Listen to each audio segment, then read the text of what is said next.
welcome to another episode of Talk on Things and Stuff. It's been a while, and there's been a few videos uploaded to my channel which have probably attracted in some subscribers that may not be familiar with the origins of this channel, because we've gone into an area where we interviewed a detransitioner, and that maybe gave us some traction in a different area. But the channel started out as a discussion about things related to discovering the truth of and understanding the phenomenon of Mormonism and coming out of Mormonism and what that entails. And today we're going to return to our Mormon roots.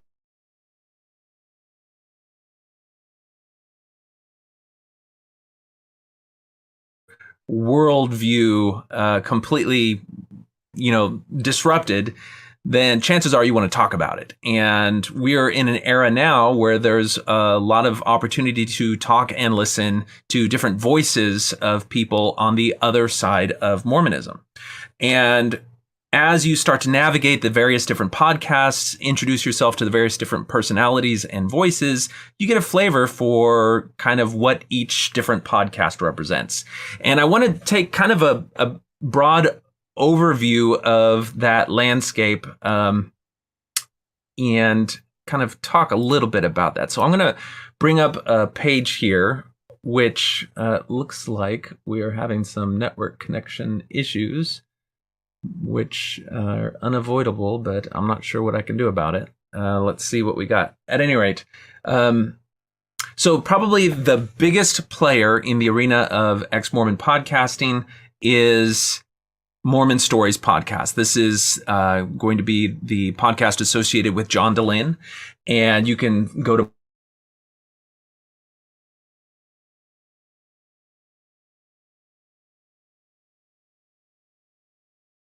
people at different intersections of different issues within Mormonism. So it started out where you would hear faithful Mormons who have different perspectives, and you'll also hear ex-Mormons, Mormons who interacted with some key historical events in church history or who have done research or published on those things.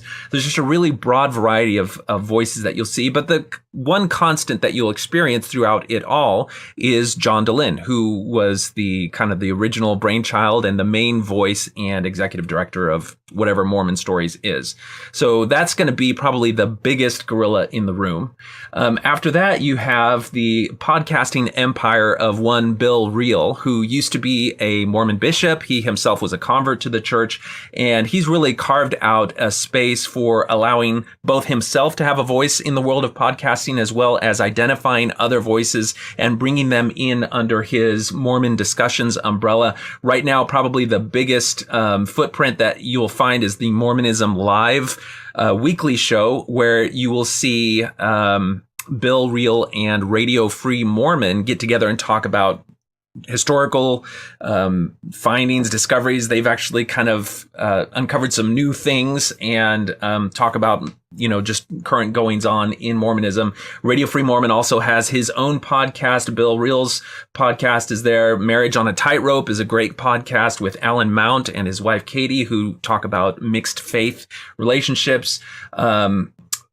Marty has a podcast, Where Will You Go?, which kind of takes a little bit different take on things. You've got the Backyard Professor. There's just all these different voices. Mormon Discussions is great because you'll find a whole bunch of different perspectives of different approaches to the subject of Mormonism. And as you listen to each of those different podcasts, you just get a different flavor for their personality, the things that they want to talk about, and how they approach issues. Then you have the Year of Polygamy, which is the brainchild of Lindsay Hansen Park, and started out with her kind of in the faithful mode, going through each of the wives of Joseph Smith, and as she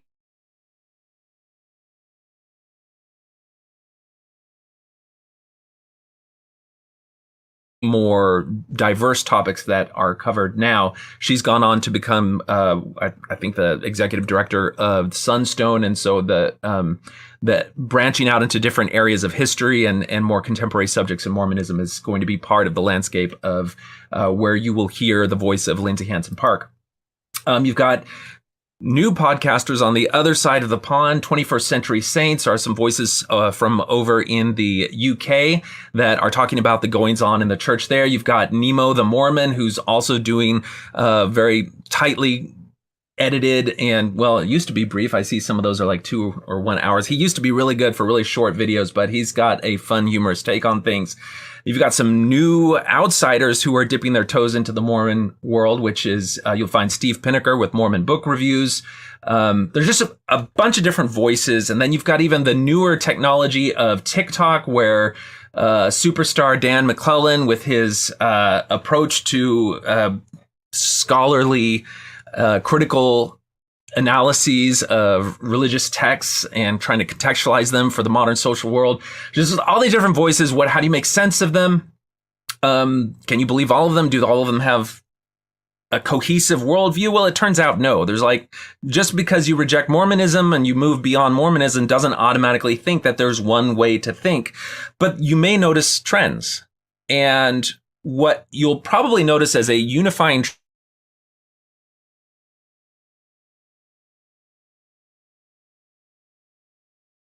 but what you won't find too much of is people calling out things that go on in the ex-Mormon community itself as being too far or too much, or hold on a second, let's take a look and see what's going on here. Maybe this type of activism or this type of argument isn't the best way. Basically kind of a conscience where the ex-Mormon community is looking back on itself and saying, is this really what we want to steer this community in, or is this really the approach that we want to take? And that's where the new kids on the block come in. And that is a YouTube channel that used to be under the heading of Chris Hanna. It was his original brainchild, and he found a couple of compadres, and it kind of grew to a good cohesive cohort of guys who, when you watch their shows, they tend to turn the lens back in on the ex-Mormon community itself. And the things that they have to say, you're not going to really hear in any of those other podcasts that we've already talked about. It's a perspective that is really rare to hear in the ex-Mormon community. I mean, in some cases, they're actually defending the church on things that almost every other voice is not. So when I started, I've had Chris Hanna on this channel before. He started this project after that, and it's turned into something that, I didn't know how far he would go in the type of criticisms that he would levy against us as the critics. So I thought that it was very interesting to kind of get to know how the gears are moving in that group of people. So without further ado, I want to bring in Chris Hanna and the Porchtime crew. So let's see here. I'm going to remove this and bring you guys in. That is, you guys are in my world now, so I tend to ramble a lot, and I don't have the benefit of the editing. So we've got Chris in the upper right-hand corner. We've got Flip in the lower left-hand corner, and Jared. And how are you guys doing? Doing all right. Okay, Chris. I know it's going to be tough, but I want to start with you, Chris. First of all, give us a brief background, and then just kind of why you decided that people needed to hear what you had to say. Go. Mormon background, or am I sounding all right on this? I can't tell. Yeah, I think I'm the only one with connection issues. Okay. Background. Left. I used to kind of hide the ball on this, because some people sometimes would listen and they wouldn't know if I was still Mormon or not. I left 20 years ago.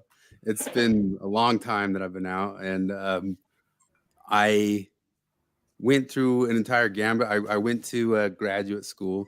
I was studying Spanish literature, ostensibly.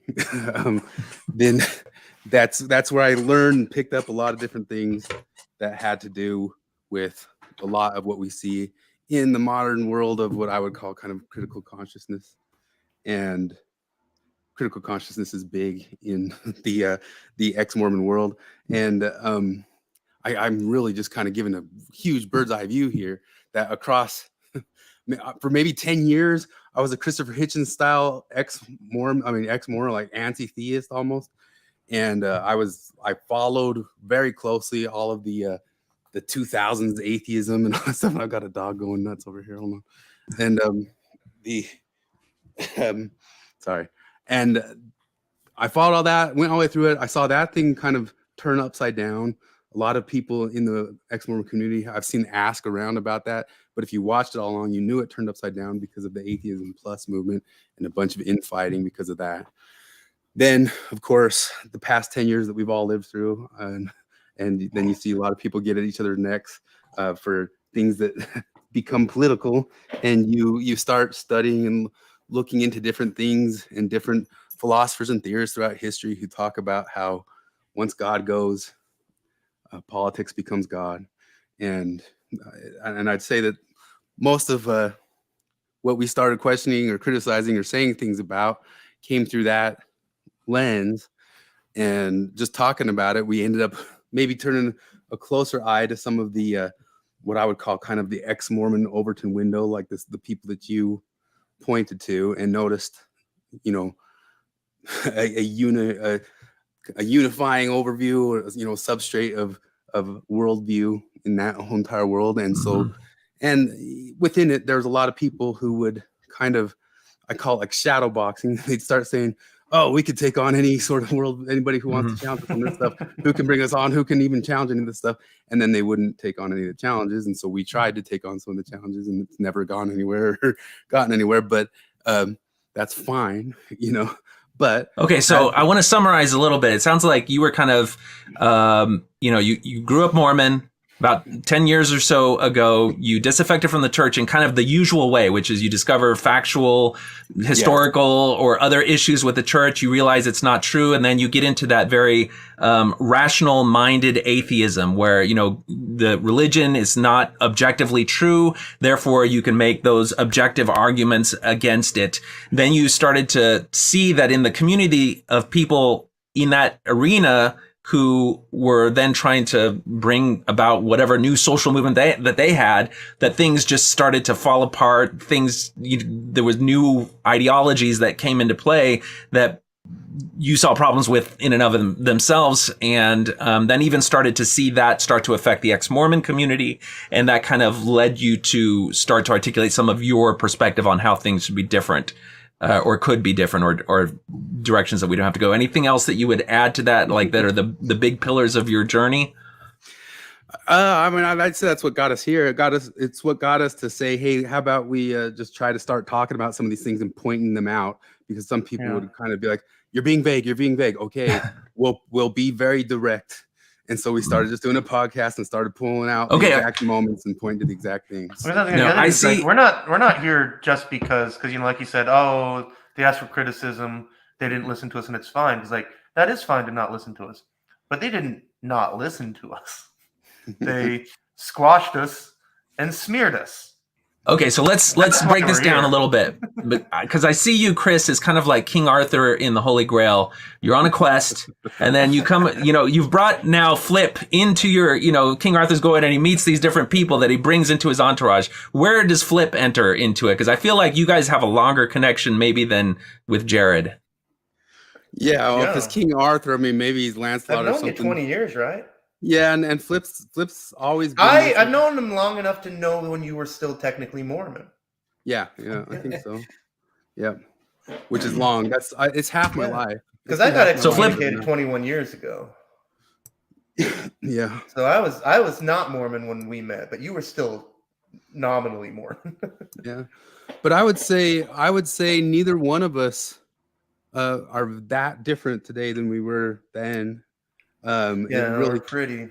It wasn't like we had like some hard change or something like that. I think it always kind of landed the same, like in the level of skepticism. If you want to look towards maybe people in the public sphere that you could kind of mirror what's happened with them, is like you could maybe look at Peter Boghossian or James Lindsay and the same sort of path they've taken the past 20 years. Yeah. It's been almost exactly the same thing, I'd say. Okay, so if you mentioned Peter Boghossian and James Lindsay, a lot of people may not be familiar with them, but how would you just like philosophically, when you say that, what are you trying to say? Somebody who has what worldview? They're the non-ex, so they're the non-ex-Mormon version of Jonathan Streeter.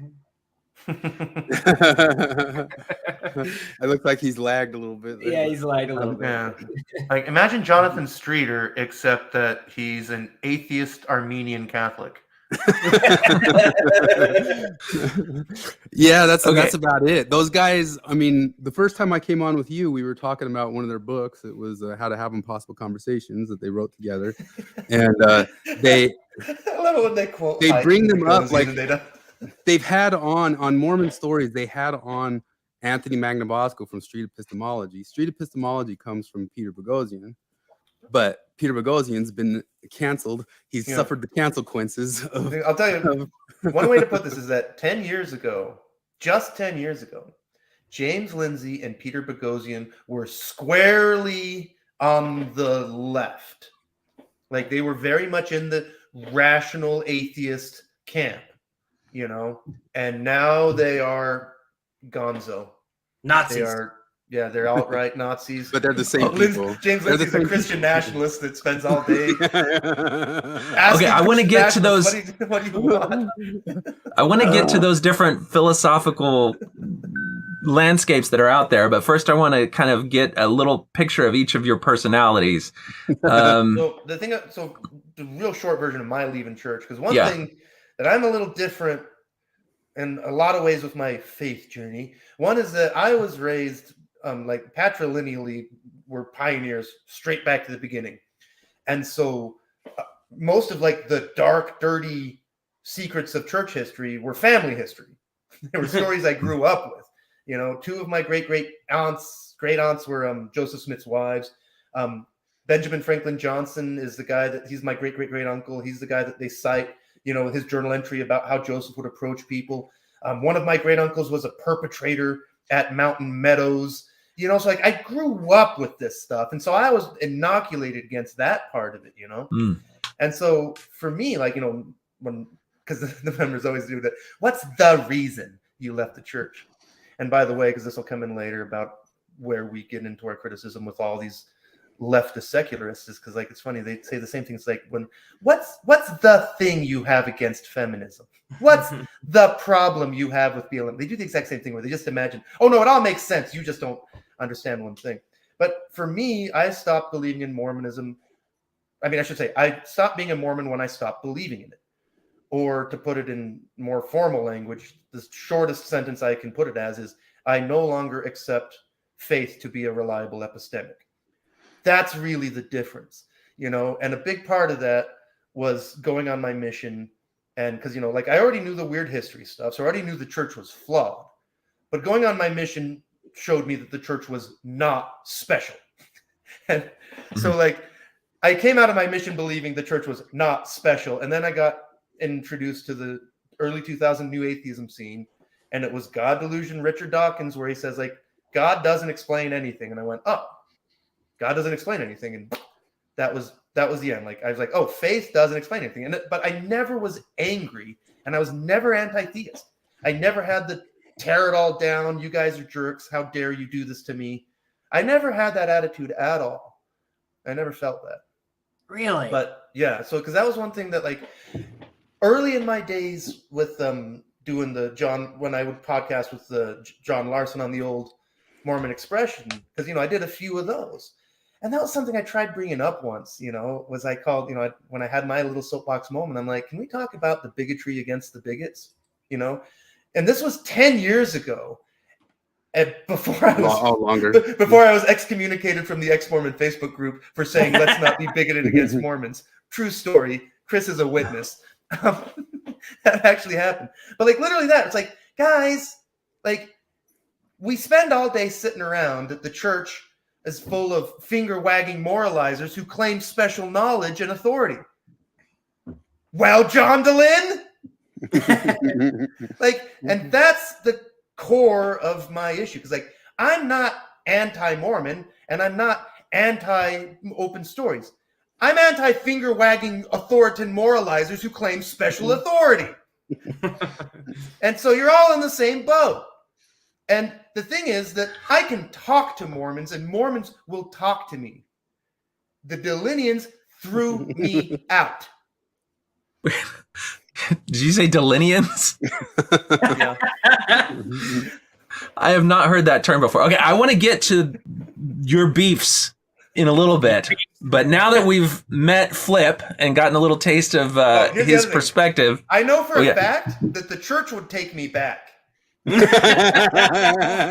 Delineans won't take me back. I've said too much about feminism. I'm in outer darkness. No repentance. Okay, so now we get to the spunky young zillennial Jared. So where does Jared? Maybe do you want to explain Kevin first? Because I don't know if he's gonna make it tonight. John's lagged. Yeah, he's lagging right now, but I don't know if 10 seconds. There he is. He's back. So maybe explain Kevin first, because he's the other aspect of this. And he's been here longer than I. He's the best looking one. Yeah, he's the one on the thumbnail. What? He knows how to swing a hammer. He knows how to swing a hammer. Kevin's definitely the most gorgeous out of all of us. He's the busiest one. He's the busiest one too. He's got 6 kids. And he has 6 kids, and he runs his own thing. He is going to be center stage in our boy band. He is the. My dog just knocked over a Diet Coke. He is. Chris is the buff one. Kevin's the cute one. You can see through his physiognomy that Mormonism's serving him right. That's one of those guys where you look at Kevin and be like, you should leave Mormonism. Like, why? No, but he's the active believer guy, and I started doing podcasts with him because I was just kind of showing how, in certain ways, we don't have to be. I mean, you could call it like strange bedfellows, but Kevin and I, all along, all 20 years, we were able to get along and get right along all the way through it. We never really fought or had problems or had issues, and that's kind of just the whole idea is just kind of mirroring how, or showing how a believer and an ex-believer can get right along perfectly fine and not even, even just kind of see things eye to eye in a certain way, in a lot of different ways. But Kevin's active, currently active, been active all along. Yeah, that was one of the things that stood out with your early episodes is that you would have an episode on with Flip where you were both ex-Mormon, but then you... And he's gone. Yeah, you're gone for a little bit there, John. Gone. Okay, you guys talk. I'm going to reboot my router, so I may come in and out, but you keep doing your thing. Oh my God! Talk shit on you, okay? No, give us some background on Kevin. Wait, we've got the reins of Jonathan Streeter's channel right this is here. our we are the thinkers of YouTube forever. What could we say that could get us canceled that Jonathan has not gotten himself canceled already for? But, I don't know if the audience at home knows exactly just how much Milo Yiannopoulos artwork, posters, fan art that Jonathan keeps in his house. He's a big fan. He doesn't like people to talk about that, but he just so how? And it's a fashion thing. It's not politics. It's really just about the frosted tips. Yeah. So have you? I guess I'll ask the question since he's gone because I don't know this history. Like, how long have you known? Have you known Kevin as long as you've known Flip? Longer. I've known Kevin since high school, since before the mission. We wrote to each other back and forth when we were missionaries. And did he wait for you? Yep. He didn't Dear John me even once. Actually, he did Dear John me. Friends. You want to know what? I got home and he'd only been out a couple months before me, and it was always talk about we're gonna have such good times when we get back. I got home, he was engaged. And so he did Dear John me. We never had all those good times, man. He was already all up with his lady. That was by the me. time we got back. I was telling all my friends how awesome it was going to be when I got back from my mission. Then I got back and I met a girl in Book of Mormon class and married her fucking immediately. That's what happened to all the guys. It was all this talk that we're all gonna have these big, wild, crazy times when we get back. We're gonna be Quaker. Yeah. We're gonna go have a what is his party? So what was your? We're gonna do young and dumb parties, and then everybody's just married.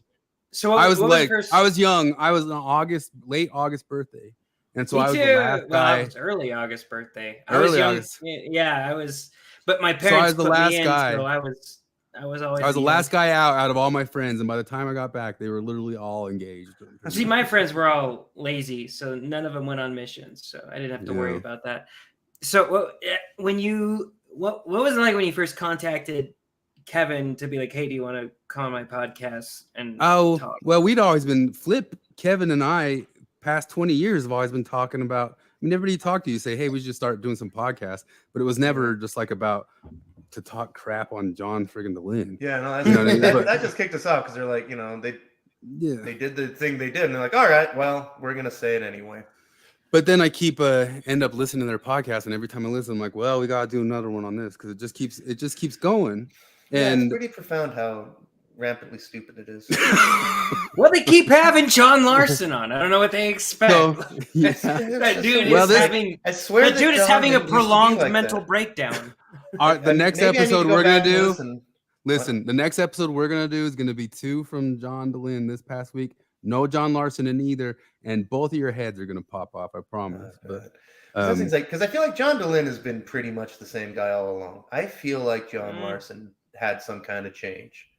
Like, oh yeah, John Larson he's- totally changed.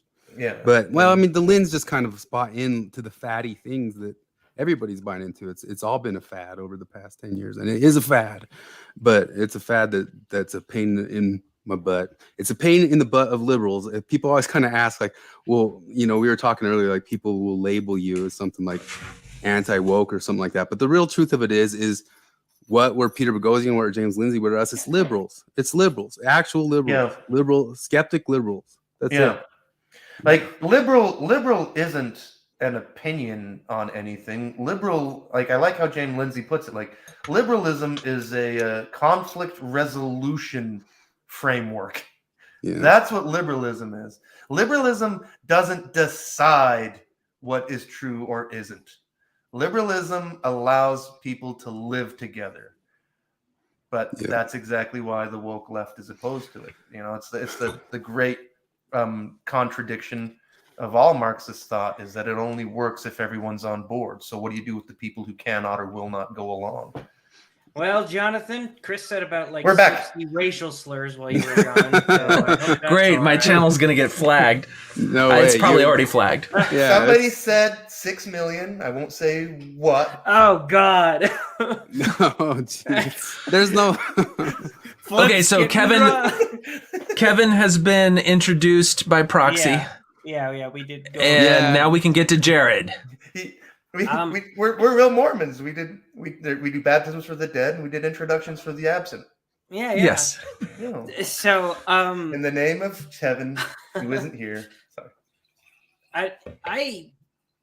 So I don't know. I come into this like I just I was a guy that never fit in with Mormonism, hated every second of my mission, came back, watched a bunch of videos. Like at the moment I was getting married like the most Mormon woman that you'll ever meet, and then immediately left. Right, geeked out about like this isn't to suck up at all, but like out of all of the Mormon stuff that I found, the Thinker of Thoughts, that was my favorite channel, and I remember geeking out about it, and you actually responded.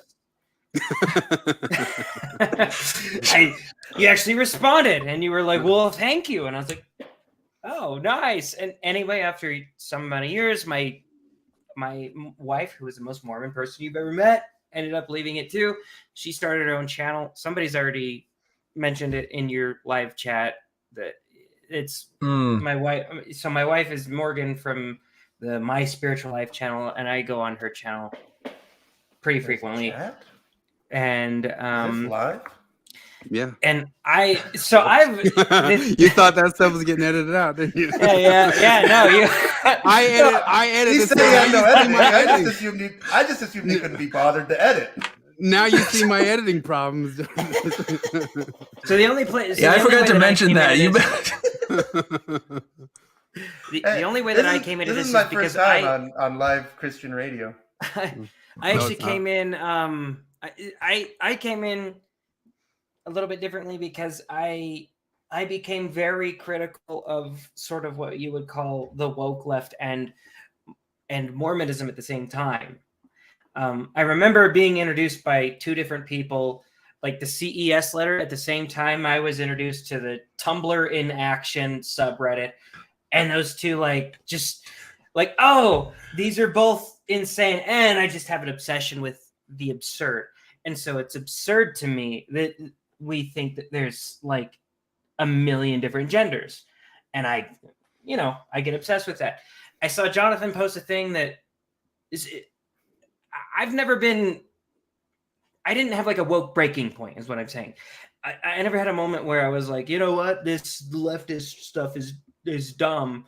Like I was always kind of like, okay, like I'm definitely on board for gay marriage.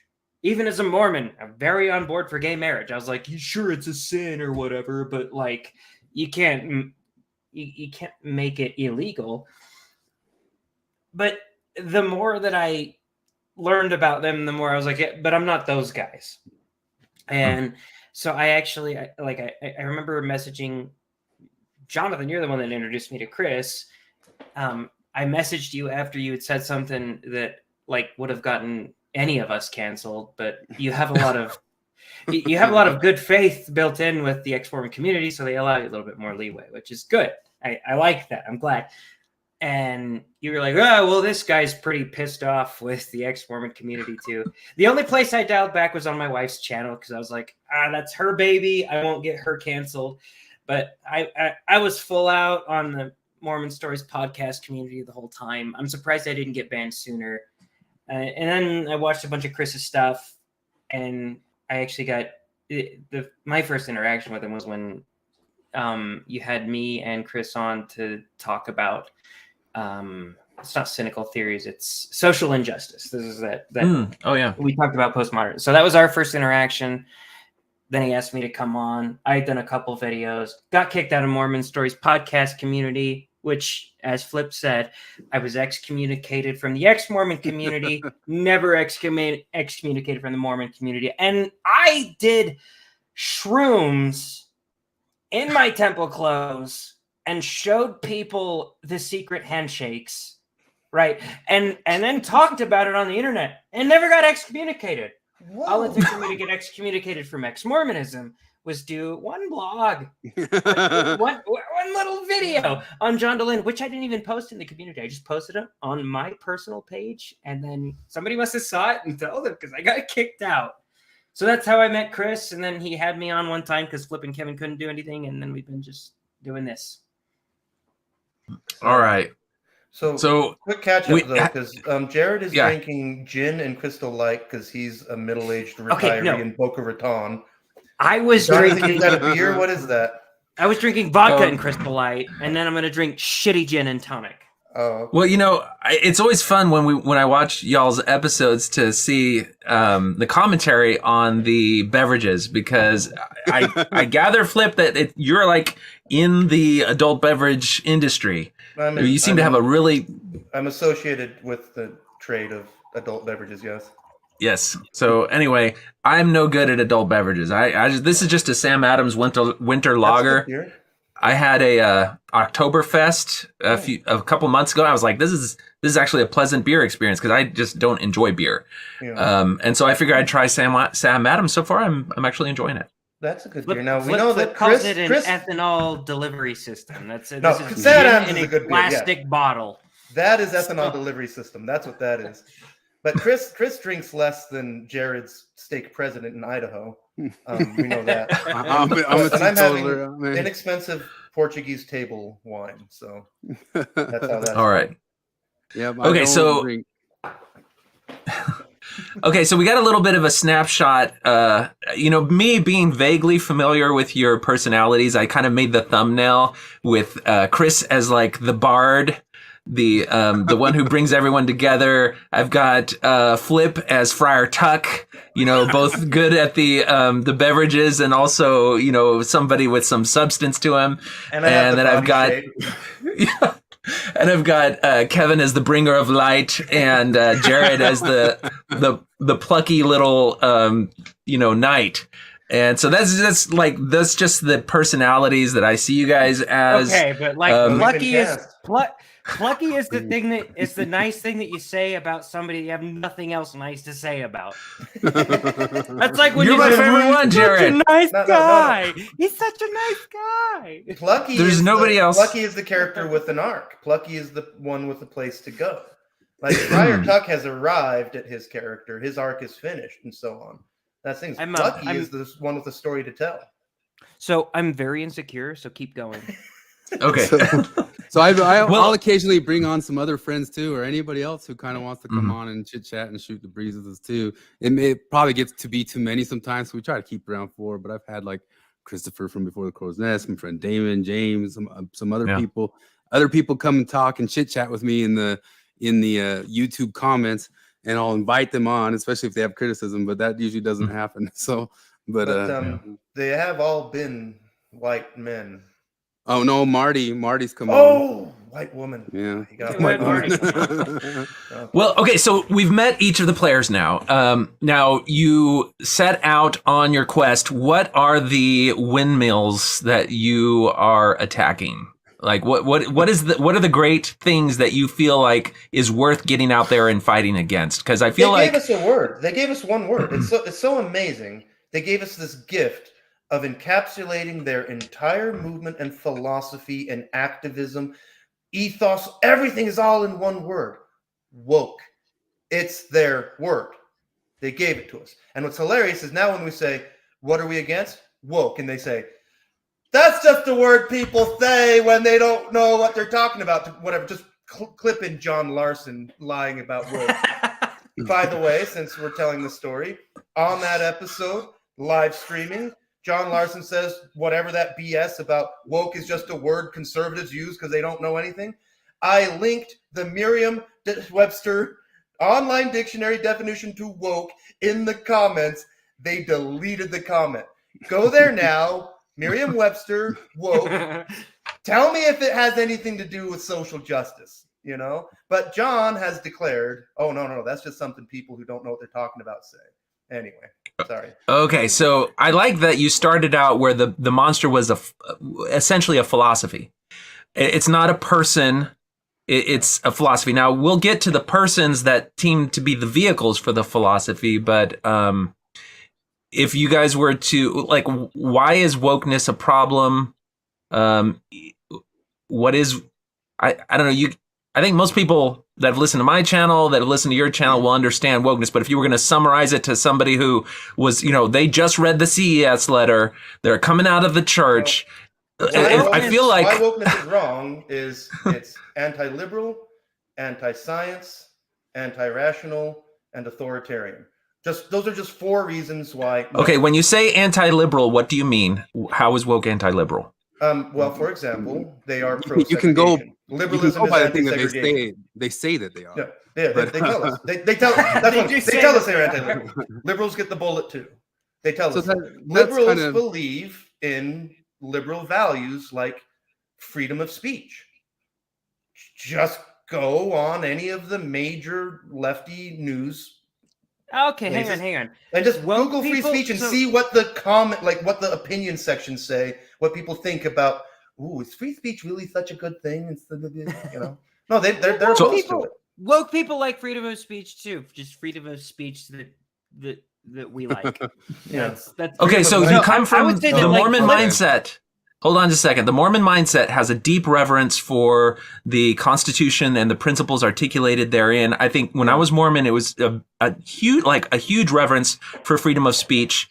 And there were religious inputs into why it was valuable, but that then there were also practical and liberty, freedom type of values that made me consider that a really high value. And when I came out of the church, like, that stayed, like that respect and reverence for freedom of speech. Yeah. And so to hear people say, freedom of speech, actually, no, but it doesn't really get explained like that. You experience this illiberalism and you experience it in some of the ways that you guys have criticized. What are the major ways that people are going to encounter this restriction on freedom of speech? Because I think that's a really good one to start with, because it's definitely out there.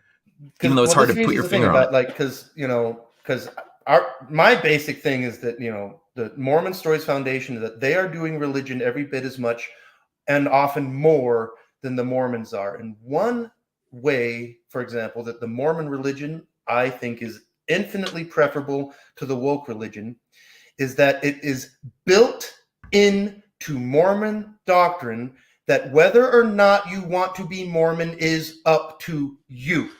It's your choice and yours alone. It's built in that you can say no. Wokeism does not have that mechanism. There's no opting out. You either in or you're enemy. So I'm just gonna read this. It's kind of a famous quote that comes out of a book called Critical Race Theory: An Introduction by Richard Delgado. That's made up. And That's Gene Fox News. There's no Stefanczyk. such thing as critical race theory. Book. Yeah. The Okay, book John here that I'm Larson. reading- Chris is talking right now, so let's It says, unlike the traditional civil rights, which embraces incrementalism and step-by-step progress, critical race theory questions the very foundations of the liberal order, including equality theory, legal reasoning, enlightenment, rationalism, and principles of constitutional law. And that's kind of a famous quote because it's a little blurb. But one of the reasons why maybe I made some rounds, the reasons I think you picked me out of a crowd when I was arguing with people about this online is that thanks to my graduate school training, I've been exposed to a lot of this, and I was exposed to it a lot earlier than a lot of people were. And I read a lot of the primary works of the theorists where this all trickles out from, if it comes from them. I mean, getting into the genealogy of it can be all sorts of remember weeds, Chris but trying to explain postmodernism to me 15 years ago. Yeah, and it wasn't until about 5 to 7 years ago when I started actually digging into myself that I started to put it together. I was like, oh, because I was always kind of I listened to him and he described like this frustration and the weirdness of academia and the gaslighting and all that stuff. But it wasn't until I actually started reading the scriptures, as it were, that I really put it together. It's one of those things where because there are so many Mott and Baileys with their whole operation because they say oh no, it's just studying literature. Yeah. Bullshit. So anyway, so because I was able to read so many of those different things, and I've continued reading well after grad school and gone into all sorts of different areas, and then I just keep reading, and then we keep sharing day-to-day little stories that have to do with all these sorts of things. It's very hard to describe to people that what we're saying, it's almost the same thing. It mirrors when you leave religion and you try to tell people in that book or in this guy's journal or in this thing, he talks about flaming swords or something like that. And they do. And you try to tell the people, and that's kind of one of the beliefs from my liberal point of view is all I've been trying to do is try to get people to read what I disagree with. Yeah. Whereas they're in the world of trying to get people to not read what they disagree with. And all I'm saying is it's in there, it's in the stuff, it's in the things that they're saying, and this all trickles down. And most of it actually even gets worse as it trickles down to a general population. You can maybe make some arguments up at the top that they're a little bit more careful with their words, a little bit, but they're not. But as it trickles down to the general populace, it just becomes a straight up a dogma, Yeah. And so I want to try to crystallize. I want to try to crystallize this for somebody who's just come out of the church, because when you're in the church and you grow up in the church, you have a very limited idea of the possibilities of how you can think. And then you leave the church. You were raised in the church. Well, this is true. Very booky people. Anyway. But the conventional chapel Mormonism is kind of a restrictive view. So then you leave the church and there's this, huge area and many different ways to think. And you kind of just fall into things, and maybe you don't realize that that when you pick up one end of a stick, the other end comes with it. So on the issue of freedom of speech, generally, as I've seen it, they'll start to bring up things that you would agree with. Like, a lot of us came out of the church with deep criticisms about the racism of the church. And we may even have used the term white supremacy in our criticisms of the church from an old limited definition of that, talking about a particular time in its history. But then we come out here and suddenly some of those terms and restrictions on speech, now we say that, well, certain speech is hateful, therefore you cannot say those things, or that if you do say those things, the key words, and listen to Mormon stories, and if you've got the transcript power on YouTube, you can search for them. Cause harm. Yeah, that's the thing. Does it? Well, there's a million harm. There's a million little things like that, or that are kind of value judgments or something like that. But what was your question one more time? It was. Well, I'm trying to figure out how are people going to encounter this new restriction on speech if we're talking about the freedom of the speech thing, because I want to go into racism in a little bit. So I got this. You're right now in your chat. You got Steve Pennicker of Mormon Book Reviews, and sorry if I ruined your name, Steve, but like he's actually a great contrast in between like. Yeah, we like Steve. The death of it's like the death of the interviewer is what I see it is John DeLynn. And I got a lot of criticisms of John DeLynn, and that's actually what got me kicked out. And Steve Pennicker, like there's this stark contrast in between the way that he deals with Rod Meldrum and the way that John DeLynn deals with Rod Meldrum. And one of the biggest issues there is that like, and John DeLynn used to do this. This is what frustrates me, is I love listening to old Mormon stories. I did a lot. That's probably where Flip and I disagree, is that I think that Mormon stories was once great. I didn't always think John DeLynn was this guy. I thought that he was like, one of my favorite interviews of his was with Brian Hales, who is one of my favorite apologists to listen to, because he knows more about Mormon polygamy than almost anybody in the world, probably. And he draws the most just insane conclusions from it. And John DeLynn gives him just the perfect, beautiful amount of pushback. So, well, maybe critics would say you're wrong in this regard. But you jump forward to the Rod Meldrum interview with John DeLynn, and it's, as Chris has characterized it, it's a struggle session. And then you go to Steve Pennicker, and he's like, it's clearly this is a guy I disagree with. I don't need to remind my audience every 4 fucking seconds that I disagree with this guy. And he asks him questions, because I was excited to listen to the Rod Meldrum interview when John DeLynn had him on, because I was like, oh my God, this is the guy that thinks that the Book of Mormon just like happened in North America. The whole thing happened. That's insane. That's insane. Tell me the insane shit. And then he didn't tell me the insane shit.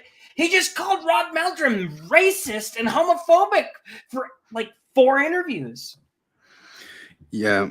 So I picked up on that, Chris. I'm sorry to interrupt, but I think the point you're making, Jared, is Pennicker went on to interview Meldrum after John DeLynn did. Before. And so, or was it before? So you could watch the Mormon Stories John DeLynn interview with Rod Meldrum, and you could watch the Pennicker Mormon Book Reviews interview with Rod Meldrum, and there's going to be a palpable difference that you see there. And that difference is going to be characterized by the interviewer, in the case of Mormon Book Reviews, allowing Meldrum to give his perspective without the interviewer constantly condemning or wanting to separate himself from the perspective of his guest. I don't know if Pennicker pushes back on any of the things or presents him alternate perspectives or criticisms to give him a chance to respond to the critics. I haven't watched it myself yet, but he definitely does. Okay. Great interview. He's an amazing interviewer, and it's a thing that ex-Mormon podcasting scene needs right now. And he's doing it. Okay, so what are the things? I just dropped the link in the chat, but that goes way too fast. And then I dropped one in our StreamYard chat. Maybe you can put in the description. But it's a clip. It's a 40-minute clip from the 90s of Christopher Hitchens interviewing the leaders of the KKK at the time. And that is how you talk to racists. If anybody wants to know, if you want to talk to an American white supremacist, lesson 1 that you will learn from Christopher Hitchens: give them enough rope to hang themselves. Never interrupt your enemy when they're making a mistake. But that's things, because like John DeLynn is a struggle session. Like John DeLynn didn't want to expose Rod Meldrum; he wanted to convert him. Whereas, like, I don't think. Yeah, he didn't want to. He didn't think he would convert him. He would just show what he wanted to show. That he wanted to show what John. He wanted to have. I know. I mean, he had that moment where he had that moment where he stopped everyone from talking, and he's like, "Let's just take a moment to all condemn racism." I'm like, we're all supposedly liberals here. We all condemn racism just by default. But see, they don't though, because the woke do not condemn racism. The woke embrace it. They love it. Like Direct quote. So explain that, Flip, because people are going to hear that and they're going to say, no, they don't. They're fighting. Here's a They're, direct you know, quote. marching. Here's a direct quote from Robin DiAngelo's New York Times bestselling book, White Fragility. Quote. Which was just praised on John Lynn's podcast this week. Which was just praised on Jonathan's podcast. Quote, there are no positive white identities. Close Oh, quote. Christ. That's just one of a million quotes. Oh, that's just, but like, because here's the other one. Great Like, so who said this? The remedy to past discrimination is present discrimination, and the remedy to present discrimination is future discrimination. Well, it's probably and if you racist. guess Probably Adolf wasn't Hitler ever talking meant- about Jews, that's a good guess because you're in the right ballpark. But no, that was Ibram Kendi. That was Ibram Kendi in his best-selling book, How to Be an Anti-Racist. Right? Their intention is to discriminate. In 2018, the left, the far left, the wokes put a referendum on the California midterm ballot to repeal the amendment that prohibits racial discrimination. The only reason anybody would want to roll back anti-discrimination laws is because they intend to discriminate. It's not a secret. They're open about it's up at the Supreme Court right now, right? I mean, they're reviewing it in affirmative action programs, which doesn't affect whites. It affects Asian Americans more than, well, Asians in general. And poor Jonathan sitting here trying to wrangle drunken Jared and Flip. Sorry, man. No, that's okay. You guys are doing good. The thing that I want to get, so, you know, when I watch y'all, I really like the Peter Boghossian, James Lindsay book, How to Have Difficult Conversations. And, you know, I'm not on Porchtime. I'm not a Porchtime dude because my approach would be a little bit different in that I would try to draw a hard distinction between, for example, John DeLynn, the person, and then the different facets that he's picked up along the way that have turned his podcast into what it is today. And I would try to point to those things and then hold a redemption that John could reclaim some of those principles. And for me, one of the first things that came up for me in my journey, realizing something was up, dealt with a friend of mine who was on John DeLynn's podcast, and he made the statement that all white people are racist. And he made that statement in, I think it was just like in passing in when he was one of the panel members. And then there were a lot of people in the comments who were like, well, hold, that's a really racist thing to say, that all white people are racist. And there was this moment where he had to kind of go back and invite this individual back on to explain himself. And when you watch John DeLynn's transformation before and after that conversation, that's when you got to see that this is where his evolution on the issue of race really took off. And I'm Googling it now because I'm totally blanked on his name. I've actually done several podcasts with him, and he was involved somewhat in the satire apology that I was involved in. I'm just trying to find his name, but don't get him canceled. Association with me might be that issue, but that was a thing. Like, so one of the major shifts in your worldview that coming out of Mormonism you're going to have is, in Mormonism you have this idea that everybody's a child of God. I'm talking about the modern day Mormonism. I'm not talking about any of the racist issues and doctrine of the past. Everybody is a child of God. Everybody is equal in the sight of God. Everybody has the same hope for redemption on the subject of race and on the issue of race. And people like Martin Luther King Jr., who articulated this colorblind notion of how we should treat each other. Are you calling Martin Luther King Jr. a racist?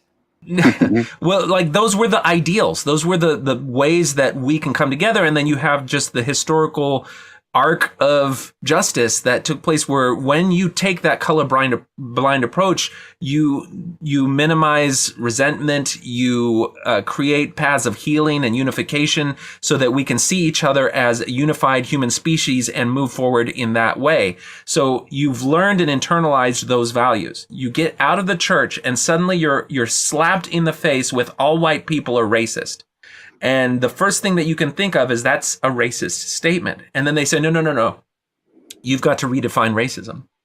And what you think is racism is not actually racism. Racism is this, expansive thing that now you need to understand so that you can start to see that not only are all white people racist, but you are complicit in it. You'll never, redeem yourself of it. And I feel like that is one example of the complete mind-blowing change in perspective that you are going to probably undertake if you go down that journey and you look around and everybody else is going, oh yeah, all white people are racist. Yeah. And you're just like, well, I guess I was just raised with those old white people values in the church. I need to really, extract those values and plug in these new values because everybody's thinking the same thing. And you don't realize there are other people who are like, no, I don't agree with that. Even though I haven't left the church, I still don't agree with that. And it doesn't require a belief in God or a belief in Mormonism to hold true to a principle other than all white people are racist. But that's where if you start to say that, then you get excluded from the conversation. And that's where you guys getting kicked out of Mormon stories. I'm constantly I annoy the hell out of people because, I talk about racism is wrong.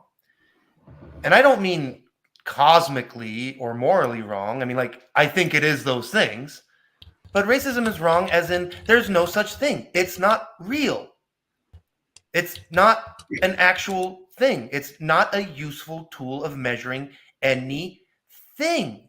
And the old garbage in, garbage out. If you base any policy, any science, anything on race, you'll get garbage because it's biologically nonsensical.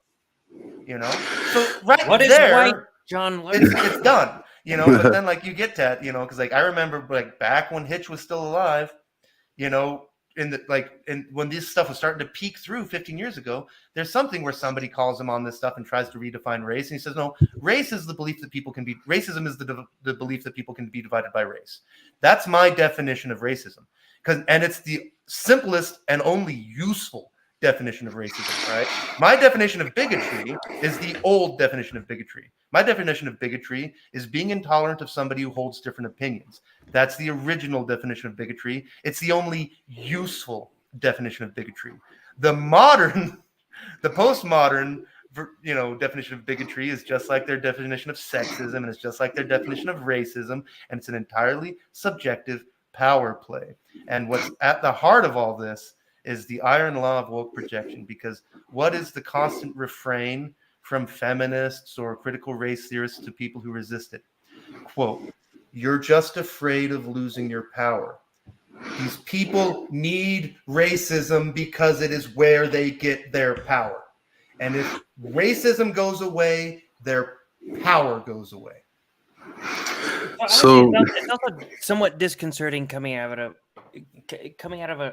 a religion and being like, the part of the reason that I came out of this religion is that, well, they had some racist ideas. And then hearing somebody say, so what you said that your friend said on Mormon Stories podcast was that all white people are racist. So coming out of that situation where they're saying racist things because they're saying racist things, and then hearing somebody else say, well, all insert race here, people are insert anything at all.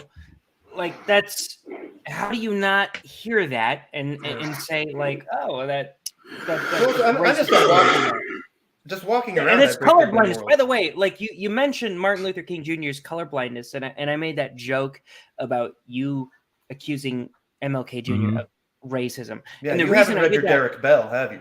Yeah. The reason I said that is because if you read Derek Bell, if you read Robin DiAngelo, any of these people, Ibram X. Kendi, colorblind colorblindness is racism, and It's a not secret just double racism. bluff. It's like this ultimate thing. When white people make it a rule to not be racist, that's their secret way of masking that they actually intend to be super racist. Kind of like if you look at like the civil rights Chris. protest, one of the most beautiful things is that sign that they wear that says "Am I not a man?" You know, and I love that shit because that's negating the whole black thing. Or the white thing or the race thing. Any of it. It's just saying I am also a man. That's colorblindness, and that's like Robin DiAngelo and any of these critical race theorists. Okay, rein in your guys, rein in your drunk fellows, Chris. They're going on a rant. I just usually do this afterwards with an edit, right? That's how I got it. Just like one of the things that I run into all the time because I break their dumb world. Because I'm white. Hello, I'm white. I'm a Euro mutt. I knew already, and then my parents did the genetic test. I'm a Euro mutt. I got a dash of Moorish in there. My mom's 2% Jew. I guess I'm a Jew. But I'm a Latino. My mom's an immigrant from another country. I have citizenship, and I speak a whole other wacky language.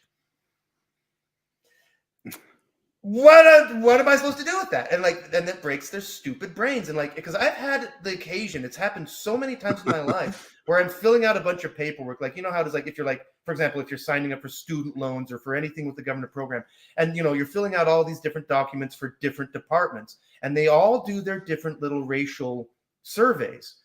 And sometimes while applying for the exact same program or whatever, I will be asked, I will be offered the opportunity to be white and Latino, or sometimes I have to pick. It makes me choose between them. Now, you're there too, Jonathan, right? You're 50-50 too, right? Yeah, aren't you one of those? Yep. Gringonos. But I lost my train of thought. But also, you were going to say that you always choose Latino because you want that affirmative action bump. Exactly. No, see, here's the other big, but this is where it gets even more obnoxious, right? Watch me add a layer. Watch me deconstruct your worldview, wokies. A lot of Brazilians actually bristle at Hispanic, for example, because they get lumped in. Now, there's a kind of a debate going on is, do Brazilians count as Hispanic? I think so. And then I think it doesn't matter. But that's a big deal amongst some people. Like when I was growing up, we always bristled at oh, so you speak Spanish? Like, no, for God's sake, we don't. It's a whole other goddamn country. Learn yourself. But then I grew up and realized that there's no reason to expect Americans to understand anything about the world. Why should they? But long before I actually started reading this critical race theory, woke bullshit, intersectional feminism, all this stuff, because I remember having these moments, and there were between about 2005 and 2015, on 4 separate occasions, talking to people that one had a bachelor's, one had a master's, and 2 PhDs, all in humanities. And they all said to me, and they used basically the exact words, which tells me they learned it from somewhere. When I was having this conversation with them, they said to me, looking to me in my face, and one of them was my sister, "You're not Latino because you've never experienced racism." So there's this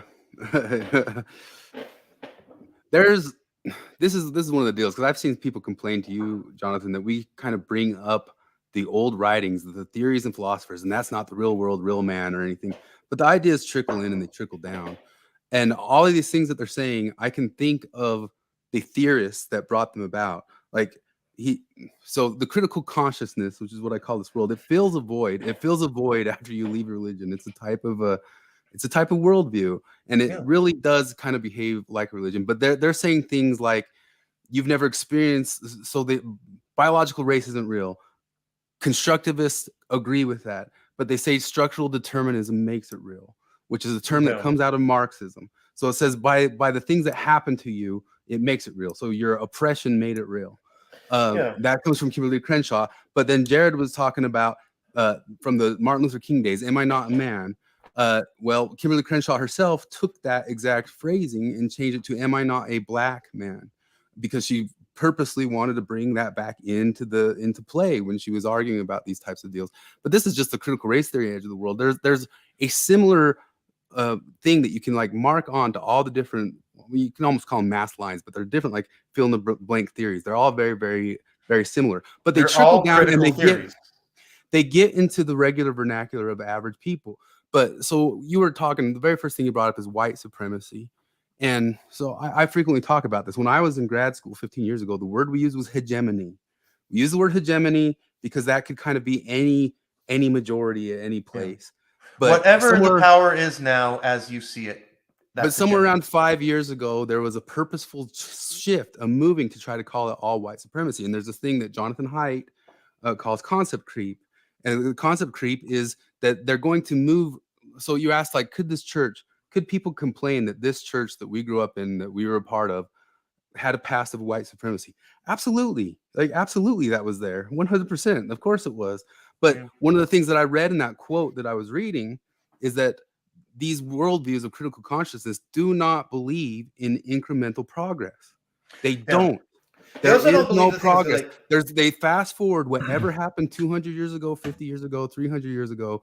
It's there still. It's just hidden and better hidden. And that's part of the worldview of the situation. And that's where I fundamentally disagree as a liberal who believes in incrementalism, who believes in Enlightenment values. I believe in incremental progress, and I believe incremental progress happened. And I do agree with a lot of people that a lot of it seems to be going backwards today, because I don't agree with Martin Luther King that there's a long arc of history, which John DeLynn just this week said that same thing. I don't know if that's true. He said that this week. But I agree that's not true. It's the cycle of pride. If we go back to why would you say that incrementalism is important? Because that's the thing that you've said that a couple of times now. Where's that going to come up as a counter argument? Because the woke, as a direct descendant of Marxism, and that goes all the way back to Marxism, is that incrementalism is just reactionary stalling. Incrementalism is just more oppression. That's just more the system. That's trying to stop the revolution. It's reification. Incrementalism is counter-revolutionary. It's reifying the liberal order, which is the status quo, which is bad, and it's all just serves to hide things more. Revolution and fire is the only way all the way out. 2015, okay, so the place where about North Korea, I started learning about North Korea, and then I went on one of my insane internet dives where I spent 6 months entering the internet in North Korea, and for like weeks, I read the KCNA every day. Like, I read the North Korean newspaper that they publish for export. It's like based in Japan. And I kind of lost my train of thought, but that's right. Because one of the things you always talk about is like, they keep talking about the revolution. Like, wait, didn't that happen in 1947? Yes, we do. And then you realize, like, oh no, like, it is built into the doctrine that the revolution isn't ending. It cannot end. And if somebody says it is, that's why Castro trust them. That's why Castro keeps wearing like a military. Viva la revolución. They literally mean it forever. But that's kind of jumping down the road. On this point of incrementalism is real, where I've seen this come up before is people will make an argument about some bad historical fact of racism that you can't refute because racism is real in our past. And that bad thing in the past will then be used as a justification for overthrowing something today, for revolution today. And whether that's defund the police or we've got to completely reform, and usually they don't mean reform, they mean tear down and put in a new image that's usually in a collectivist flavor, whatever institution we have today. And so when you say incrementalism is real, what you're saying is you can't simply take some time point, some problem that is real from the past and justify tearing down our current structures when the current structures over the time, in between that time, have reformed and have taken into account those problems and gotten better. And that isn't to say that we're perfect now, but it's to say that this system that holds our society together is capable of reflection and reform without revolution. And as ennobling as it is to the activists to call for revolution and point to the badness, there's this blind spot about other examples where they have infected those revolutions and it's ended up with far more death and destruction because you've taken those institutions that stood the test of time and were self-correcting, even though it took time, and threw them out the window for something that was not tested, not true, and born out of conflict and revolution, which ends up being bloody and violent. And so that's why I think that point that I hear you make now, and I've heard you make in your podcast, that incrementalism is real, is so that you can say to, when you hear John DeLynn or one of his guests point to some badness in the past and then use that as justification for whatever point they're making today, you could say, no, that like things have changed. And I see that in the church and in your criticism of the church, where it's very easy to say, oh, the church is racist, because you can point to some scripture or some letter from the 40s or the 50s that clearly is racist. But like, we grew up in the church. Like, I feel like the values that the church gave me of universal humanity were the embodiment of non-racism. And people say, well, what about redlining? What about all these other things? It's like, just because you have this concept of universal humanity does not mean that there are no residues of past problems, or that there are no new problems now. But the thing is that it doesn't require that critical consciousness or that critical race theory lens to identify and correct the problem. And there may be problems that are identified by critical race theory, but that doesn't mean that their prescriptions of revolution and tearing things down are the right solution. You can still find a solution that is rooted in universal humanity. To move forward. You said that you said that tearing things down isn't always a solution, right there, and that's a good thing. I mean, that's a good thing that you mentioned right there. Marxist. I think the best. That's the thing. Whenever I talk to feminists, they'll use that analogy of the roads in Britain. They're too narrow right now for. I've had feminists tell me that the roads in Britain are too narrow for the cars that we have right now. So what we got to do, we can't just adapt to it. We have to tear down the entire structure. And I think the best antidote to this, and, cancel us, I guess, but is in the Beyond Order, Jordan Peterson's other 12 rules for life, basically, is the very first rule is do not carelessly denigrate social institutions or creative achievement. That's the thing that I think about all the time, is just don't be super quick to do anything, is basically what I would define that rule as. That's how you define incrementalism. Is the more I've been wanting to do this video lately on Blackstone's ratio, right? The idea that better let due process. Yeah, due process. It's right to a fair trial. It's better that 10 guilty men go free than one innocent man be punished, because that sounds not only beautiful but sacred to me, and it sounds like it spits right in the face of everything anti-incrementalist, right? Because incrementalism, if you have an authoritarian that, bent, you hate that idea. Yes. That's the thing. It's like authoritarians, no. But here's another thing I've been wanting to get out for a while, because the first part of this is the incrementalism fallacy, where they say, oh, incrementalism doesn't work. Yes, it does. The other thing is this totalizing historical fallacy, which is that, does America have a long history of slavery and racism? Yup. And was there always an abolitionist thread there? Yes. There was always that abolitionist thread. There were always people pushing against it. That voice was always there. And even in Mormonism, there's all the stories, if you get into central and southern Utah about they knew that so-and-so was not. So this is one of my, but if people look the other way and people weren't comfortable with it, and they talk about it privately, and but they say oh, no, Brigham Young spoke and everybody followed. It's no, it was never that stupidly simple.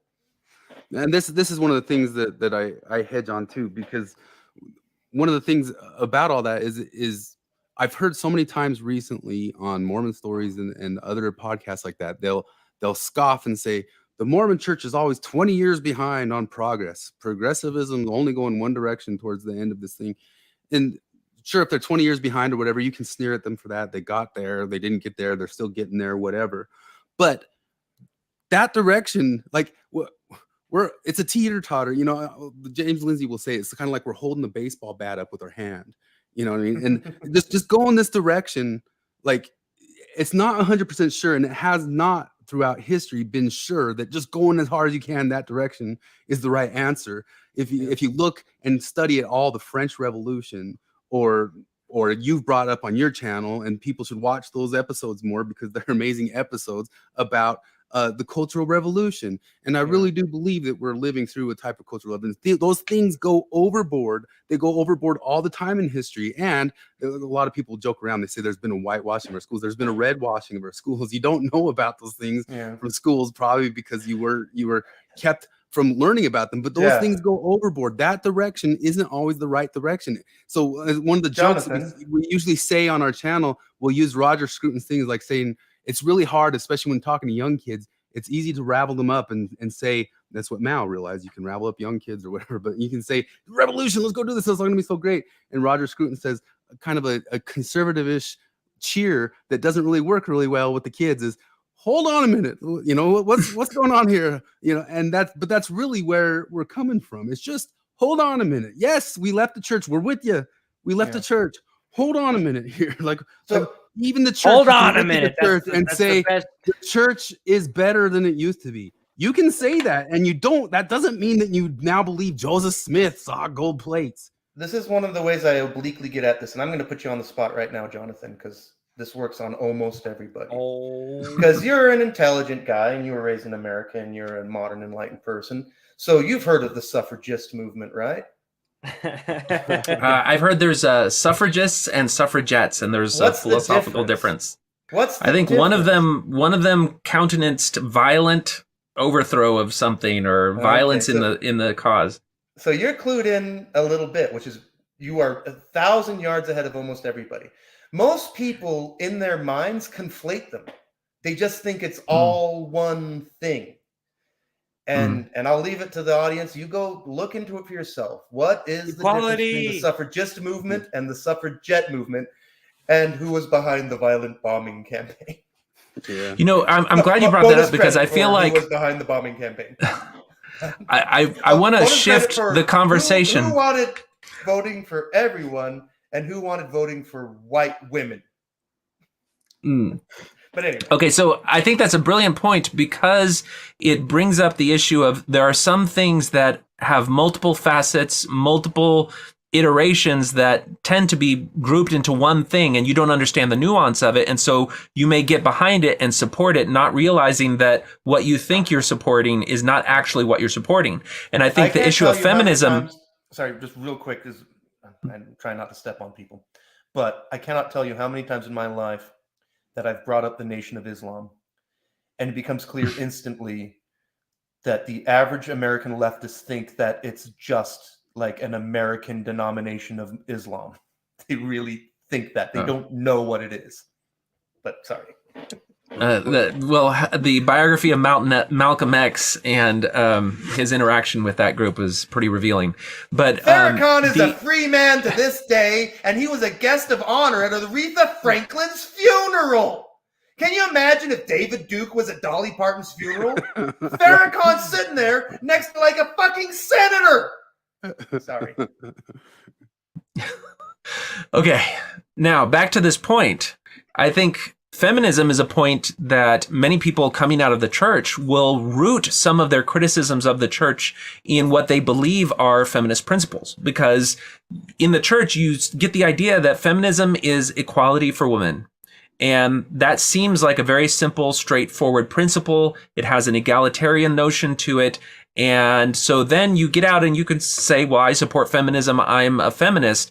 But very quickly, you'll be confronted with ideas that are as much a slap in the face of, it's not exactly what you expected as the statement that all white people are racist. And it was Darren Smith, who is Dr. Darren Smith is somebody that's written several books. He's been featured several times on Mormon Stories. I like him a lot. He's got a lot of really compelling, really good things to say. I disagree with the rooted principle of the critical race theory approach, and that's a conversation that we can have on it. I think there's aspects of that analysis that are definitely worth paying attention to. I just take a different approach to it beyond that. But moving into the realm now of feminism, where are the walls that people are going to run into if they, I'm newly out of the church, I'm an ex-Mormon, I'm a feminist. What are they going to have a rude awakening to when they explore that? No, this was me. I remember actually explaining to my wife's family that no, I'm reclaiming feminism. Like I'm gonna be like, because it used to be about equality. I'll fix it from the inside. Yeah, no, I'm I'm a real feminist. I believe in equality, but there's not really a place for that in modern day feminism, because you see this in all the issues, all sort of civil rights issues, is anything at all. Like even the whole George Floyd thing. Immediately when George Floyd died, nobody questioned whether it was about race or not. Or COVID. Nobody made the argument to me that this is why it was about race. Like the argument that has to be made right there is whether or not it was justified. And it's a difficult argument to make. But trying to make the argument that it was based on race is impossible. No, they told us he was killed by white supremacy. They told us that. Sure, but they do this about feminism, right? Like that's kind of what feminism is. Any disparity that you see in occupational outcomes, like the fact that there are more male CEOs than female CEOs, that absolutely has to be because of sexual or sex discrimination. And if you push back against that at all, you're a pariah. Yeah. So to tie this up, why this is religion. Mormonism has articles of faith. An article of faith is a statement of belief that is accepted a priori and is not to be challenged. And this is the thing about the woke left, like in addressing John DeLynn and the Mormon stories and all these other, the nuance hoes and all these people who've adopted all this woke feminist crap. Critical race theory didn't look at the data and come to the conclusion that all of civilization is a story about white supremacy. They literally start from that as a premise and then build from there. Feminism doesn't come to the conclusion that all of American history can be described as a capital P patriarchy, or sorry, all of world history can be described as a capital P patriarchy. It is an article of faith. It is not to be challenged. They start there.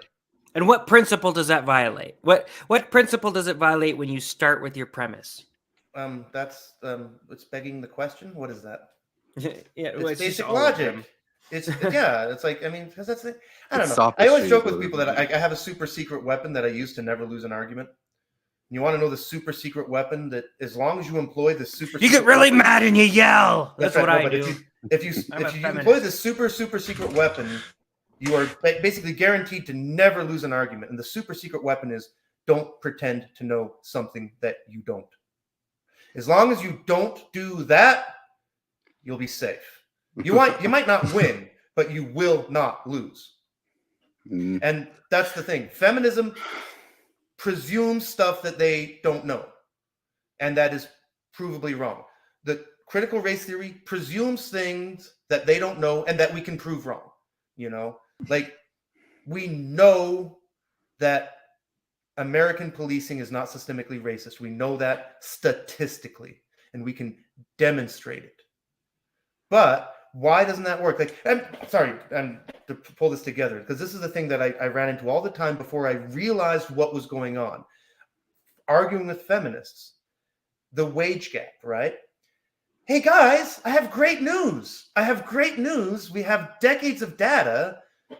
Women are not, in fact, being paid 30% less just because they're women.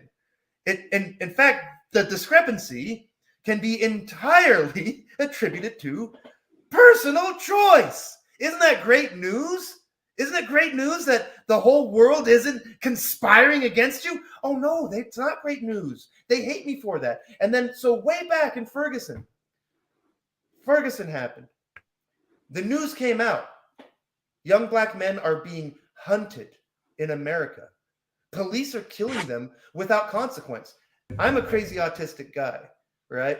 Like when the Trapped in the Closet episode of South Park came out, that aired at 10 o'clock. I was still awake at 7 a.m. downloading documents from the Swedish government about Scientology, right? When Ferguson happened and they told me that the police were hunting black men, I went autistic. And I have been following that shit ever since. And I have good news. I have good news. As many problems as there are in American justice, as much as there is for us to agree to improve with policing, American police are not hunting black men. It's good news. Oh, no, it's not good news. They don't want to hear that. They need their belief. They need their belief. And it's just kind of like telling Mormons, like, there's good news. God doesn't care if you cover your shoulders. Good news. They don't want to hear that good news. They want their faith. They need it. All right, Chris, your firebrands have had their stab at it. If you were going to prepare a newly outed ex-Mormon for what they were going to face in the realm of feminism, what would you want them to know ahead of time for what they were going to encounter? And I'm going to let you answer that while I step off screen for just a little bit. Oh man, it's such a big subject. First things first, I hear people all the time saying first wave feminism was good. Go read the Letter of Sentiments from like 1864, like the very first meeting that they had about feminism, like the first wave. When was it? 1848, 68 women. Frederick Douglass was there. Seneca Falls, New York, the Seneca Letter. Just read it and see if like that sounds like you know equality, or It's actually pretty concept. Comforting. It's actually pretty comforting for you to tell me that people have always been this insufferable. Yeah, it's been going on for a long while, but like there's levels of that whole entire thing with all this stuff. Like I think things have been getting incrementally better for women. I'm not saying they were perfect for women in the past in any way, shape, or form. Well, that's one of the great ironies is that you look at the nations that have the narrowest gender wage gaps are places like Bangladesh and Iran. Yeah, that's where it goes up. Figure The wage out. gap thing, I know the response, even though Flip knows the response to some of those things that he's saying, is that you're just not going back systemically enough. You're not going full Foucault on it and seeing that it's a bigger systemic thing. And Thomas Sowell is one of the persons who says it's like you're fighting cosmic injustice rather than you're not fighting something that's tangible. But as far as the feminism thing goes, man, there's so much history and there's so many different weaves and waves. Like, what is feminism right now anyway? Feminism academically has been squashed. It's been squashed, and it wasn't squashed by us, like these guys, us firebrands yelling on here. Yeah. It's been squashed by LGBT movements. It's been squashed by gender ideology. I mean, these things. I mean, they call it the Ouroboros, like the snake. It's been squashed by the movement that says that men can go into women's locker rooms just by saying I'm a. This is a perfect segue for something I wanted to bring up. Hold on, Flip. Before you do that, I want to summarize this because, like, I've watched all your episodes, and if I was to try to integrate that, what I would tell a newly, ex-Mormon person what they're going to encounter is that the term feminism is not just a monolith. Understanding that there's a history to it, there are movements that have been separated into first, second, third wave feminism, and each of those movements are marked by a different philosophical injection that transforms the movement.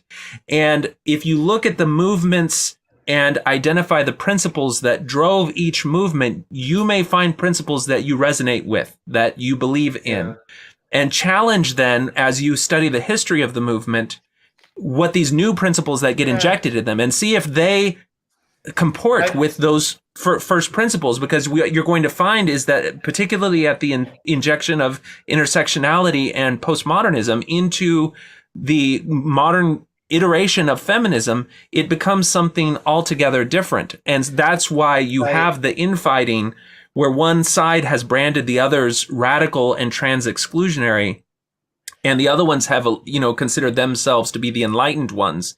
And then you can kind of, based on principles rather than just the label feminism, decide where you stand on those issues.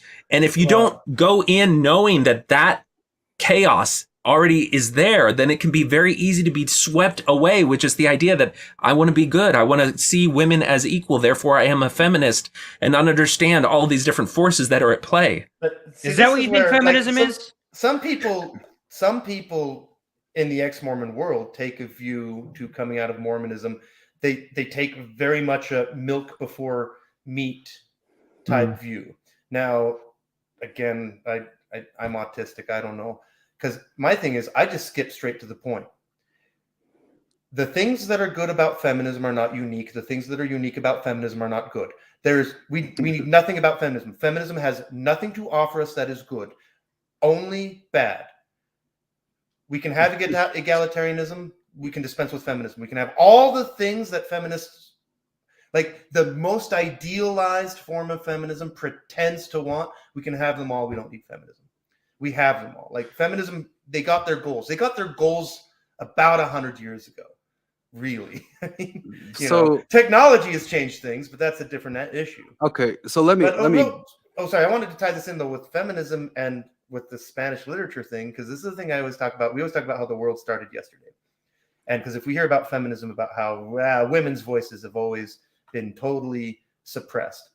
And I'm always like just walking around in the world, I run into stuff that runs against, like if you're an ordinary person and you walk around in the world and you're not a faithful Mormon, you just run into stuff all the time that runs against the Mormon doctrine. Chris, you got a master's degree in Spanish literature. Have you ever heard of Cantiga de Amigo? Cantiga de Amigo? Did they teach you about Cantiga de Amigo? This is something I stumbled on randomly this morning while having like a kind of a silly back and forth with my coworker. Because we were talking about Portugal, and he's a poet, and he was like, are there any Portuguese poets? So I started looking at Portuguese poets. There was a guy called the Poet King of Portugal, and he was famous for doing a form of poetry called Cantiga de Amigo, which was really popular in the 13th century. And I'll quote this part of the thing where this is really interesting, is that it is rooted in female-voiced song tradition. And stylistically, they're characterized by, where is it? Where is the thing? It says that, anyway, the point is that it's an entire poetry form that was all about female voices. There's like 3 examples that have men, and they're just like off screen. You didn't learn this in your Spanish literature class, did you? Because apparently it's a big part of Spanish literature. Now, why did they leave that out? I wonder. Now, of course, you keep reading, and it says that all of the known poets were men, but okay, it was the 13th century. But I was told that women have been oppressed forever, and that women's voices have been subjected, and that blah, blah, blah, blah, blah, blah, blah, blah. And just walking around today, I discovered, no, there's an 800-year-old tradition in northwestern Iberia of an entire poetic form that the rules are it's all women talking all the time. Yeah, there's all sorts of extra stuff in history that doesn't get covered very well. But I mean, some people, Camille Capaglia goes into this stuff all the time. Oh yeah, she's great. But what was I going to say? So I was going to bring it around to just this week. So just this week on Mormon Stories, there was an episode about a woman and her husband. It's called "Unraveling the Progressive Mormon Dream," and I listened to it, and not to specifically like try to criticize those people. I'm going to say in the episode, it came up that it's a very typical story. It almost just becomes the basic We decided we were polyamorous. I hear that 21 yet, but months. it's probably 21 months is the over-under for when your relation explodes after declaring polyamory. Let Chris finish an idea. This is people. This is going to be an introduction to when you listen to Porchtime. That's my number. You're going to get random sidetracks by Flip about esoteric crap that you wonder where he pulls that stuff from. The alcoholized beer. No, but 21 and months. Chris, Chris won't be able to finish it. Couple declares polyamory. 21 months until the marriage dissolves. Okay.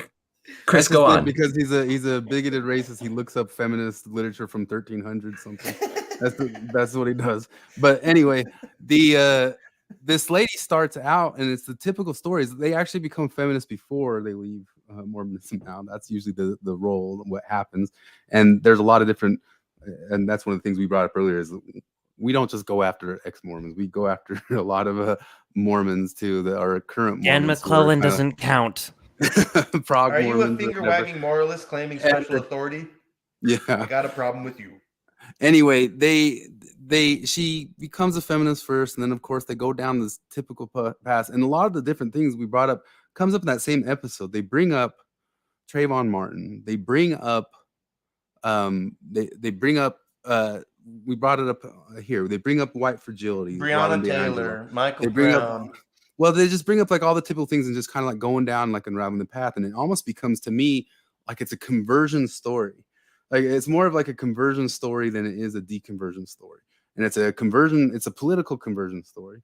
And I see it again and again and again. And the whole thing just kind of happens that way. And one of the things they start doing is deconstructing what a relationship is and what gender roles are and all that sorts of stuff.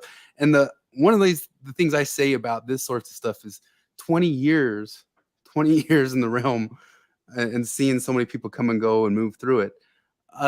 Once again, I'll go back to what our charter is, what our banner is on the thing is like, hold on a minute, and that's really all our thing is. And I 100%, I'm libertarian leaning. Like, go sow your oats, do your stuff, do your thing. If you're not hurting anybody, kids, go off that. Kids is a different thing. Wait till kids are 18 for weird stuff. But and when you're an adult, there's a time and place for everything, and that's called. But when kids are adults, or when adults are doing stuff, they can go and try and do their stuff. But you don't have to say I believe in Joseph Smith to say, hold on a minute. Hold on a second here.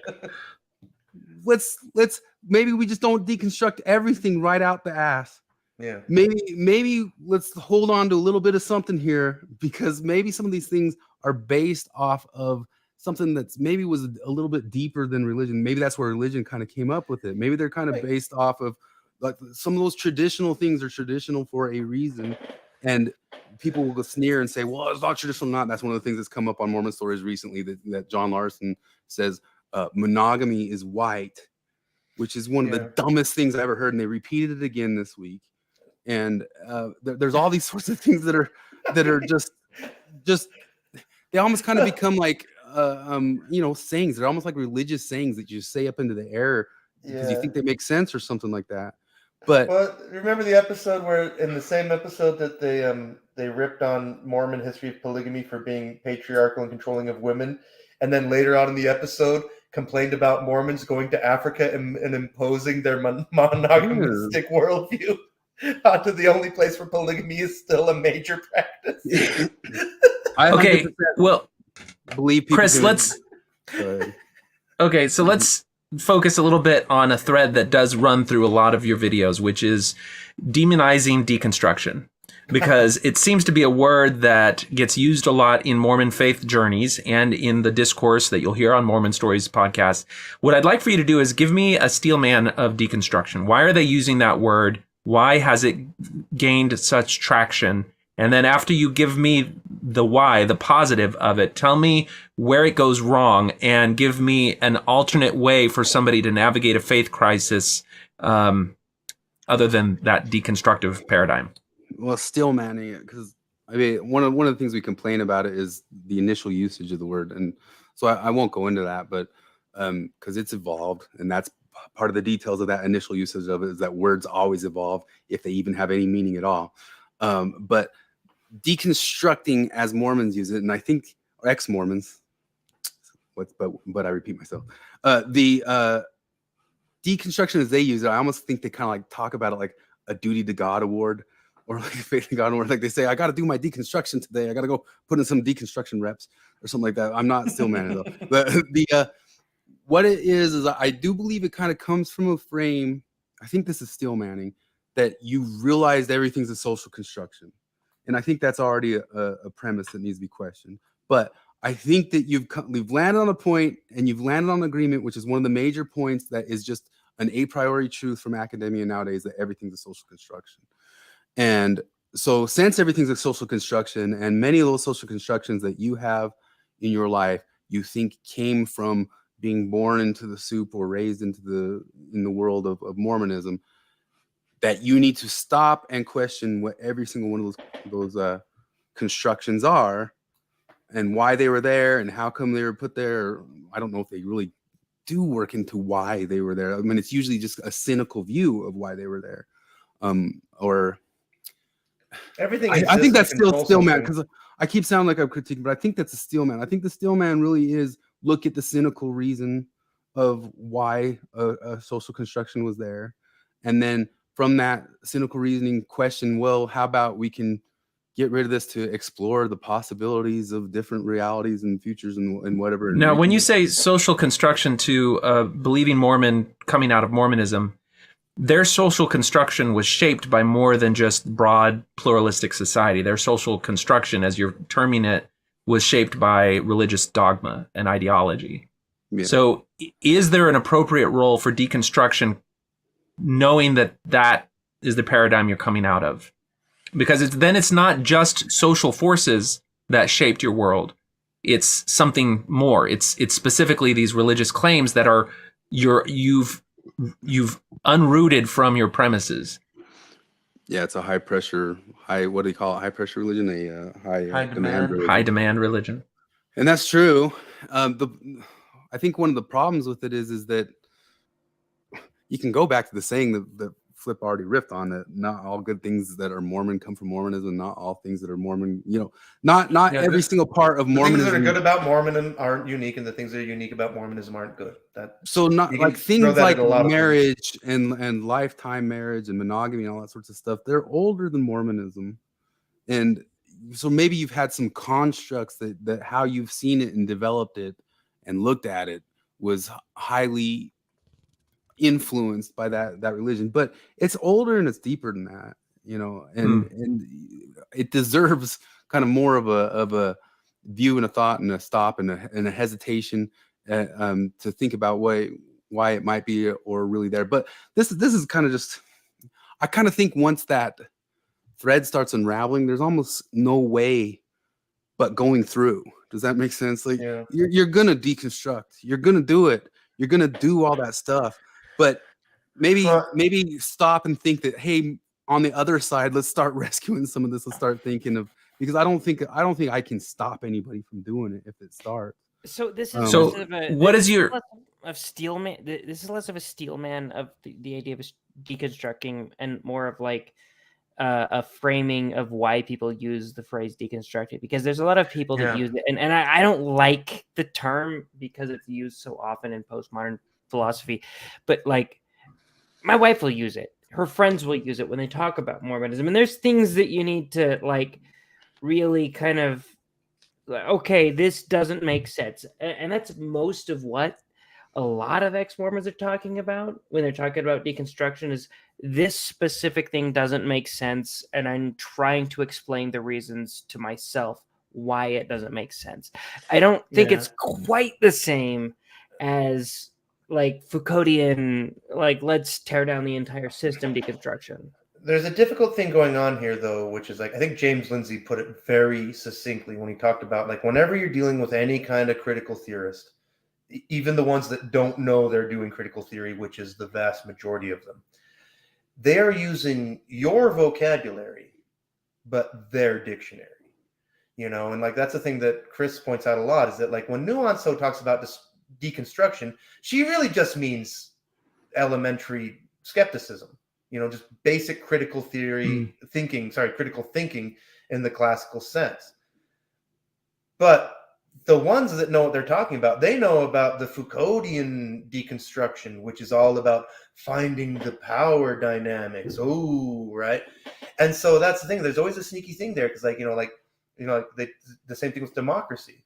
Like there's the everyday definition of democracy, and it blurs. There's the critical theory version of democracy. There's the everyday definition of racism, and then there's the critical theory, and this goes on and on and on and on. It blurs is a hard. Major layer of difficulty whenever dealing with this stuff. I think Jared did a good job doing of deconstruction as in elementary critical skepticism. Sometimes, but then sometimes she breaks teaching it where she's seeing the power thing, and this is why this stuff is so dangerously insidious. Like Orwell, like I remember when I was a kid reading 1984, and I thought, my God, what a terrible fantasy. And then I read it when I was a little older, and I thought, my God, something like this might happen. And then I learned about North Korea, and I went, my God, somebody did it, right? And now, like right now today, and there's that famous scene in 1984 where Winston Smith goes out on the street and the other guy says, "Don't you remember, brother? We've always been at war with East Asia." And I run into that every day where it's like, critical race theory isn't real. There's no such thing as the draft. Literally an argument I got into with a normal human being. Don't believe your He told lying me eyes. there's no such thing as the draft, right? There's proof that Trump colluded with Russia. Are you stupid? Like, I run into this everywhere. Chris, what are you getting to? There was a really good meme floating around. I know you saw it, and it was just somebody saying, they were showing the galaxy brain thing of like, I can deconstruct this, I can deconstruct this, to mention Nuance Ho. I've seen her brag about how she can deconstruct anything. She's got that on one of her TikToks. And then one of the final ones, it's the Michael Jordan crying face, and it says, I can deconstruct things that are true. And that's really it. But this is kind of the deal, is like, I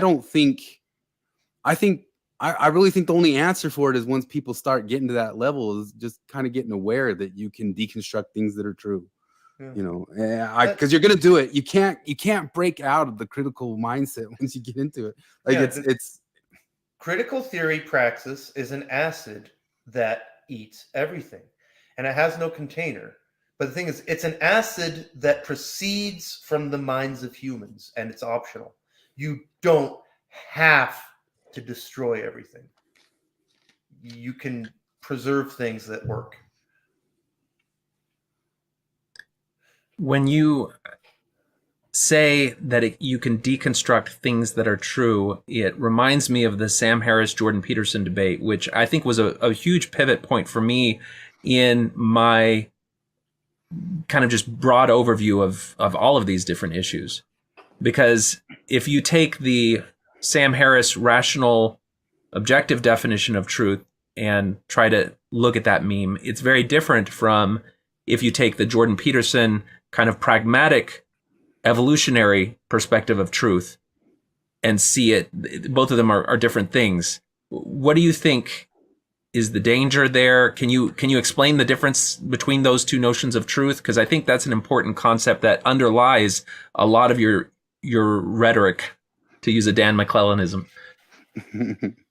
Yeah, you going first? The pragmatic truth really comes out of philosophers from the early 1900s. They call them the Metaphysical Club. C.S. Pierce, John Dewey, William James, and they ultimately came up with the same problems the postmodernists did. That it's just really impossible to decide on what truth is or what isn't truth. And so one of their solutions to it, way before the postmodernists, was it was almost a Darwinistic answer. It was an answer of like, what survives? By your fruits you shall know them. And that's actually a really difficult. I mean, I've seen people bring that up, especially in the ex-Mormon world, that's a fallacy. Philosophically, it's not a fallacy. It's really all we have. It's one of the things. It's one of the philosophical angles for saying this is one of the angles for figuring out what's true or not, even if things aren't exactly true or not. What survives or doesn't has some claim onto what truth is or isn't. But the flip end of that, of the empiricism of Sam Harris, you'll see a lot of new atheist types like we used to be, and I kind of think that they had, even myself, had a problem of stopping and humbling yourself and stopping and looking at that.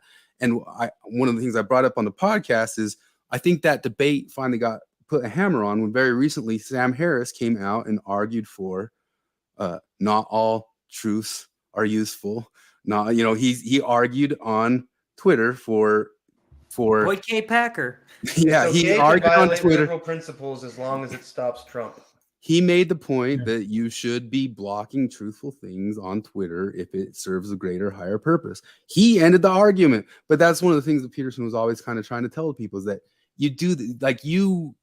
every single person takes truth in that way, whether they like it or not, at some point or another. That's just part of the way of getting about this world of where we're just trying to survive and thrive. There's going to be things that they don't make a lot of sense. So that pragmatic truth, it works a whole lot. And it helps like religious people. It doesn't necessarily mean that it's empirically true. It's like empirically true that Joseph Smith, whatever, all the stuff we've already said. But stop golden plates. Yeah, but there's a lot of pragmatics in it. There's a lot of fruits in the whole world that proves out to be a pretty truthful or useful thing. But I'm stuck in the world of saying, like, because I don't play like the little games Peterson will play and say that the things that I don't believe are true, maybe, or something like that. But he's got a point, and that's I just don't. That's one of the things I don't get about new atheists, who I once was. Is why is it so hard to say you've got a point here about so many different things? There's a million just different little things that religious people have points on, and it doesn't take away from your worldview to say, yeah, you got a point there on this one. Yeah. So can you guys talk a little bit as an example of this? You bring up polyamory quite a bit, and it's one of those things that is always fun because I love Jared's impression of the polyamorous person. But I think that's a really important one because it comes up so frequently in ex-Mormon spaces. You've got, you've left the false truth paradigm of Mormonism. If God isn't real, then all things are permittable, and people have these sexual drives and urges, and they feel like now they've been in a prison of monogamy and they want to explore. And this is now where that, the stability and kind of like non-volatility are such important things in the long span of your life that you just don't realize in the heat of the moment or when you're young. And it's only like when you're later that you realize there's so much value in stability, and that's where that conservative mindset that is, conservatism isn't about just, red things and Republicans. It's also about this notion of stability, and that the evolutionary lens that you can go back and look at things in gives you a different way to value things. Things don't have a value simply because of empiric truth. They also have a value because they stand the test of time. And when you've never incorporated that into your analysis, then you've lost something. And when you get the wisdom to incorporate that into your analysis, it changes your view on a lot of different things. So what is your take on polyamory through that lens? The iron law of woke projection never misses. Now, Jonathan, have you noticed the very strong correlation between how much an ex-Mormon complains about polygamy and how quickly they announce they've become polyamorous? No. There is.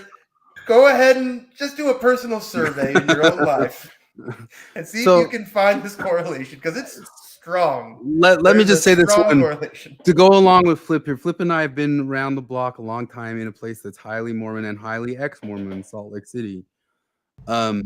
This one, let's get away from all the theory this time. This one's just personal anecdotes and seeing it in the real world. Wait a minute. Just wait. Just wait a minute. Maybe don't. Maybe don't. Because I've seen zero work well, and I've seen a lot. And I don't know what else to say with that. I know that the plural of anecdote is not data, Dan McClellan. But I'm just going to go to like the personal pragmatic level on that one, because people say too often that I get up into the high lofty theory stuff. I'll stay out of the theory on that one. Maybe don't. And why do you say maybe don't? What is the thing? I've seen a lot of people try it. It's almost kind of like you can even set your watch by it, by like the path of them when they're leaving Mormonism and then making the announcement and all that stuff. And sure, you've deconstructed marriage and all those sorts of things. And then they make an announcement that's happening today, and you can set your watch and say, okay, 2 years from now. That's my joke. Is 2 years from now they're divorced. If your marriage is at least 10 years long, and you announce you're polyamorous, the over/under is 21 months. There's Flip and I know several couples that it's just that's my experience. It's sad to us. You know what I mean? Yeah. But they're like, okay, we're polyamorous, and you're like, oh, y'all were such a good couple. Yeah. You're over. But like to hammer this home, like my thing at the very beginning about the finger wagging moralist thing is because like look at the ex-Mormon community. You can do it. I'm not going to wave your finger. They shit on Mormon courtship and the brief courtships and coming home from your mission and just going right on to it, and how often that just goes kablamo. So okay, yeah, they've got a point. Let's talk about polyamory and how often it goes kablamo. And do we really want to play these numbers? Because I got to look around and say, Mormons are doing better than the polyamorous. They are. So I'm gonna cover this from the perspective of somebody who got married, like did all the Mormon shit, like of going on a mission, coming home, and getting married less than a year after my mission, and it actually worked out really, really well for me. And I will say, where the ex-Mormons get it wrong is that they say that you should wait until, I don't know, they always say that you should wait until you're like, I don't know, 50 or whatever to get married. That's what it seems like they're trying to tell you to do. That's not just the ex-Mormons. That's any lefty is telling you to do that. But then where I will shit on the Mormons is they tell you that you ought not take seriously young love. And the problem with that is that I remember going to this, that my ward had this big wedding anniversary. I was dating a girl in high school at the time, and my mom continually told me that I should not take this high school love seriously.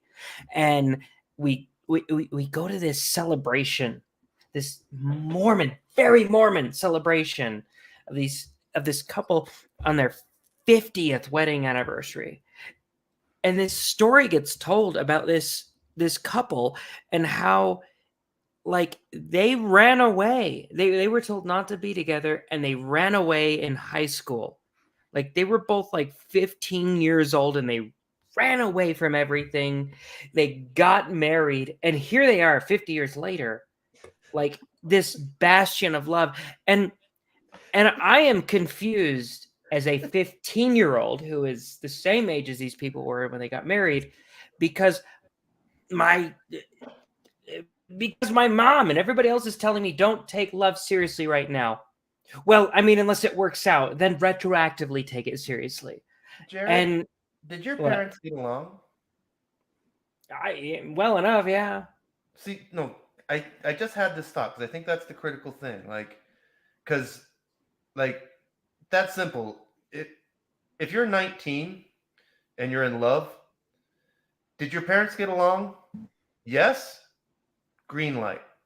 That's the Did difference. your parents not get along? Red light. Because the thing is, like, what you're talking about, I just flashed back because I was a missionary, and one of my mission companions, like the woman he's married to today, that he's got like 6 kids with, and they are absolutely kicking life's ass, and they are totally devoted Mormons. They are 100% living it. They're doing it in Missouri. They're absolutely I was his companion as he dated her. She was another missionary in the mission. Like they started dating there. Effectively, like, I mean, like, Badass. I'll tell you, That's like, some it's amazing. forbidden Like, love right there, and I'm a fucking hopeless romantic. I was there for the whole thing, but there's this kind of weird thing. It's like, this is the deal, was that, like, there was a particular family in the ward. Was there something like they had deaf kids? And so, like, these sister missionaries were technically over the branch that covered. So there's this weird, dumb excuse for all of us to meet at this house. And so, but talking about this is beautiful. And like, then they would talk on the phone every night. And that's the thing. It's like, because I remember that's a beautiful story. Like, this is and the rules. That's anti-polyamorous, is what I'm saying. Like I don't lock your heart, all that stuff. And that's the thing. Is like they fell in love on the mission. They left within like 3 weeks of each other. They were married inside of 3 months. And I look at that and I say, like, they did everything exactly right. They are like totally in love with each other. They are absolutely just nuts about each other, even more than 20 years later. Their kids all look great. Everybody's successful. And John DeLynn saying, don't get married when you're young. Well, all of our thoughts on marriage should be taken with a grain of salt because we're incels. So. Well, but here's the thing. So my parents, like, this is like, we are incels. I fell in love and got married very early, but my parents hated each other, you know? So that's things like I don't think it's a Mormon, not Mormon thing. That's the thing about when you're young and dating. Did your parents get along? I think that's what it is. Anyway. Well, it's funny because you guys have alluded to something that I think is an undercurrent in all of these issues, and that is a fetish for power dynamics. And if you go down that road for looking at the world only through power dynamics and then mind reading the intentions and the motives of anyone that you encounter with that power dynamic view in mind, it becomes very hard to have authentic, genuine relationships with anyone, with an employer, with a friend group, with anyone, because you always have that potential to look for the cynical motive that plays against or with power dynamics. And so, like, one of the things that you kind of notice as you see people in Mormonism start to read Feminist Mormon Housewives, the Bloggernacle, and start to adopt that feminist worldview is then they start to look at the world through power dynamics on the lens of the patriarchy being the ever-present evil force that is oppressing women. And then they turn and look at their husband, and he becomes the embodiment of the patriarchy if he does not completely conform to the feminist perspective. And then it becomes very hard to have an authentic, genuine relationship where you can give people the benefit of the doubt or assume good motives and not immediately go to the cynical view. It disrupts your relationships. And it becomes then very hard to even become that hopeless romantic that Jared claims that he is, because you can only see, well, a relationship as some potential source for someone to exploit me or to be something like that. But and, see, you tapped go into ahead. something else that I got in earlier, though. This is another thing where I talk about your vocabulary, their dictionary, that word power. This is something Jordan Peterson is very good at teasing out, because the left, the woke, they see power as coercive power, as tyranny. And they don't see competence as power. They don't see reputation as power, right? They don't see all the other things that fall under power as power. They really are just talking about control. And that's an extremely important distinction. And that's one of the other levels lost. of it is that same exact thing of you're saying you could maybe start looking at your husband as a representative of the patriarchy. There's a flip end of that, of where he can buy into that too. And I hate to mind read, but I bet you it kind of kills like the libido in most of those situations, if not all of them. I mean, they. So I've actually thought about this a lot, and I've thought that there's, my wife has been getting really into this, like, for lack of a better term, like the red pill guys thing, like the guys who go against the guys who go against feminism. Yeah, but like which person? Yeah, which kind? Which kind? It's a bunch of different guys. And she was asking me the other day, she was like, okay, like, so I think that the more I think about this, the more feminists say it's more difficult, like life is more difficult for a woman. But the more they say that, the more I think that life is more difficult for men. What do you think? And I was like, I think we need to stop. We absolutely, if we want to coexist, we have to stop doing this. It's not a competition. Like, I think there are things that are more difficult for you. And I hope that if life sucks for me and I come to you and tell you that life is more difficult for me in this specific situation, that you will also be sympathetic to me. Like, we're not in competition. We're a team. And that's, I view polyamory as being anti-romantic. And as a person, like, I view myself as like that hopeless romantic that Jonathan said. And like, I want to tell my wife, like, okay, Mormonism kind of sucked ass for me because they told me that I was a piece of shit for watching porn and that I was a piece of shit for not being a worthy priesthood holder and this and this and this. And then I want you to turn around and tell me that they told me that I couldn't be a priesthood holder. They told me that the only thing I could be is a wife and this and this and this. And then I can be sympathetic to you. We're on a team. Yeah. Any of these ideologies that like separate us from being a team can fuck off because they're anti-romantic. And polyamory is one of those anti-romantic ideologies. Polyamory fails because it's based on the same fantasy as pornography.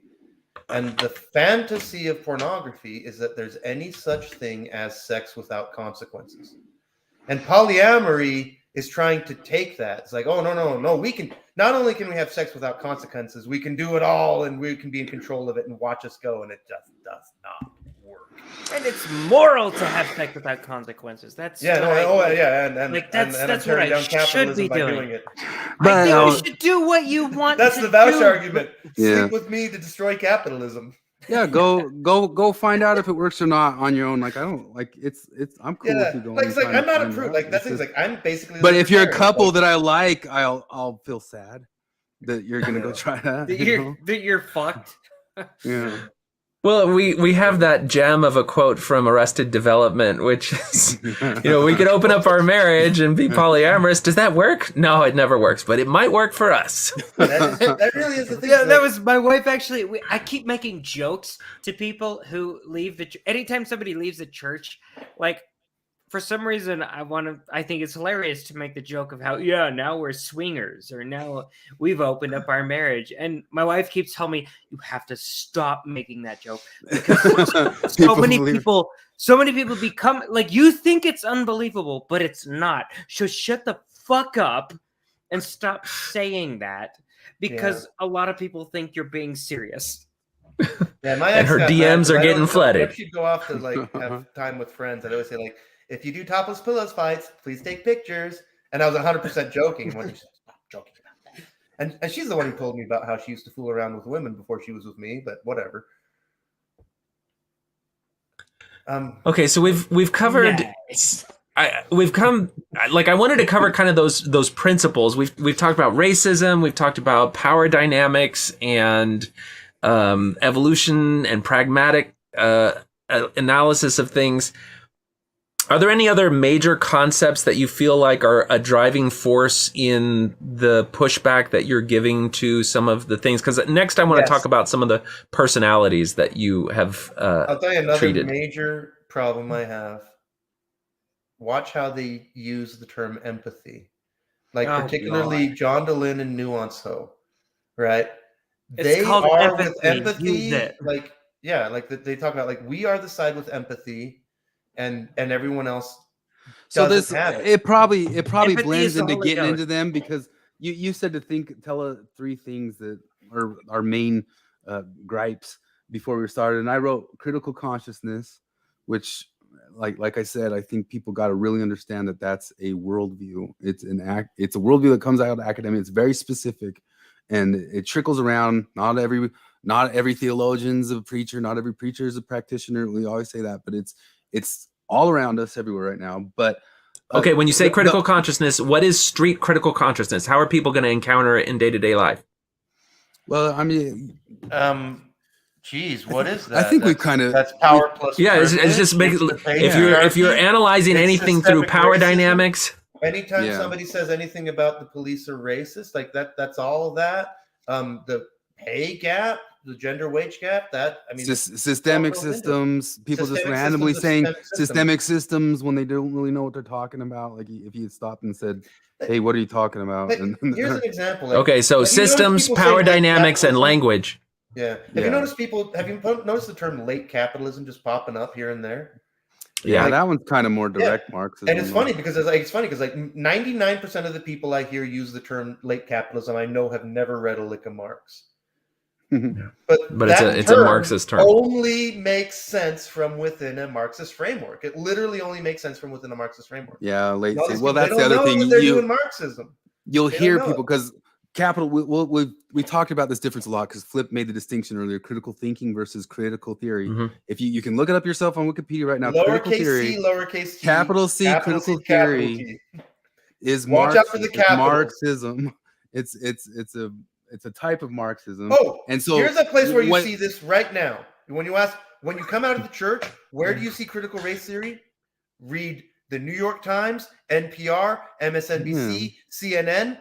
They capitalize black when talking about race. They do not capitalize white when talking about race. That's specific. It's in the deliberate editorial choice, and it is ideological. You hear it watching the NBA. You hear it just looking through Twitter. Kids are getting it in school. Yeah. It's all over the place. I mean, one of the greatest lies around is people trying to pretend like it's not power plus privilege. But That's that. Okay, so that's one of your big beefs is that critical theory. Critical You were gonna- consciousness, Let me Yeah, put it critical this way. consciousness. I was going to bring this up earlier because this is a thing that Chris and I have talked about for a long time. This is my big divide. Like, why am I yelling at the ex-Mormons when I'm not yelling at the Mormons? Because you're drunk. Because I know from a lifetime of experience. Why am I lying at John? Sorry, what did he say? because you're drunk. Oh. Hey, look, I have been. This is non-alcoholic. I made a point that I'm switching to non-alcoholic, but I know from a lifetime experience that if I am in a room alone with a Mormon, the Mormon will ultimately cop to its faith. They'll cop to it and they'll say, "Look, it's my faith." And for me, once you say faith, that's like, okay, I can't touch faith. I can't touch. Well, there it. is something. There's There is nothing that I something can about do you. with your faith. I just There means is I can something ignore about it. you knowing that the life that you're living is based on metaphysical claims. Because Exactly. a lot of the But woke, the shit, woke they- will cop they're to it. very religious, but they don't think that they're religious. But no, the Mormons will cop to it being a faith. Eventually, when So- you get down to the bottom, they'll cop to it. The woke will not cop to it being a faith. They'll say, "Oh no, this is science. No, this is history." No. So this if is I could all just those say, things." like you're saying, how's it done on the street? There's a million ways it's done on the street, and one of the things we do on our podcast, especially poking through some of these other podcasters, is we poke out, like they say, "What are you talking about? What are these moments?" And we poke and find the moments and say, "Here's a moment. Here's a moment. Here's a moment," and they're all over the place. But two of the other things that I mentioned were catastrophizing everything. If I would say, I mean, it takes to get directly critical of a person. If you listen to John DeLynne's episode today, was it today, about ATM? Is that what it is? Or ATC, the church? Yeah, critical- activism what's it against called? the church. Activism Yesterday. against the church. And I think that was an interesting talk to me. And you can have criticisms for the church and how they take it, but it's one of the first times I saw from the Mormon church that they're starting to grasp what critical consciousness is, that it's something a little bit more than just the church is weird and has a weird past and was coercive. It's they're I'm still grasping- listening, so keep. they're grasping that something more is going on right there. But if you listen to that whole entire episode, and I think it's especially a problem with John DeLynne because he is a PhD, whatever therapist or whatever. That episode, I think he's just kind of going around in circles trying to get everybody to catastrophize it. The whole thing is like, "Hey, Gerardo, did you get real mad at this? But how did it make you? Did it really make you mad? Or should it get you mad?" Like the whole thing, and they bring up Jonathan Haidt a lot recently, and I frequently get upset at that because bring up Jonathan Haidt they have Jonathan, like they mentioned him with the disgust in one of those episodes, and if you hear them, like how many times they mention the word gross. This is gross. Like a disgust reaction is part of everybody's politics. It's part of human interaction. So the but guy, they say so the just a guy who conservative keeps thing. saying, "Hey, maybe we should be on our phones less and give our kids a little bit more freedom and just be nicer to each other." That's the guy that they're like, gross. Well, no, they didn't say Jonathan Haidt's gross, but they were just talking about the concept of disgust comes from Jonathan Haidt. Yeah, but they said it's only conservatives or the conservatives are more, but they live off of disgust. But catastrophizing, like one of the Haidts, Coddling of the American Mind, if you read the whole entire book, and then go look at Jonathan Haidt's, I think you can look at it right on this great channel by Jonathan Streeter, where he posted episodes in little clips, digestible clips of Jonathan Haidt's talk about truth versus activism and how those things don't cross over very well. And that is one of the best descriptions of what the problem is there. And the guy on the Mormon side, whatever that guy's name is, Corbett, he's starting to grasp that stuff. And John DeLynne listened to the whole entire thing, and it was just a big catastrophizing episode. Like, "Oh, how dare you talk about activism? How does this make you feel? How does this make you mad? How does this make you upset? Don't you get upset? Don't you get suicidal? Don't you feel bad? Don't you, it's just that's one of my major gripes." And then my final gripe is repressive tolerance. And what that repressive tolerance is that comes from Marcuse. Some people call it liberating tolerance. And the whole concept is that you must indulge whatever wackiness from a critical consciousness. You could call it a leftism, like a left-leaning or an activist or revolutionary mind, you must tolerate their violence because it's good.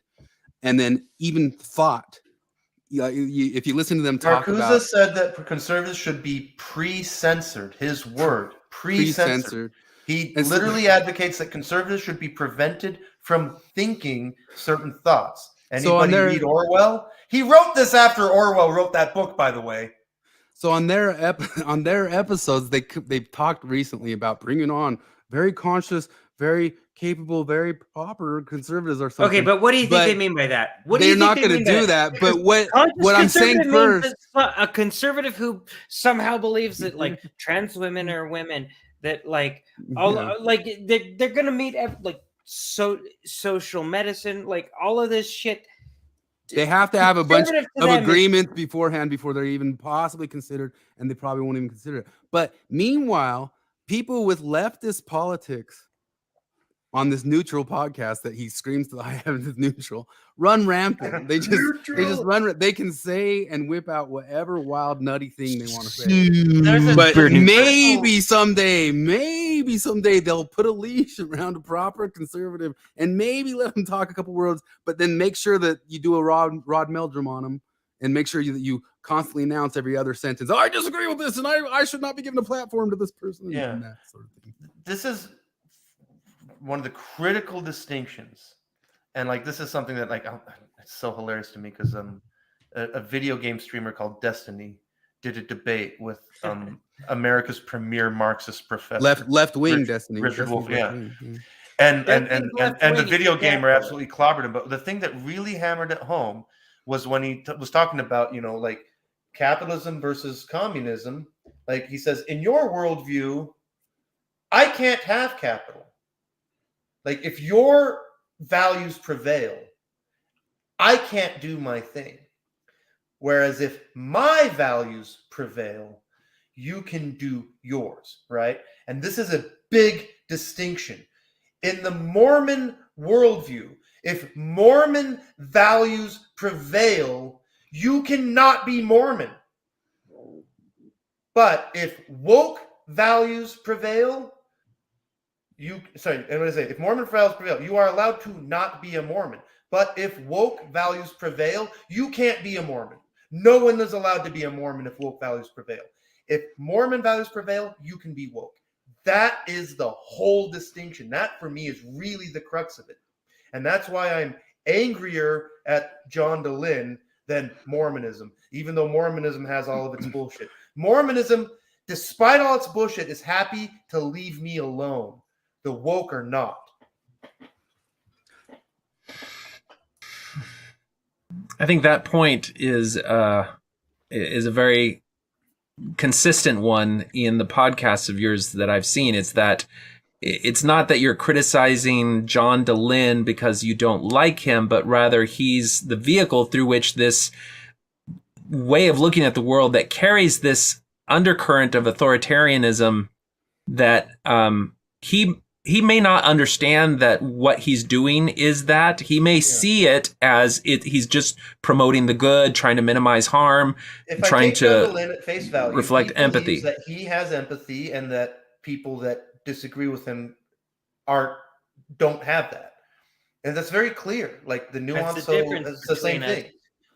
It's like what a wicked thing to say. I mean, because that's exactly I can't remember. It was a few years ago, but one of the BLM activists said white people are devoid of empathy. This is a dangerous thought. This is a wicked, evil, murderous, genocidal thought. We were looking earlier that certain kinds of people don't have empathy, especially the people that don't agree with you. We were looking. I don't earlier. agree with All right, conservative Muslims in Saudi Arabia, but I know they have empathy. I know they do. We were looking earlier at something he just said this week about saying that he thinks people who say they speak for God should be censored. And I mean, he said it should be illegal to say that you speak for God. I need to watch that clip because that sounds fucking insane. But I'm speaking for God right now, and God says that everyone should just do what they want all the time. Censor him, cut him out. Is that illegal, John DeLynn? But I don't like. Oh man, I've listened to more of them because of this podcast, and sometimes I wish that wasn't the case. But it's like I honestly sometimes I've said this a million times. If I put him on, I root for him to not be irritating. And I sit there. I and want the old please. John back.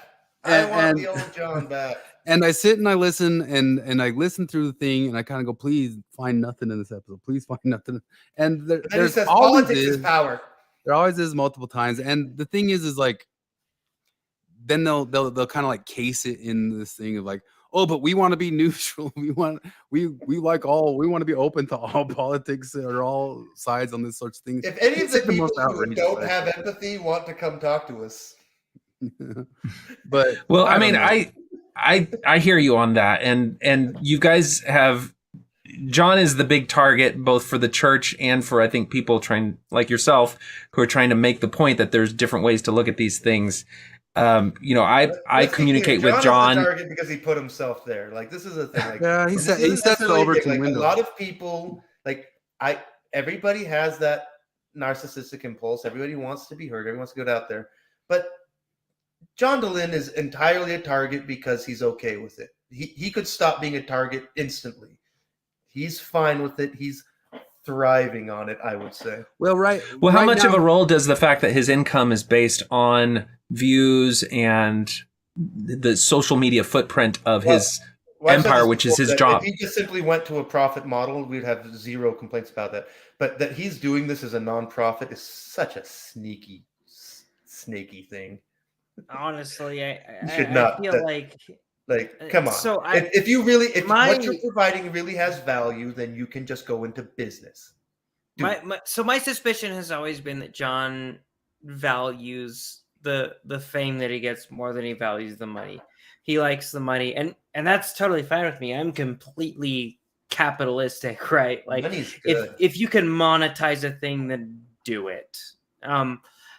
And he's done that, and he's done a good job in the past. I feel like he's done a good job. My criticism isn't that he makes money.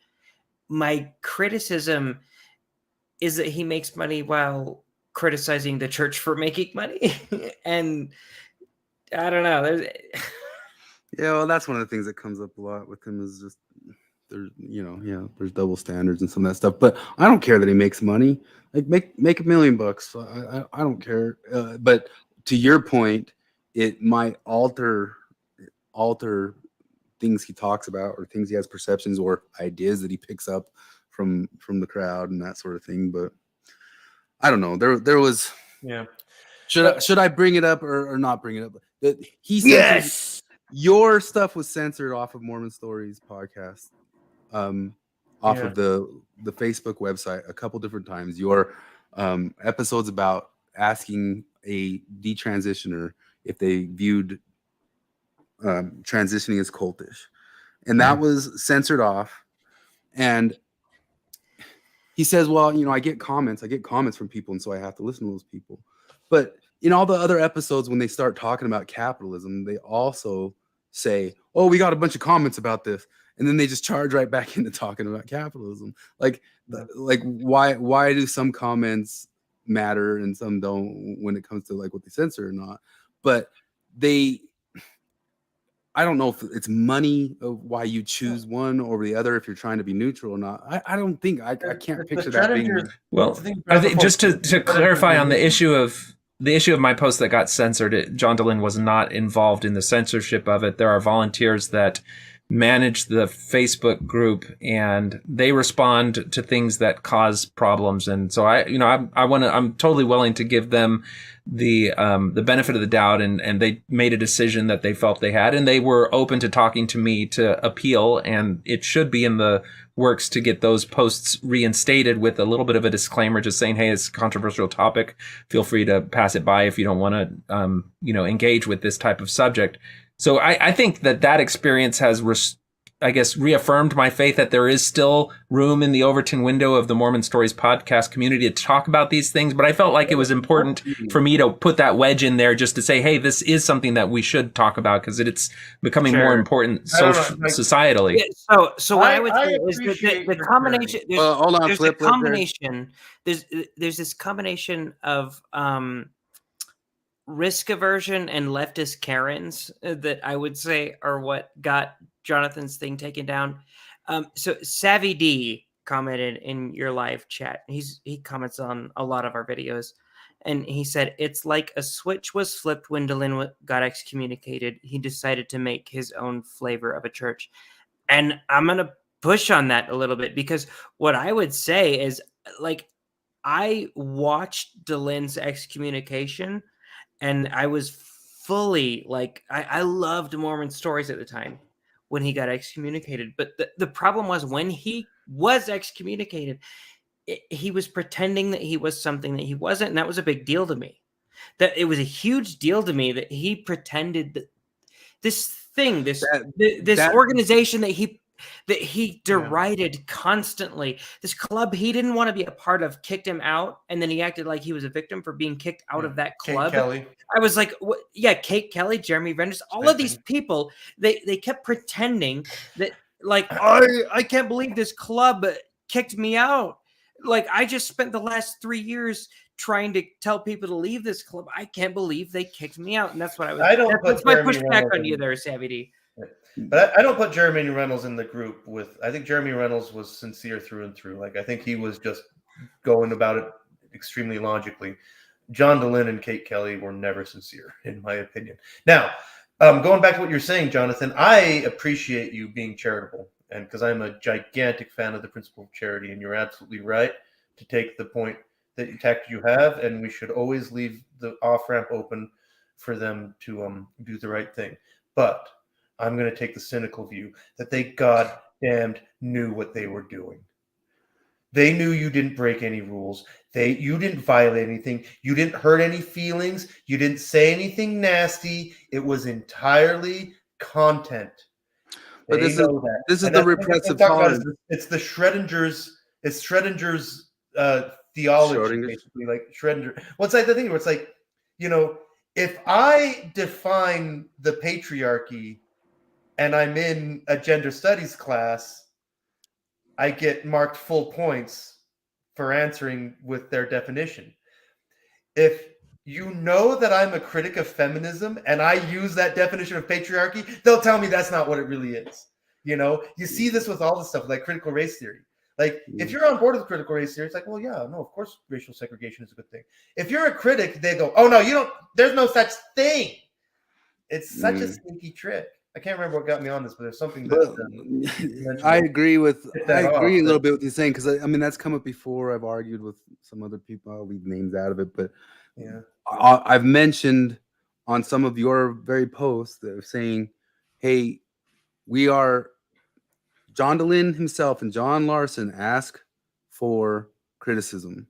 We say, "Here we are," or whatever, and they say, we want to bring on conservatives or something like that. And even if we are conservatives, but we say, hey, we'll talk about this.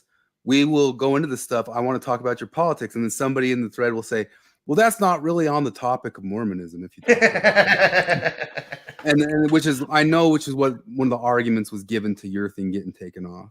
Yeah, but then in the very show, the very next day, they talk about Jon Stewart's great transgender pushback on that AG. Or they talk about capitalism, or they talk about whatever sorts of thing. So their stuff is always that's a repressive tolerance that I'm saying is I don't know if they think they're being cute and that we can't see it, but no, we can see it. Your double standard is very clear. We can see it. And in the end of all things, we're 100% believers in like their owners of their podcast. We believe that we can make arguments better for John DeLynn on why he should be able to make money and why he, as a member of the cis white heteropatriarchy, should be able to have opinions. And and the people who get more that is one. Yeah, just that's one clip. John, come on. That's one of the clips that you guys feature again and again. That I'm sure if I was John DeLynn, I'd probably look at that and be like, I just need to not say that again. And that is the clip of I know him what it is. saying, I hate the fact that I'm a straight white male. No, And that's We what being a like- like, progressive Mormon's all we about. accept apologies. If you want to come out, John Lynn, and say, you know what, there's nothing wrong with being white. No one should be Now you ashamed get of their it. race at any reason. We would say, okay, John, and like here, I'll make the deal right now, John. If you come out and say no one should be ashamed of their race, we will never bring it up again. No, I'm gonna bring it up again. Until you come out and say that there's if one of no- my friends said that, I'd be like, when we got drunk together around a fire, I'd be like, hey, remember when you said that really fucking dumb thing? And they'd be like, yeah. Like, When I said I hate the fact that I'm a straight white male. I get it. That will was never- stupid. And like maybe someday, like a new editorial board will come in and they will have the secret meeting and the Truth and Reconciliation. But until that day comes, I will never let NPR forget the 93% peaceful thing. I will never let them forget the 93% peaceful thing. You know what was 93% peaceful? World War II. My parents. JFK's parade. JFK's parade was 93% peaceful. So you guys haven't seen, like, these guys don't usually see all the clips until I put them in front of them. And the next episode that's coming up, when he brought on somebody and they talked about a lot of different race issues, but you guys kind of don't even know that there's already some other just really, they're really dumb things. They just say dumb things all the time, and that's all we're pointing at and saying is like, and they have such a hold of the ex-Mormon community of like, this is where everybody directs and centers around and gets their ideas from. And it is that critical consciousness world. But within that stuff, if you sit and listen to it long, I highly recommend everybody go and listen to Peter Boghossian's 5-episode part of why I stopped listening to NPR. And what's it called? All Things Reconsidered. So and he's done some really good episodes on making you maybe stop. It was almost like you have to get like woke to people talking woke, and how it just permeates everything. And if you really start grasping on the world thinking, and you kind of listen to these couple episodes that I'll pull up of Glenn, is like, you can't say that you're not just sitting there with a whole new, as they say, when you lose religion, that vacuum leaves open something for a weird sort of statist religion to just fill its void. And that's what I see is happening there. And it's really ultimately really does mirror a cultural revolution. And somebody like John Lynn, I 100% agree he might not be fully aware of the useful idiot he's being. And that's a technical I'm positive he doesn't know. He's not cognizant. Jared's wife, Morgan, in the comments makes the point that if DeLynn was to admit that it's not bad to be a cis hetero white guy, that his audience would eat him alive. Yeah. And I think that speaks to the notion that there is a type of audience capture, or I don't know, content creator capture that happens. There's a couple of people that have done videos about this that I've shared with y'all before, because it's something that I think about a lot, because I think anybody who makes content in this space needs to really be vigilant about how you change your messaging according to the type of feedback that you get from what you get. And that can be something as simple as which videos get more likes or more views, or something where if you do have a charity set up, what videos get more donors, what videos have people pulling their subscriptions or their donors. And if you've watched Mormon Stories for a while, occasionally and not infrequently, John will talk about how he's lost donors or things like that. I guess one of the concerns that I have that I fear is reflected in the criticisms that you've been levying in terms of where he's gone is that there has been that thing where he gets negative feedback if he doesn't toe a certain line ideologically. And so since that is in alignment with his bottom line financially, then it's kind of like that saying that it's hard to argue somebody out of a point of view if their finances depend on it, or if their employment depends on it. This is where the whole thing about he had the choice. He could either go into business or set up a 501c3. He went the 501c3 route. He says that what he's doing is charity. Like that's the legal distinction. You know, like granted, charity has a wide definition, I guess, under the law. But that's the choice he made. And then when he did that, he bound himself to that. If he was in business and his product was helping Mormons transition through their faith and there was value to it, he would have nothing to worry about. Well, The not reason for Well, us. Flip, worried I is hear he's you in the on church that business. point. He's in the church hear you. business. I hear you on that point from kind of a branding or optics perspective, but I think these psychological forces of how he responds to feedback will exist whether it's a charity model or a pay model. Well, no, but I mean, you I see, think Jordan Peterson brought this up, you know, like he talked about, you know, when he created whatever his program was, and he said like he made it a for-profit model specifically so that like, because if it was crap, he would know, he would be punished, right? If it didn't work, he'd know right away. And this is the sneaky thing, because like we know why John doesn't go into business. We know why John doesn't have his license, because he likes this path, the church path, the 501c3 path. It's the path he's chosen, and that belies the fact that he knows he's a quack. Oh gosh. well, I mean, there's a Theremin Trees is a fantastic YouTube video, and he just released in the past couple of days a video about the savior complex. And it's a brilliant breakdown of the type of mindset that you can get into where you do have some success in being a good guy, savior type person, and you can start to now define your purpose and meaning in life through trying to help others. And so you kind of automatically see others as victims that need your help, and you go down that pathway, and it can lead you to extremes, and it can lead to these sorts of, ending up in a position that you probably would not have started out wanting to be at.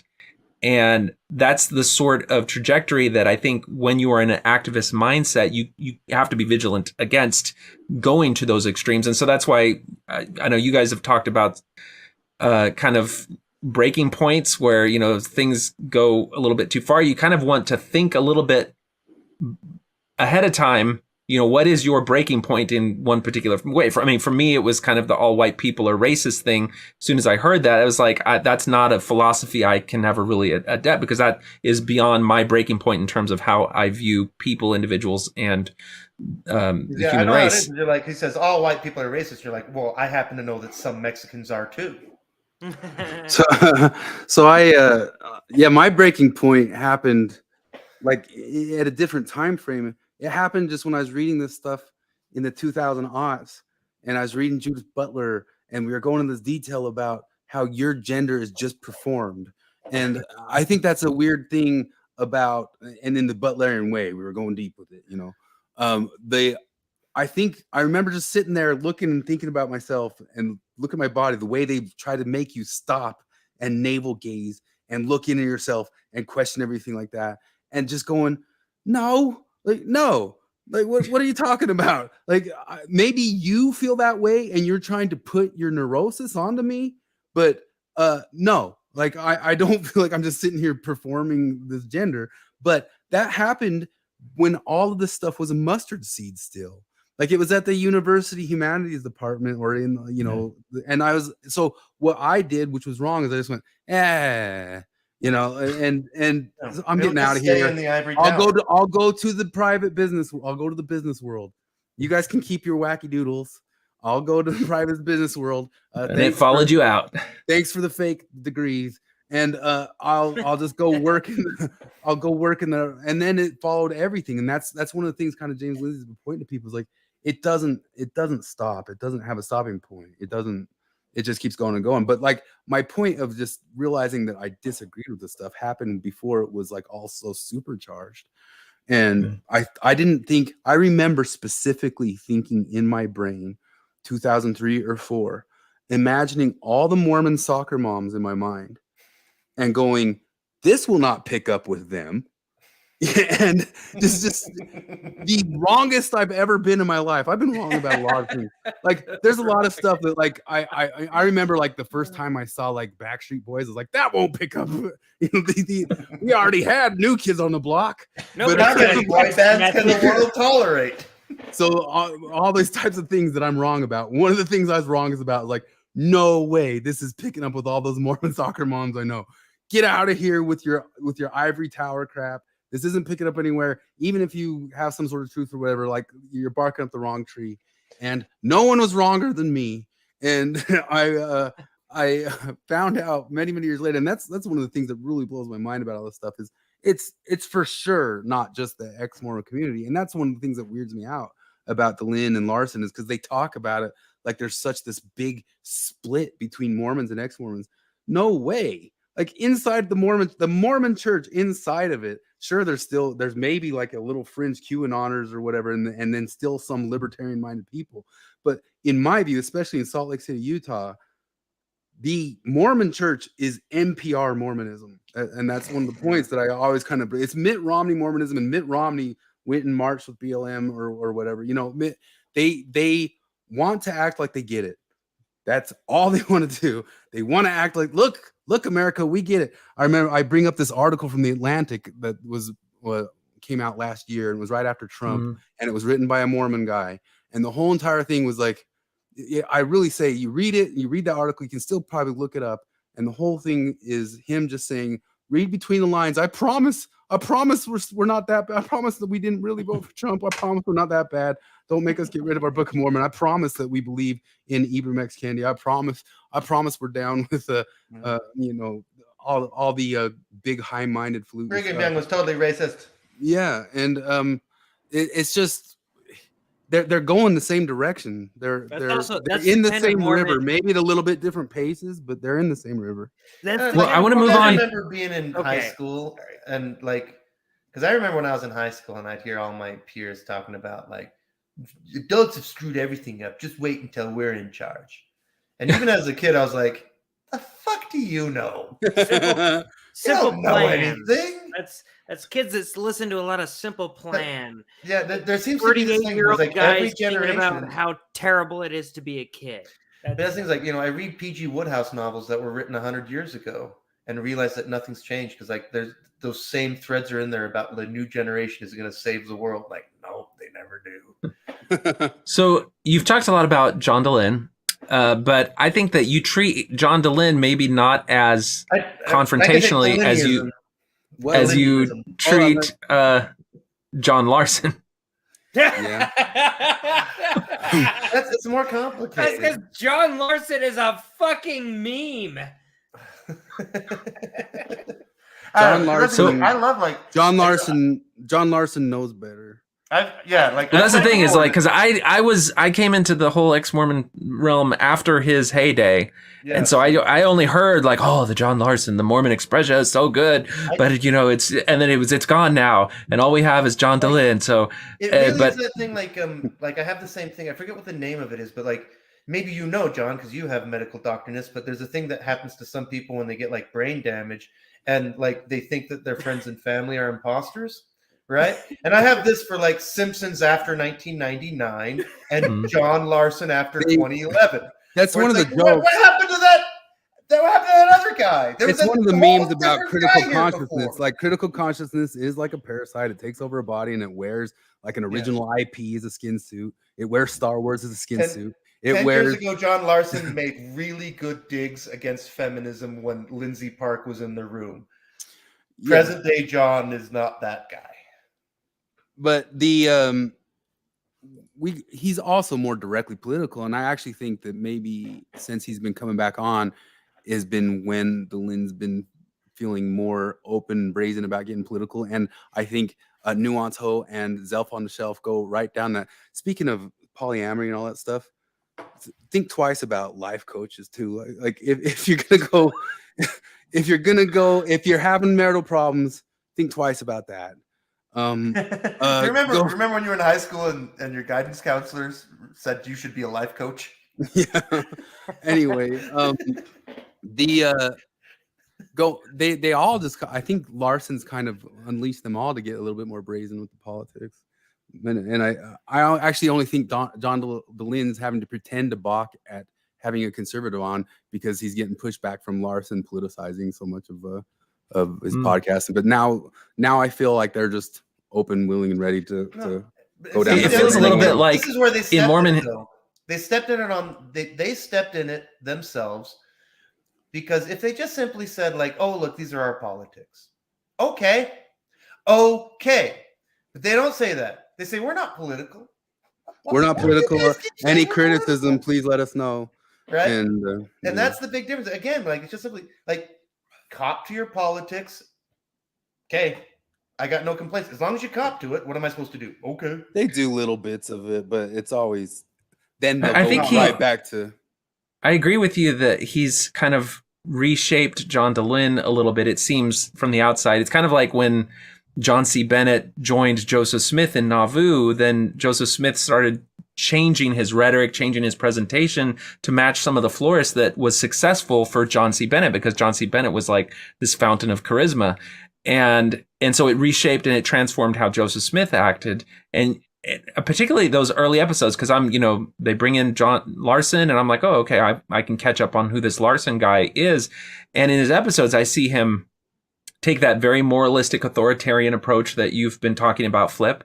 I see him say very political things, demonize capitalism, and say that he's an avowed socialist in the same podcast where they're saying they're trying not to be political. Yeah. And then he says everything with such moral certainty that is accompanied with a demonization of how anyone with a heart or a brain could think any other way. And it's a very emotional appeal. It's the way his rhetoric is turned. It does inflame emotion and everything. But then if you challenge him on it a little bit, he'll just, well, I'm just talking or something. Let's have some beer. Or he'll imply that Chris Hanna is a dangerous liar. Yeah.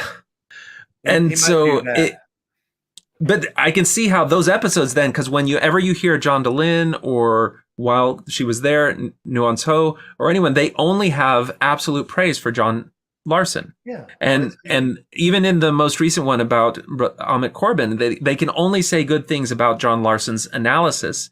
And I just wonder if his reputation from the old John Larson now comes with a ironclad, unchangeable stamp of approval, and you can't say, well, that was a little bit too far there. It's exactly like it's exactly like the return of Jon Stewart. It's exactly like that. But what I was about to say is that like John Larson has become to Mormon stories as Hugh Nibley is to Mormon academia. Like he's kind of been set up as the academic authority, and he's a hack. He's a fucking hack when he comes to this shit. Yeah. It's I don't remember what I was going to say. Go on. Well, I'm surprised that when he says the things that he says, he does so with such bravado and such piety. It's Cenk Uygur. Cenk Uygur, that's what I was going to say. Cenk Uygur from the Young Turks. That's how I view John DeLynne. Because that's a good analogy. Cenk Uygur does this brilliant thing where he surrounds himself with absolute fucking insane people who just say insane shit all the time, like Hassan or Anna Kasparian. And he could be like, well, let's dial it back a little bit. And that's how I view John DeLynne when he has John Larson and Nuance Ho both on his show at the same time. He's like the happy medium, and that's what he wants to be. He's still John DeLynne, but John Larson is out there saying, we should hate all of the Mormon teachings. And John DeLynne's like, well, whoa, let's dial it back just a little bit. Well, that's an interesting point. It does give him the ability to be, in that context, a moderate voice, even if that it's kind of like the Overton window shifting so that he's the moderate in a far more extreme way of looking at things.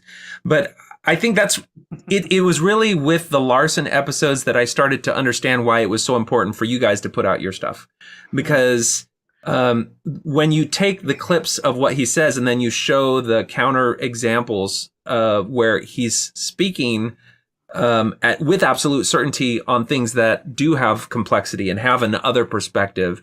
And when he's making these broad moral statements, and you can, you point out quite well in several of your analyses how it's unjustified. And I think that that point of the kind of the ratchet where you only allow leftward perspectives and extreme things, and then you don't do that in the other way, has its contrast most particularly in when you guys address John Larson.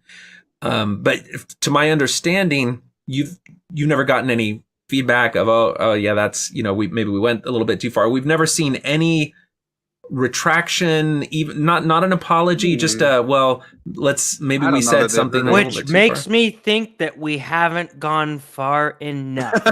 We need to be meaner. I doubt we got to be I clear doubt that- they've heard anything. I know a couple people have been listening. I guess I won't throw them under the bus here, but I have no idea if they've heard anything or not. I don't think they're very keen on actually listening. John Larson says he voraciously reads the right. No, he does not. No, he does not. Yeah. No, he doesn't listen to very much criticism. He says he takes stuff on his podcast or whatever. Maybe he does, but he'll weed out what he's gonna take on or not. But I think you know. can tell if that's true for someone, the extent to which they're able to charitably steelman the counter argument. And in all of his podcasts, I have not really heard him do a charitable steelman. No, so there's he a does formula worse. that He actively there's a lies. formula- He says that Antifa has no leadership. Yeah, no, there's That's- a he said formula that. that they use, in which John Larson always he sits back and he waits for John DeLynn and Kara to characterize what's going on, and then he says, well, you guys are being too soft on Mormonism. In fact, Mormonism is just fascism. You could watch it every single episode. It never fails. He always does that. He Fascism, waits Christian back and then- nationalism. They pick up all the buzzwords that New All York of Times it. has told them to pick up, and Dog whistle. dog whistle, Yeah. all this stuff. It's. I Yeah, don't he know. very recently learned the term dog whistle within the last 3 episodes. John Larson is very behind on these. Look, John 2005 Larson thinks that atheism Antifa concepts. has no leadership. John Larson thinks that woke has no meaning, even though You guys answered me this. There was 4 or 5 years ago, because I knew a lot of this stuff 4 or 5 years ago already, and I was a bit ahead of the curve on it now. Just accidentally for being forced through it in college and that sort of stuff.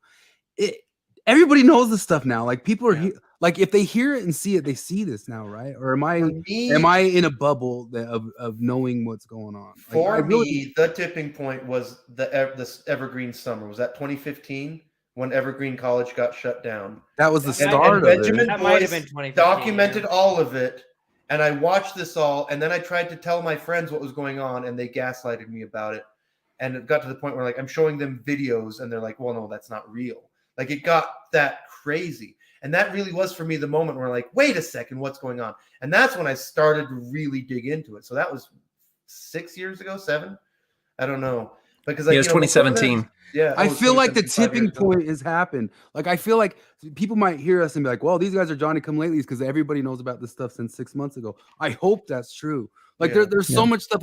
I knew a lot of esoteric knowledge about postmodernism. And I've read a lot of the other weird postmodernists too, like Deleuze or whoever. It used to be weird and esoteric, and I never thought it was cool. I always thought most of it was stupid, but I thought it was mostly useful information. But I honestly think that everybody's kind of caught up. Most people are catching up, and I'm happy they're caught up. Yeah. But maybe I'm wrong. No, I think we are in a distorted bubble of our own, and just even. I feel like my exposure to the Evergreen thing was a huge awakening in terms of the power of this social movement, but I speak to people who've never heard of it. And so they don't understand how rapidly the group psychology that has adopted this ideology can descend into chaos and revolution. Yeah. And particularly there was an evening probably almost a year ago, where I was like, oh, I have these ideas, I need to get them out. And so it was like at 1 o'clock in the morning, and Chris joined me on a podcast, and we started talking about things, and then eventually hit on the Chinese Cultural Revolution. And I thought to myself, I'm talking about it because I have a rudimentary understanding of it, but I feel like I need to understand this more. And so I studied a lot more, but I learned so much about the extent to which these ideologies can transform and shape and upheave a nation that has centuries of tradition, that that nobody else, like, I feel like you have to make a study of it to know. And so when I talk to my brothers or to other people about, even just like we've used the word struggle session in this podcast, but you don't really understand what that is until you've seen it. And you can't even see it because they didn't videotape a whole lot of it. It's really hard to find video of a struggle session, but they were real, and you see them in yeah, and you see them in that Evergreen debacle. And so, you know, I feel like for me to finally post a video about detransitioners it's a source of a little bit of shame and cowardice on my part, because this is something I've been studying for a long time and something I've known about for a long time, but I have not felt like I could broach the subject on my channel because I knew that it would cause some people to see me as on the bad side of an important social issue because they only have been exposed to the dominant narrative about this issue. And they only see, oh, well, trans men are men. And it's deeper than that, though, because like this is like, this thing pops up throughout religion everywhere. In Mormonism, it was the Church of the Lamb and the Church of the Devil, right? Scientologists have their Scientologists and there's WOGs, you know, go down the list. To the left, there's the woke. And then, like, as the way that in the Mormon stories and the podcast where you're talking about, the way they see it, they're on the side of empathy. And you're on the side of not empathy. And, so, and it's one of very the clear things that, like, Jonathan once was you go saying down there, that, you're on the other side. Because we come from dirt, you know what I mean? We were nothing, and we had nothing. And it was so brave for Jonathan to start talking about stuff, because he had a channel and he had a lot of people looking at talking. Like, I got nothing to lose. Yeah, but the talking about it, like when I first came on the channel, I was afraid of saying something that would reflect, you know, poorly or badly, or get people turned off to you. But I mean, I really respect that you've put that stuff out there, because I know that you've known and read a lot into this stuff more than most people have. Although, just like I was saying before, I hope a lot of people are catching up to it. But if anybody's read anything at all, they're ahead of 99% of people. Yeah, but I really just respect that you've dared to kind of start talking about it. But the essence of what I believe too, and especially when I look at the whole entire Mormon church, is I left Mormonism. I didn't love it. I get all the problems. I really do. I was in that world. I spent 10 years listening to Mormon expressions and all that sorts of stuff. But I really do look at it and think the entirety of that Mormon population can morph itself into the perfect little thing that's void of any sort of religion to be perfectly useful to a cultural revolution. And so that's kind of just the larger point view of like kind of what spooks me about the cultural consciousness, critical consciousness thing, moving towards like the state religion.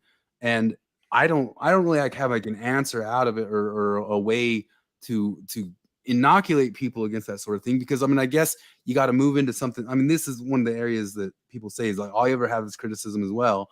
What's the answer? And I know Jalen's tried to do that Thrive stuff, and we've had some criticism of that too. But part of the whole entire problem with all of it is I don't think Mormonism is great, but I think there's worse things. And I think they could even be a weird mechanized monster of the two worst things together.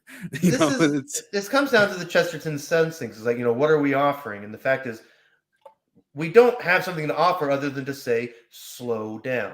Because, like, I don't think anybody here would say or is saying or that no one should transition ever. I don't think any of us think that. I don't think any of us believe that. What we're saying is slow down. Slow down, hang on, just that. Maybe you're moving too fast. Don't make me maybe don't pretend tear we do. down this fence yet. We're not saying the fence can never be torn down. Let's find out more about why it's there, what it's doing, and that is a big thing. Because we are just criticizing, but 'cause it's a fair point. Like, what do you have to offer? Well, but this We're is copping to the fact that we don't have our- anything, but what we're saying is, don't destroy everything just yet. We're also weekend warriors. This isn't what we do. Yeah. You Oh, know, yeah, I mean, yeah. We're not we taking do other donations. things, but You can buy me Well- beer, but that's it. It's funny because I feel like the reason that I felt it was okay to go ahead and move into that subject was that I was starting to see more of the public zeitgeist acknowledge the reality of detransitioners. We were starting to see more of them show up on social media, more of them show up on major media outlets like the big networks.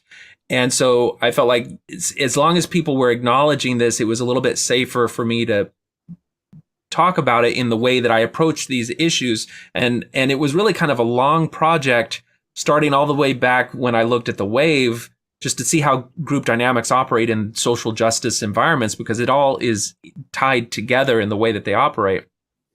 But even, and so you think that, okay, the zeitgeist has gotten to a point, people are waking up to it. If I post this somewhere now, people are going to respond to it with rationality, with empathy, with all the different things that I tried to put into it. But then we saw what happened in the Mormon Stories thing, where that same sort of black and white thinking, assumptions, all those different things that are kind of a throwback to, where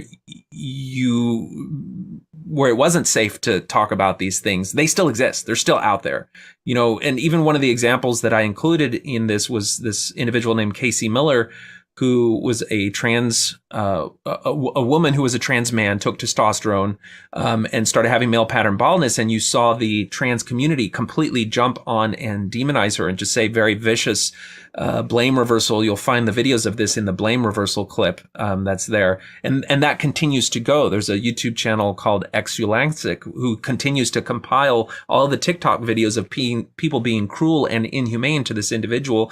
And so as much as we like to think there's a turning point and we're around the worst part, there's still enough of a lot of badness and negativity and ideological dogmaticism out there that that we continue to need to contend with. And so I just think that means that it's still important for you guys to do the type of analysis that you're doing. When I do stuff, I try to always remember that, there's people that are navigating their journey through these ideologies, and they're going to start at a point of unfamiliarity. And I want to make sure that I'm always reaching back to that point of unfamiliarity to try to explain people and bring to them back to where, they get a little bit more advanced in it, just because it's like a river that's flowing. There's always somebody at the beginning of it. And the deeper you dig into it, the more complex things get. And you got to always come back to that starting point and say, this is the things that you need to, understand. And by the time you get to that point, you hopefully can summarize it a little bit more concisely, because that becomes an important factor in it. Other than John Dehlin and John Larson, you guys don't really treat much in terms of Radio Free Mormon or Bill Reel. Is that just because of unfamiliarity, or they don't occupy the same ideological I like position? Radio, so I've got a soft spot for Radio Free Mormon. A lot of it was because he was willing to debate Midnight Mormons, but also he just talks about Mormonism and stuff. I don't know much about Bill Reel. Nuance Ho is insufferable, and so is Self on the Shelf. But we've pulled one or two things from Bill Reel, not a bunch. Yeah. Radio Free Mormon, my criticisms for him are pulling punches. My initial podcast was, the very first one was me and Kevin talking about that Midnight Mormons debate, and some people got turned off to it right away because I said the Midnight Mormons won the debate. I don't know if that's true or not. It's not really that. What the actual truth of it is I think that Radio Free Mormon pulled his punches when it got down to the real question of epistemology, and that's the real question. That's the real deal. And I think he could win that debate, but he balked at it because that same debate attacks critical consciousness. If epistemology is at the center of all of this stuff, and epistemology being wonky, if it's a problem for Mormons, it's a problem for critical fill in the blank. Yeah. And that's one of the things that has been my bugaboo kind of from the start. And but that's the only thing that I have to say about Radio Free Mormon. I've listened to other stuff, and I'll get through whole episodes of his. I would pull it if it did upset me. So no, it doesn't. I've listened to a bunch of Nemo, and I don't have a lot to pull on Nemo. The one thing that he says every once in a while that drives me crazy, since I'll drop it here now, is he says TED Talks are better than church. TED Talks are church. TED Talks are church. Lateral move. They used to be. They used to be. They've gone on the same trajectory as John Larson and Jon Stewart. They're church now. And I highly recommend a channel, what's it called? Scribe Light, where he goes through bingo cards of people hitting ideological terms as he listens to TED Talks. And we copied that on one of ours because we said maybe we'll pull up bingo cards and do bingo cards when we're listening to Larson and Delenn. But that's the only thing I've really kind of poked at him. Other than that, like most of the stuff is kind of just factual. Here's some stuff the church is doing that's really irritating based on these facts, and here's what this guy said, and it was contradicting what this guy said. Like I'm not going to go after that. Dan Vogel, I've listened to a bunch of his stuff. We like Steve Pinecker, although I wouldn't call him anti in any way, shape, or form. I would pull them if they were irritating me. I'd pull it up. They don't. So you're saying that you've listened to these other creators. It's just that that there's not an ideological thing that rubs you the wrong way that you feel compelled to provide a different perspective on. So, like traditionally, let's say you're just doing post-Mormon content. That's all you're doing. The reason I don't listen to Bill Reel or any of these guys is that I've been out for 20 years and I've heard it all. Unless somebody digs up the lost 112 pages or whatever, there's nothing new there, right? Kristen Melkush pops up. Yeah, exactly. What's going on though with John Delenn though is this thing where it's like, I see what you're doing.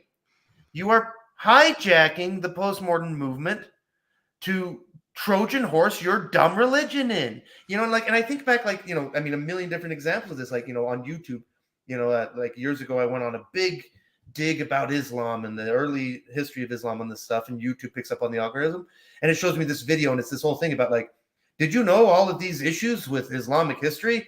And you start watching, you're like, oh my gosh, oh, that's kind of interesting. And then very quickly you realize, like, oh, this is an evangelical Christian grinding his axe. Like, okay, well, now I know what that is. You know, it's like, and that's how I feel about Mormon stories. The other guys, like, it's not a dig on them for young, like you say, the people coming out. God bless them. That stuff needs to be there. Go back and listen to the old John Larson. Mormon stories stands out for me because it is so explicitly religious while pretending not to be. It's gross. Like, again, if they simply cop to it, part of the other thing is too, once is like, you admit that it's a phase, watch me go away. Because we've done a little bit going after Zelf, and we could do more, but I don't get through those videos as easily, even though John Larson says they're great or whatever. I know that some other people like them. I've seen Jared's wife, great stuff. You know, I would, if she said something ideological, I'd pull her. Like, no, nobody's safe. Nobody's safe. But no, she's great. But the truth of it is the other people who really grab most of our attention are apologists, Mormon apologists, Mormon apologists. This brings us to Dan McClellan. And others who start using postmodern arguments and critical theory arguments for apologetics. And if people got good at understanding what critical theory and critical consciousness and these types of ideas and how you can use it to fit any square peg into a round hole, you can start seeing how apologists are starting to use this stuff, and they're starting to use it well. And it's great that you bring up Dan McClellan, because we've been talking a lot about John Delenn and a lot about the ex-Mormons that we criticize, right? But like, if I could tell one of these guys to shut the fuck up, it would be like Dan McClellan easily. And you say we're hardest on Larson. If I can rank him, active Mormon, you know, like we're down with we're not postmodernists. We're down with ranking. I would put Delenn here, Larson here, McClellan here. Like McClellan sucks.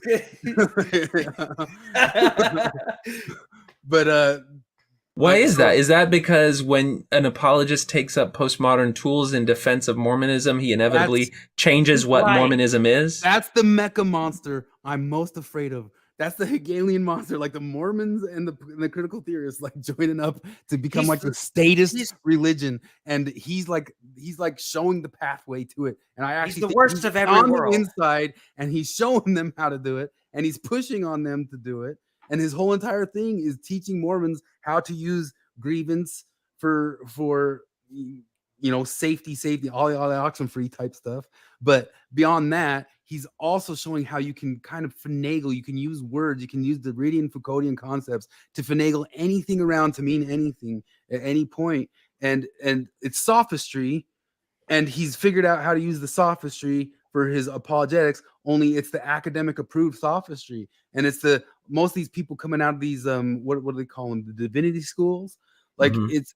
I think it's, in my view, it's kind of the future of apologetics. And there's another line, another thing that I kind of go down. People haven't gotten that interested in yet, but they will if these guys keep picking up. And that's the right-wing postmodern traditionalists. And that's a whole other ball of wax that always kind of bores people. But it just like I feel the same. Like the way I waved off postmodernism, whatever, in 2005, 2007, like, whatever, keep your stuff. Like, I feel the same about that stuff. Like, it's going to hit in 10 years and we'll all be studying it and going, what is this stuff? And it's because it's the stuff like Alexander Dugin. Like, Alexander Dugin uses it, and people say that's kind of a direct line to Putin and all that sorts of stuff. It's a real worldview and a way of flipping around things and making all of your stuff make sense to just make your power plays. I call Dan McClellan like a Machiavellian. Like it's Machiavellianism. It's like it's kind of just ways that you can use the things that exist out there to make your power plays. And I know that's being vague. We'd have to get more specific. Yeah, it is. That damn it. Yeah, I saw one example of it. What's your example? Go ahead. Well, it's not a Dan McClellanism, but I think when the Book of Mormon musical came out, the church's response was, "You've seen the play, now read the book." It was a positive message in favor of their move they've made in 20 years, easily. Yeah. That was a brilliant marketing Now, move. a few years later, not from the church, but from the critical theorists, the review was, this play is inherently racist. And you think, from the critical race theory perspective, if the church had adopted that view and responded to the play, if they had hired some people to go and watch the play, they could have made that argument and it would have sunk. And it would have been, really. But what it does then is it transforms the rhetoric of how we deal with race, and it does it in a way that is inconsistent with how the church has dealt with the issue of race. It's just so funny to just juxtapose that, because like now we know exactly who is more fun, Mormons or secular leftists. Well, who is literally they're gonna become Definitely the same thing. They're gonna become the same thing. The Dan McClellan, go to his YouTube channel, not his TikTok, and watch his like 6-part series on Under the Banner of Heaven, and see how these guys are starting to use everything from structuralism and post-structuralism to saying like Sam Harris, that I know that Nuance Ho and Sam love so much. They say Sam Harris was being bigoted towards Muslims, and then this Under the Banner of Heavens being the same type of bigoted thing towards Mormons. And I didn't like Under the Banner of Heaven either, but the way that Dan McClellan is going to interpret it, because he has his way of saying evangelicals are racist, but Mormons, he's going to be an apologist for it or something like that. He's teaching them. To quote Jonathan Streeter on this side, what we call that applied postmodernism is, he said, one of the best quotes ever of is, it's deconstruction for thee, not for me. And Dan's learning how to do that for the more, or has learned. He's got the degrees on his wall behind him saying that he has learned how to do that for Mormonism, to say, hey, we can deconstruct all you guys, but you can't deconstruct our stuff. Because why can't you deconstruct something? Because it's oppressed. And Mormonism's been oppressed. It's always the structural determinism. This thing's been oppressed. So now it's a got a higher place on sort Yeah. of stuff. But he's starting to use And, that. and I think that plays into why there's such an affinity now, a pull to partner up with Islam, because Islam occupies that place where it's the antithesis of the Christian dominant worldview. And so from that critical theory perspective, it is the oppressed thing. It's the thing that now occupies that space. So if Mormonism can point to the oppression of Islam and parallels with Mormons' treatment in the dominant, conventional Christian worldview, then it is a form of defensive, a way to position itself and defend itself and advocate for itself. It's absolutely the way forward. The way forward, unless it's another way, which I think they should take, and I kind of advocate on Midnight Mormons and all that stuff, that they should take it of like, hold true to just what you were, like not saying like the past, whatever John Larson calls, but hold true to your libertarian leanings of agency, God, all that sorts of stuff. Don't become this new statist, leftist, whatever, or Dan You know who the McClellan perfect type example of this thing. is? But John Stewart. yeah, 15 years ago, John Stewart, the Rally for Reason, right? Yeah. I remember when 20 years ago, John Stewart talked about how nobody marches down the street carrying a sign that says "Be reasonable." That was in the early days of, and now he's off screaming about this stuff. But now you've he's full on. You've put on your channel some of the other ways that the apologetics are coming up. They use Heidegger to say stuff like the concept that Bednar used of there's no gays in the church, but then you say what is being and what is doing. That's Heidegger. And we even pulled somebody who talked about Heidegger. Heidegger's proto-postmodern.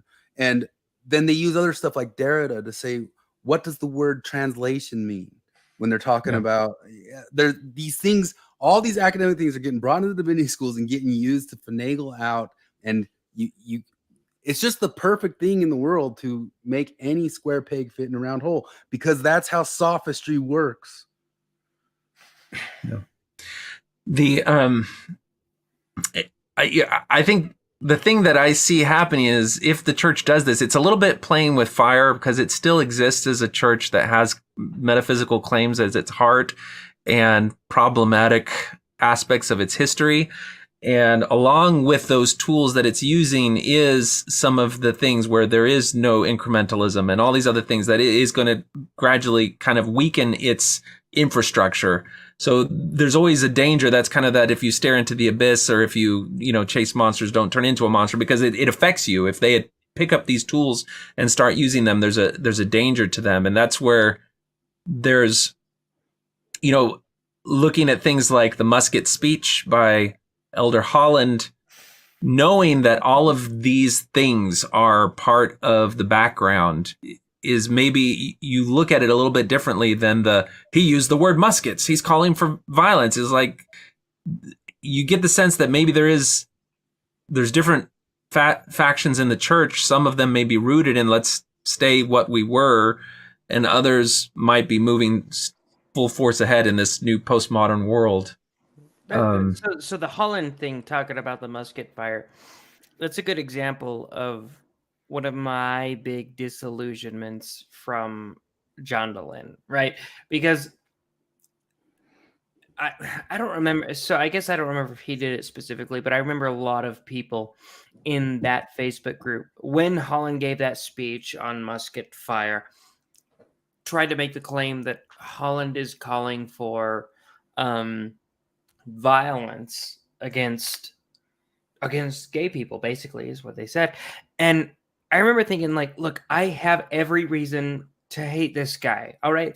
I've made fun of this guy so much. I talk about his jowls, about his manipulative speech patterns, about how he's the best public speaker in the entire quorum of the 12, and how I think he's a jackass because he uses those to his advantage. But don't make me defend this guy, okay? He's not calling for violence. And you are not stupid enough to believe that he's calling for violence. And so there was him, and there was Brad Wilcox and Rod Meldrum that John Dehlin really tried to mischaracterize into explaining to me that they were their rhetoric was causing harm in that specific instance. How have like the liberalism is supposed to, the left is supposed to be the side that understands metaphor more, that understands art more. So how are the leftists not understanding the metaphor of the musket fire not being literally go out and kill people to whom you're ideologically opposed? I don't know. I think we need to take a moment and all denounce violence and harmful Whoa. metaphors. Don't say harmful things. And you know what I love? What was that? I can't remember what episode of South Park it is, but it's just because it's one of the many episodes where, you know, one of them is a Jew, but they stereotype Jews. And there's this one where the character goes, "Stereotyping Jews is terrible."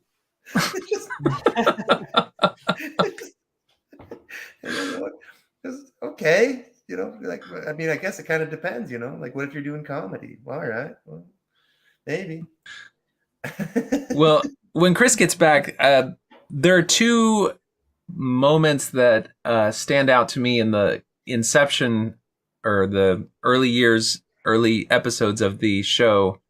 One of them is there's a moment in the Radio Free Mormon and Midnight Mormon debate where they make the case that people trying to pull members out of the church have a responsibility for what their life can be shaped by after that, and that they they're not offering anything positive to people that they are destroying the faith of. And it's kind of a pivotal moment. And RFM's response to it is pretty weak. I mean, it's exchange. I don't it's think true. you thought about it too much, because that was actually one of your guys'. Which one was this? That was your coverage of the midnight epistemology thing. RFM, and that was one of the things that I had talked to Jonathan about it. No, I think he knew to dodge it. No, this is not about epistemology, Chris. This is about you guys are tearing people out of the church, and what are you giving them? What are you giving? What purpose? What are you giving them? And and that was honestly one of the most powerful moments in the win side for Midnight Mormons. And I didn't always think that. There was a point where I would have taken primarily RFM's perspective. It's like, well, this is a rational empiric question. You do that, then you build your life from after that. I still am not in the, I'm not in the camp of, well, we shouldn't ask these questions because you're not going to give people something to replace them with, but I'm in the camp of that's something we need to think about. And we can't simply just throw the church out and not think about these things.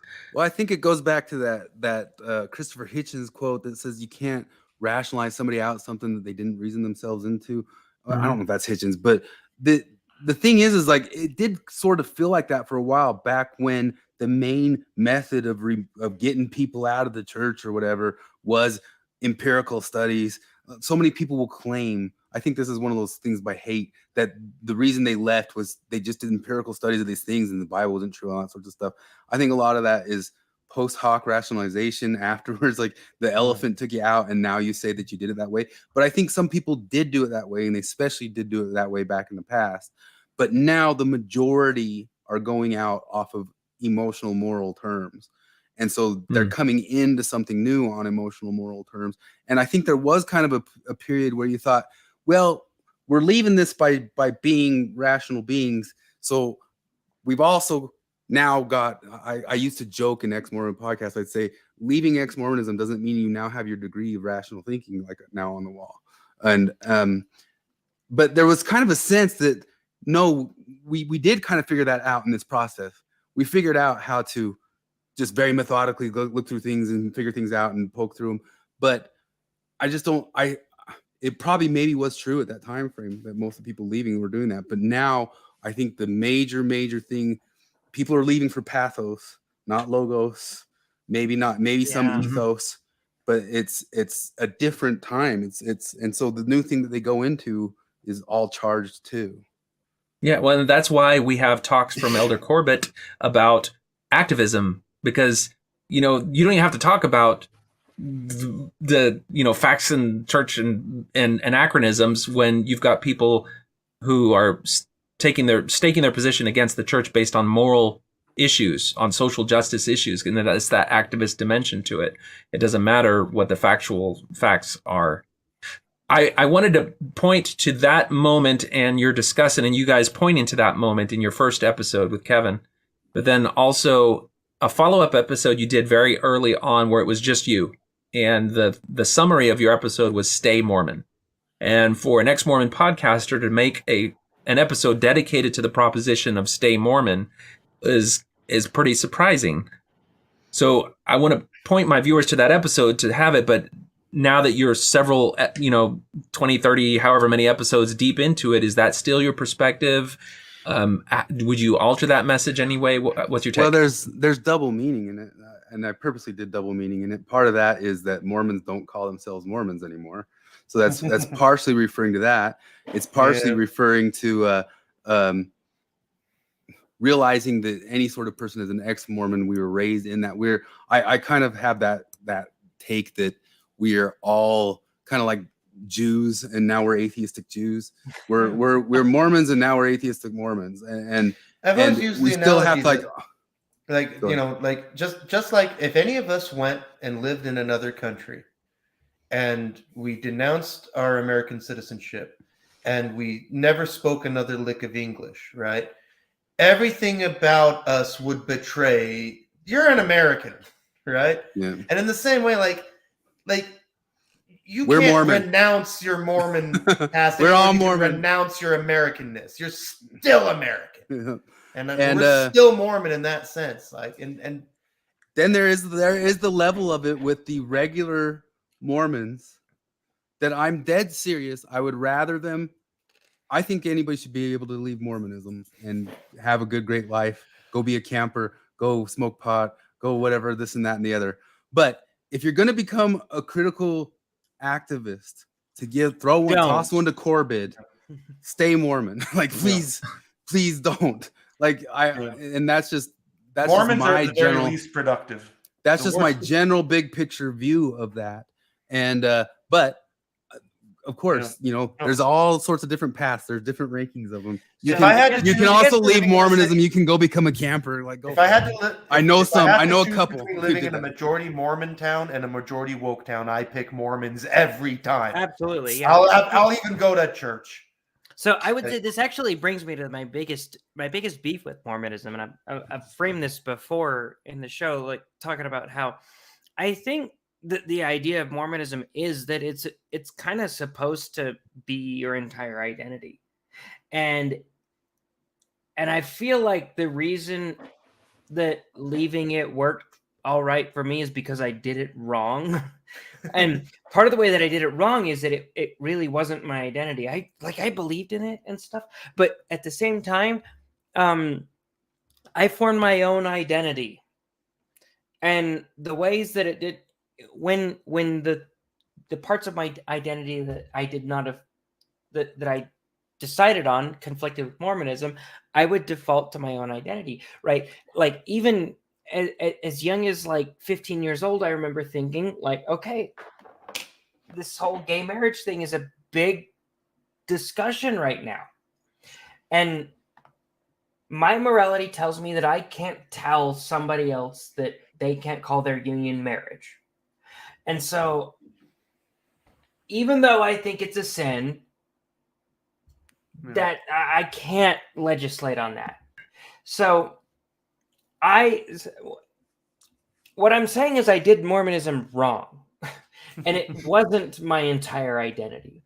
Yeah. And when I left, I still had an identity intact, but I think that a lot of the people who did Mormonism right, it was their whole identity. And then as soon as they leave it, all of a sudden they're left at like 40 years old trying to cobble together an identity with probably some children, like just out of scratch. And that is hell. That would be.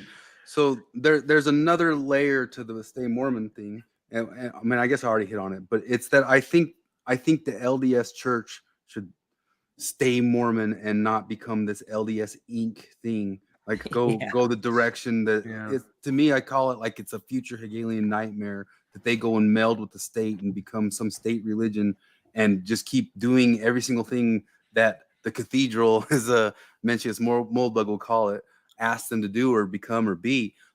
But part of that too is we've talked a lot about Antonio Gramsci and Gramsci's ideas of the way that you turn people into statists is you kill their culture.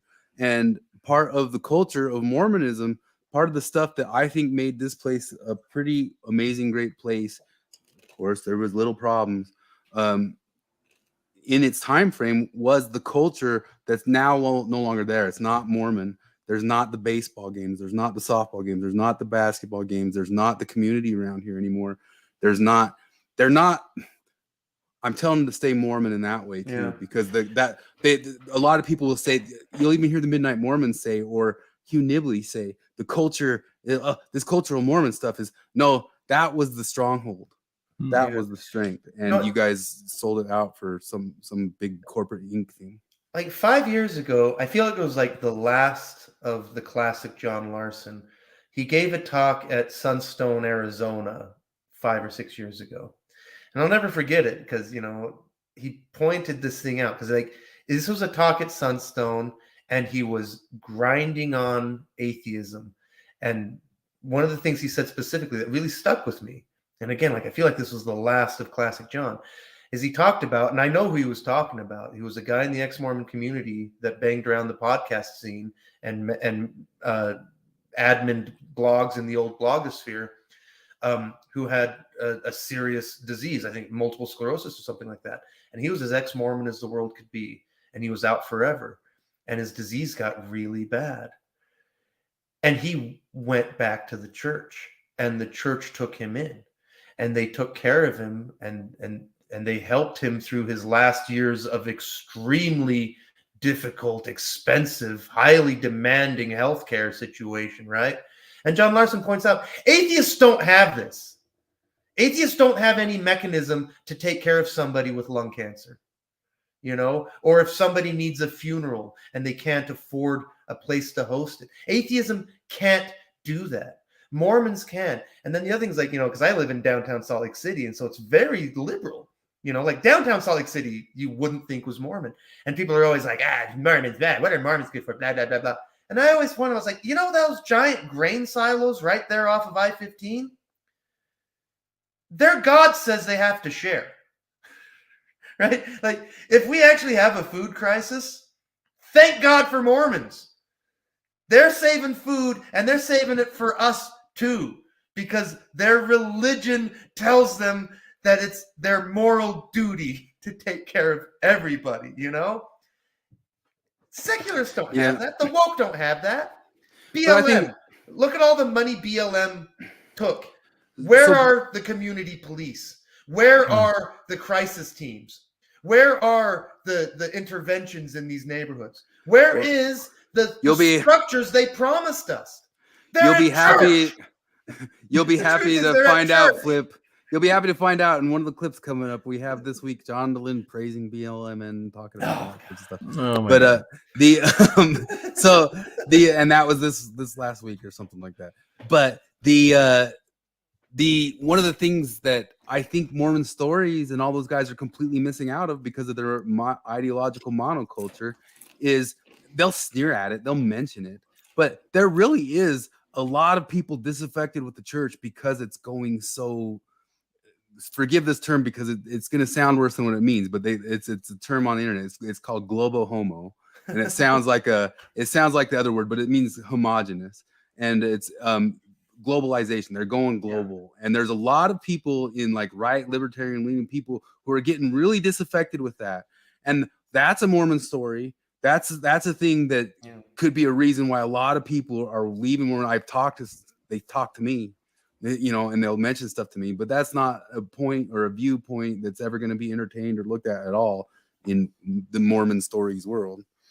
And well, Chris, I'm interested because it's come up a few times here. You have appeared several times on the Midnight Mormons. You seem very chummy with them, and they are, staunch defenders of the church. I'm gonna fight them. Oh wait, that's right. I'm gonna punch him more in the He's nose. gonna come. He's gonna come to Rod Whitbeck's house, and Right he's gonna in the come to kisser. crime. Wait, Yeah. I happen to know. Didn't that get called off? Like I heard you chickened out or something. Yeah. Me? Yeah, Chris Oh, pushed out. I wouldn't. He's I'd let definitely Mike Tyson afraid of beat my Brad. brains in. No, as far as I know, it's still possible. But Okay, there's good. been- there's Why been are you other stuff engaged? going on? Yeah. Why are you engaging with these clowns? Everybody knows that anyone that defends the church is clearly irrational and ridiculous, and You so know why what would you? The Midnight Mormons do that the Number one, Mormon I stories like won't. They'll talk to us. That exactly. much. The same talk thing to sort of happens on a national scale. James Lindsay and Peter Boghossian, they get asked on Fox News and Glenn Beck, and they're not Fox News or Glenn Beckers, but they're the only people who put them on, Yeah. and that's because the ratcheting left. What's his name? Colin Wright has it got pretty famous because Elon Musk retweeted it. This cartoon of where the left and the right has gone, and how it pushes you off to the right, and there's the stretch just keeps getting longer and longer. But it is a little bit of that they put me on in 10 seconds, and Larson and Lynn wouldn't in a million years probably. But I like the guys. I don't get this is so much about the deal of I think part of our podcast is. And the whole concept of having Kevin there and talking with Kevin, because Kevin's also one of those guys who's disaffected with the globalization of the church, but he's also, you just can show in general that why is it so tough to get along with Mormons? We all grew up in and around and about them. We all know them. We all know what they think. There's so much stuff, especially the catastrophizing I see on John DeLyn's podcast of somebody says something Mormonish and they go, blah, blah, blah, blah. We gotta disavow. We've all lived in this for 30, 40 years. Stop treating them like they're aliens. And we weren't just there a couple years ago. It's been 20 for me, but some people it was just a couple weeks ago. But beyond that, they're nice. They're awesome guys. They're good. They're good dudes. They keep talking about maybe I'll fly out and do some shows with them, but that's always kind of hard to line up. I would love to sort Higdon in particular, all of those guys in general, but I'd love to sort them out on atheism someday. But they will talk to us. They will Jacob Hansen would talk. Don't pretend that we agree. Jacob Hansen would bring you on to try to talk it out with it, but Higdon's been in the chat this whole time, so he'll hear you out there. Flip. What's up, Higdon? Higdon, I gotta sort you out. Talk shit. Well, I have to say, just because I also enjoy listening to the Midnight Mormons, and the thing that you get when they're all together and they're just riffing off each other, they're saying crazy stuff, they're calling each other out on things, and Higdon has his kind of Alex Jonesy personality, and each of them has their own personality. And it's just it's a bunch of people, they're performing, but it's fun. That Higdon's bank account just went negative $1.5 billion. It's fun. They talk about more interesting stuff than absolutely. And it's not there's not a fear of that they're all policing each other's speech to see if any of them say something that they have to denounce or take a moment to denounce or anything. And I get the same vibe from when you guys are talking together. It's a level of there's no stress over having to police each other's thoughts, because if somebody says something, you just engage them on it if it's something that you have a different take on, and it's not something where you have to make a moral pronouncement or position yourself in. And that's kind of the type of life is eggshells. But beyond that too, I'm going to say this too, and Mormons have to deal with this. Every one of those Midnight Mormons are low-key really smart guys. Even though they talk about wild stuff, and anytime you hear people talk about wild stuff, we have knee-jerk reactions, especially in the very smart people world, of thinking that because people talk about a conspiracy, they're not incredibly smart. They're smart dudes. I can't believe some of the stuff Higdon pulls. Higdon's a lot like Flip, and a lot of Flip will suddenly pull out some random factoid, as you've heard tonight several hundred times. The Higdon, he is the same way. He'll pull out factoids and be like, "Whoa, this guy's read some stuff. He's looked up." He also, you're not watching the chat, but he also accepted your challenge, Flip. Well, he said, "Anytime, it takes 10 I seconds. ain't scared." And you're gonna. Here you go, Higdon. You ready? You ready, Higdon? You're gonna be an atheist. I'm gonna explain to you why almost everything you've ever said about atheism is dead wrong, and this is why. Atheism has exactly unstoppable. one Yeah. opinion on exactly one question, and literally nothing else follows. Like, for example, Carden, go back through time and take all the quotes that whenever you've talked about atheists and how atheists are and atheists this and atheists that, and then I want you to bear in mind that most Buddhists and a significant proportion of Hindus are atheists. And tell me if everything you've said about atheism applies to them the way you think it does, the way Yeah, but he doesn't. I say he's talking about. He's doing a heuristic. Yeah, He's talking about like the point is, movement and how the there are groups no act. atheist politics. There's no atheist haircut. There's no atheist hat. There's no atheist sexuality. Atheism has one. Except it got turned in one question. The real thing, the real philosophical question, but many people have gone and turned that into its thing, and I think they're generally talking about that thing. No, that thing's like, but that thing's like, you're not doing atheism at that point. That's exactly true. Plus, right? Yeah. So because atheism has one opinion on one. But most question. atheists, especially I guess I'd have follows. to I guess I'd have to say that I feel like atheism plus is the more renowned version of atheism at this point. Yeah, because you're a dying breed, Flip. Because Carden makes a common mistake that many Christian commentators make about atheism, which is that I constantly have to correct people on. Atheism is part of my worldview. It is not the foundation of it. But don't you think most people declaring it and claiming it don't pull that off very well? Like they sure all turn it into an atheism. You're right, Carden. They're full of shit. Well, man, I almost think you guys it's probably agree on atheism. It's just we listened to Aaron Raw. Oh man, Aaron Raw's atheism, and he's going to be on Steve Pineker's show. Aaron Raw. I used to like Aaron Raw. But... Well, I almost think that those arguments about empiricism and atheism are kind of boring now. Like, it's hard for me to engage in them because I keep thinking back to that episode of The Simpsons where Lisa discovers the truth about Jebediah Simpson.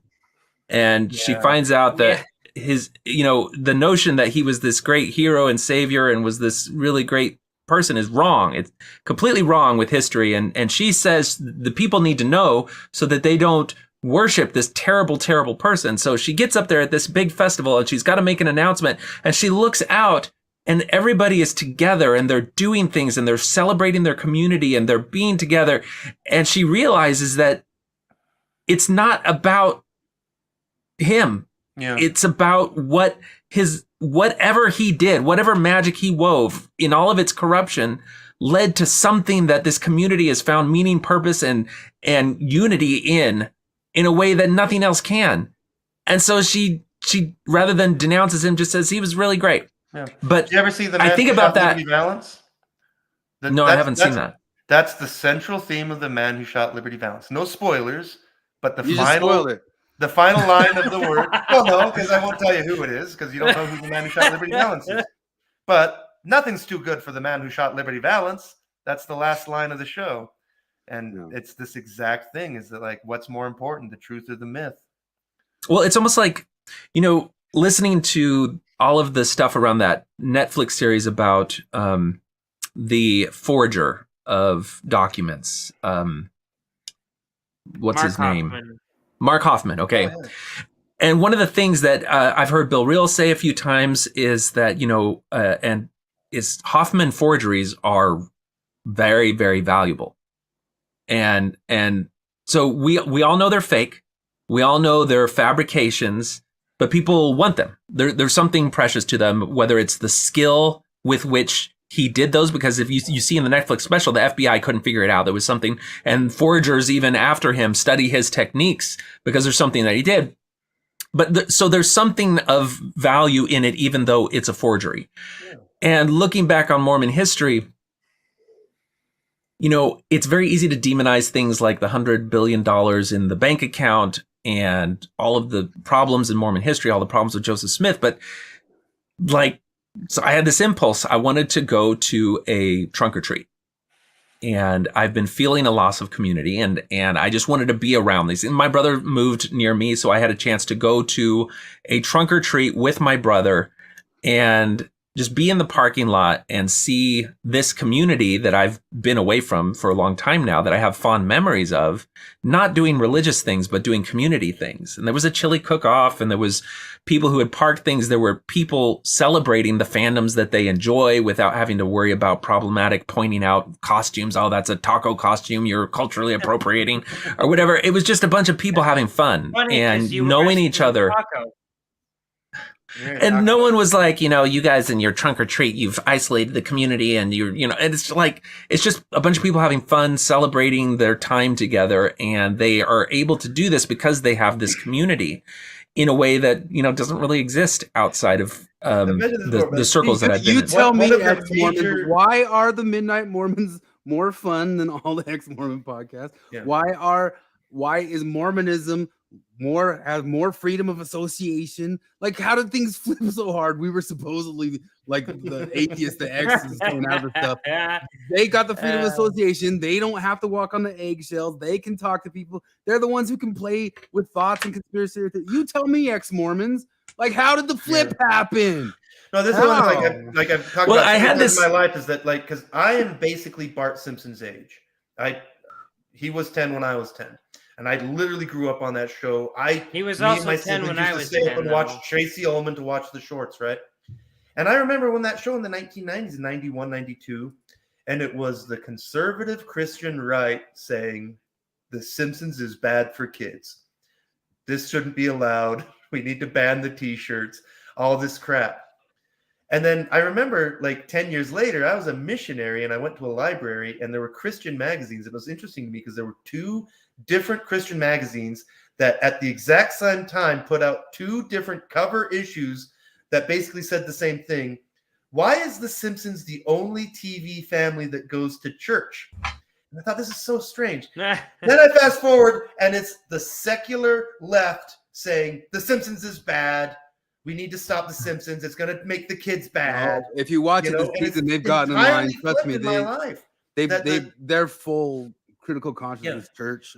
Helen Lovejoy is a purple-haired, septum-pierced, non-binary feminist. Helen Lovejoy, the buzzkill. The first episode of last season was children. The first episode of last season was Homer gets involved in January 6th stuff.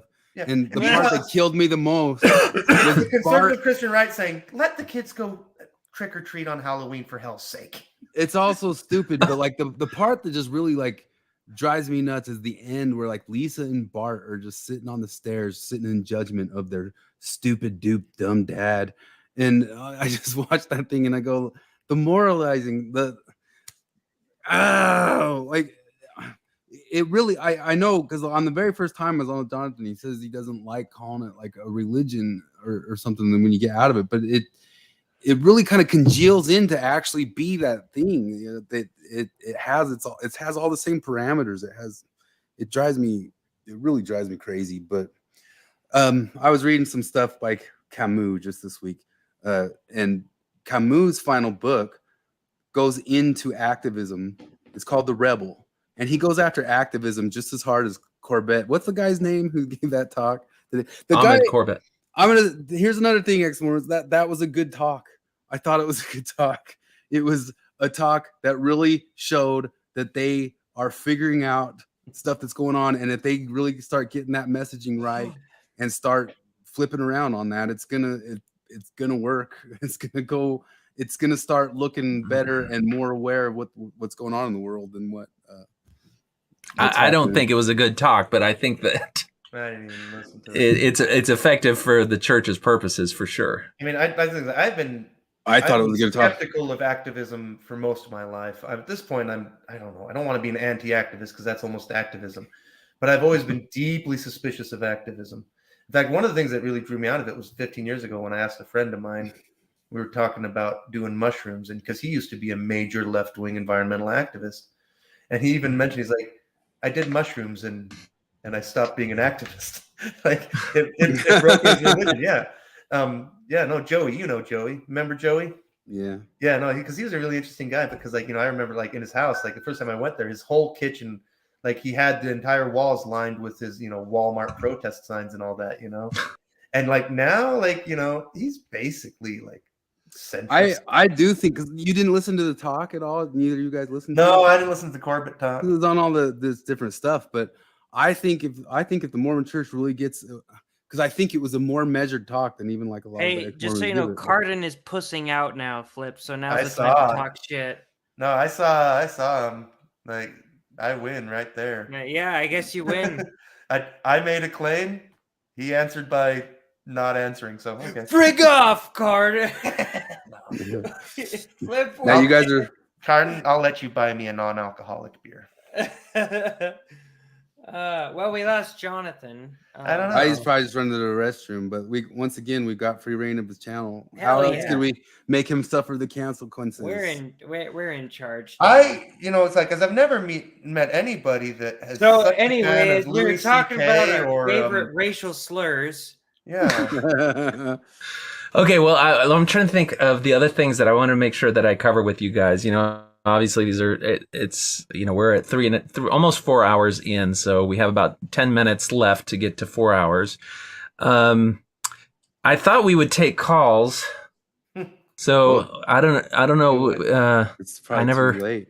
What time is it? Well, I don't know. We still got 27 people, and sometimes people will call in and see. If you want to pose some questions to these clowns, you can dial 210-422-2222. And we'll see how it goes. It's first time caller. Long time no see, first time caller. Tell me why you didn't like the Corbett talk. Corbett?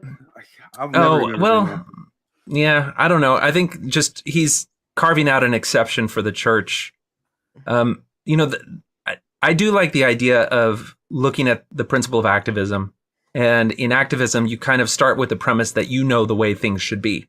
And then you're working to change those things. And I see it as different from advocacy in that if you're advocating for something, I just want to say that you're open to more introspection about what it is that you're advocating for, and that you may revise the intensity, the nature of your actions, and you're more trying to persuade people rather than force or compel and something to do that. And I think that's a better paradigm for it. I'd say advocacy has reachable goals. Activism does not.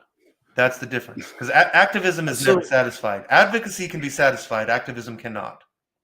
I think he did a good job of describing some of the things that's going on, and you just don't see I that agree. description anywhere. And they're obviously showing that they're got their ear to the ground a bit better than I thought they did. And then I don't know. I thought it was pretty measured on how they say to deal with this, like compared to how other times the church might talk about dealing with some, activism against them or something like that. The thing is, it's like he pointed out exactly the nature of it. You get rooted in a grievance, and the problem is the church has so many legitimate grievances in its history that are tied to its claims. And then you want to change it, or you want to work against it, or you feel separate from it. And that is how people shift and change on it. But then he says the solution is to have this law, this rule, which is that activism in any other realm is fine, but activism against the church is a priori bad. Did he say that? And yeah. Oh, wow. No, that's the thing. And then furthermore, he says he implies that. He implies that the grievances against and the criticisms against the church's history and its leaders are probably made up. He plants the seed of doubt that they're probably imagined. And then he does a branding thing that the one positive thing I think in the discussion that Mormon Stories did about it, Samantha Shelley pointed out that by turning it into this ATC thing, it's almost how Scientology turns something into an acronym so that you can sort of make it a thought-stopping technique. And anything that leads in that direction, you can say, oh, that's the ATC. I'm not going to engage with it. And so he did that branding. And I think that that's a pretty it's a good thing to do from their perspective because it gives them that tool. But it's also kind of transparently culty in that it's kind of one of those things that they do. And then the other dimension is that there was no, he almost goes on to say, you know, that there have been some problems in the church and the church leaders have spoken about this. But then he says, like President Nelson saying that we need to root out racism and prejudice. Rather, you know, so he pointed to the church leaders saying that the church members need to root out these things in themselves, rather than saying, he could have taken the opportunity to say, you know, there are some problems in church history that there are, you know, are part of our evolution as a church, part of our journey in understanding the word of God and the purposes of his love. Like, he could have gone in that direction, but he didn't. And it just kind of, from the culty analysis of his talk, it was very much in line with the sort of things that are going to keep the church doing what the church does. So I don't know, because, like, you know, I run into this problem, and I've already mentioned it before, but this is the big key, because you're like, you know, we're like, well, what's the church supposed to do about this? Like, well, they're a damn religion. What can they do? They've got a faith, right? They're stuck, but, like, you know, but this is the thing. It's like, why am I not bothered by Mormons? Because I know that Mormons are willing to leave me alone. Part of why I think it's almost, I think extreme activism, how to even put it like this, because I am definitely talking about the extreme activism. I'm not talking about criticism. Actual activism, like the missionary, the ones that go extra, make it impossible for them to get into that. It makes it impossible for anybody to apologize, because if you go apologizing, it's just an admission of guilt, and it's an admission of errancy, especially if it's like a church or something like that. Define what you mean by extra, because, like, you know, you have the example of, like, the rumor that New Name Noah was going to film a porn in the temple, and I think most people agreed that if that was a serious plan, that would have been too far. When you say too far, what are you talking about? I'm talking about the people who are uncharitable, in the sense of, if they apologize, they won't accept the apology. They'll just double down into, like, oh, now you're apologizing. Oh, now you're doing it. Like, that's what I see a lot from, like, ex-Mormon thing. And that's part of the critical consciousness thing, is that there is no room for apology. They can't apologize, because the people they're apologizing to just use those apologies for, like, they say, you could just apologize and we'd accept. You have, like, there has to be a recipient on the other end of that if they even want to. This is another reason why Mormonism as a religion is infinitely better than wokeism as a religion. In Mormonism, even if it's in the afterlife, there is redemption. Redemption is waiting somewhere, sometime. Woke doesn't have redemption. There's no arriving. Well, and it's just as religious. There's only C gotcha. Exactly. So it's just as religious. Mormons can at least throw their hands up and say, you know what? In the end, God will give us the answers. The woke can't do that. It's just a constant grind. Well, I always characterize it like this. Whenever somebody asks me what my biggest beef with wokeism is, it's that it is a religion with no redeemer, with no savior, with no redemption. There is no forgiveness. It's built into it that, like, you should, and Bill Maher framed it really well a couple of years ago in one of his new rules. He said they shit on us basically for not being yesterday who we would one day become. You know, there's a lot of things that we've learned right now. Maybe I learned that slavery was wrong now, and they're mad at me for not knowing it 400 years ago. See, there's with so many of those things where they expect. I kind of felt like in the Lynn's episode today about the ATC thing, he mentioned several times, like, he could have just apologized, or you could have just apologized. And I imagine I could pull up those exact clips and say, okay, DeLynn, imagine you get what you get. What do you say to it? Do I really believe that you will charitably accept that apology, or you will not just use it to be more DeLynn and just continue to do this stuff, or say, the answer is, haha, and now that proves, therefore, ergo, you're false. Everything's false and wrong about you. And Well, you admit he it. wrestles with that. Say it. He wrestles with that at the beginning of the episode when he says, on one hand, we've criticized the church for not having people of color out in front on leadership, and now we've got this person of color who's giving this talk, and so we want to acknowledge that, but he's a token. But he's a token. So, and then he turned the table over to the black person on his panel that he randomly had once. And that's the same thing. He did the same exact thing. He did the same exact thing to Kwaku.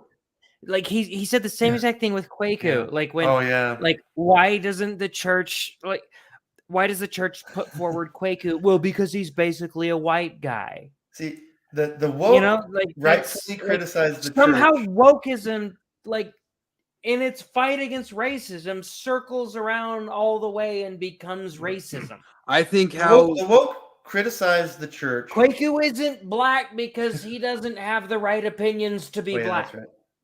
And that's the same as this guy that I'll listen to it, but the same as this guy who's like, well, the church is putting him forward because he's not really black because he doesn't have the right opinions that it takes to be black. I'll use a religious analogy, and it's probably not 100% because I'm talking about ex-Mormons as a monolith, but the Delenn and those guys, an apology would be pearls before swine. Yeah, 100%. The woke criticized the church, rightfully so for their double binds, like because the church is filled with double binds and contradictions, right? Meanwhile, like seriously, just like last week, I read a piece in the New York Times that was obviously based on critical theory. And like this is an exact example of the total hypocrisy of this. If white people leave a neighborhood because it's crappy, that's white flight. That's racism. If white people move into a neighborhood and it gets nicer, that's gentrification. That's racism. If white people stay where they are, they're on indigenous land. That's racism. You lose coming, going, or not moving. It's a double bind, right? So these are the same people who look at the church and say, "Oh, well, the church puts you in a double bind by saying that you have to be perfect, but you're a sinner." I don't know what the answer is. I was going to talk to you about it I was going to call in because nobody's calling in now on one of your shows and bring up the concept of off ramps. Off ramps. I need to work on off ramps. We all need to work on off ramps, but like we have to give the church off ramps too. Yeah. There's so much stuff of like, hey, look, we're getting better on homosexuality, but you weren't good at it, and there's you should have known this whole time. But there's absolute, like, you can that's like an interpersonal skill too. But it was like part of the part of the deal of all it is I don't have like the clear answer on this. It's a thing that I think people should be discussing and talking about, maybe especially in like the ex-Mormon community, because the answer can't, every single thing that ex-Mormons want Mormons to concede on has ergo it's false behind it. And you not have empathy? So how can you work with them or push on them anyway if like the gotcha side swing on any sort of thing that you're talking about is, and that proves you're false and your prophets weren't real. They've already told us that we're on the side of people who don't have empathy. Yeah. They told us. How far can I go with them? It's called the difficulty. I want to bring us back to that moment where I'm at this trunk or treat, and I'm feeling the it's I don't know, it's just a sense of comfort and belonging, and I know some of that is because I have all of the memories of growing up, seeing these kids in that environment. Some I think just resonance with that, but at the same time, there was something you said earlier, Flip, where the church would take you back. And that's something that I struggle with because I don't know that the church would take me back. And it may take you back in concept, but it takes you back, but then you kind of have to be quiet still. And that may be shifting and that may be changing. But there's still a point where there, as much as we I mean, like to, You had to be quiet before too. You know. So- well, I mean, No, I I would- didn't I would say, like- know what I know.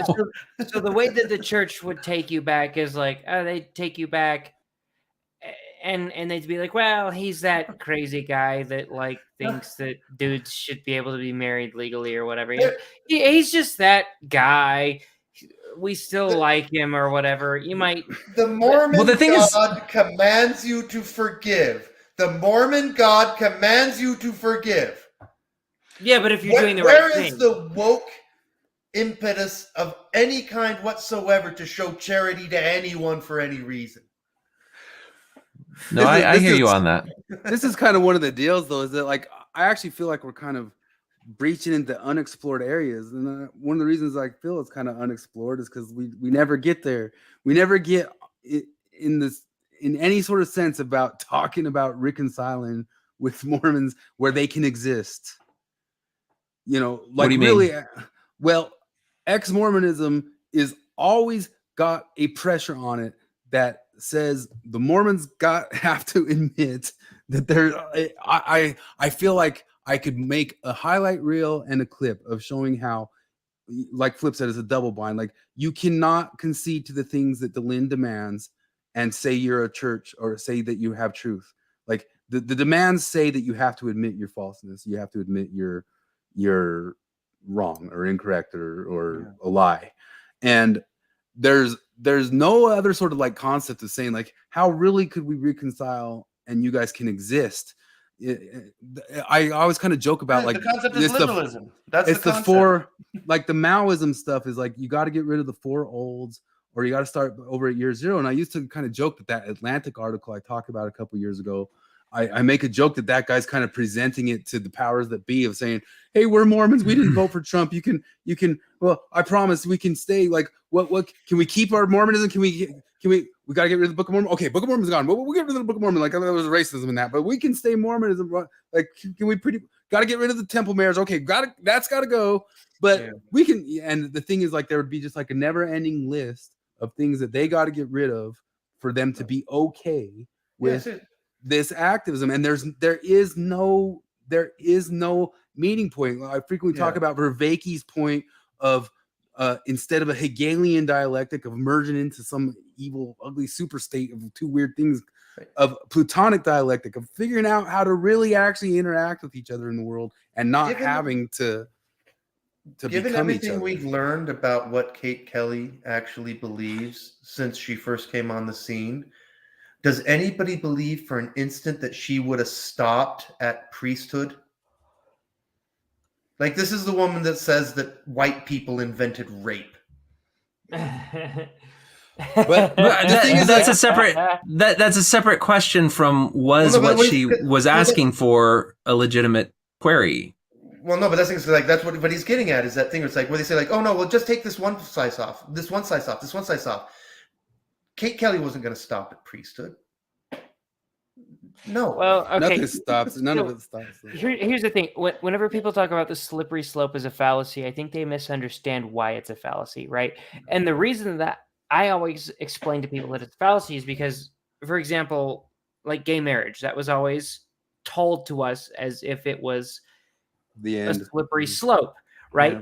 And they'd be like, well, it's a slippery slope. And then the leftists would always say, well, that's a fallacy because the slippery slope doesn't exist.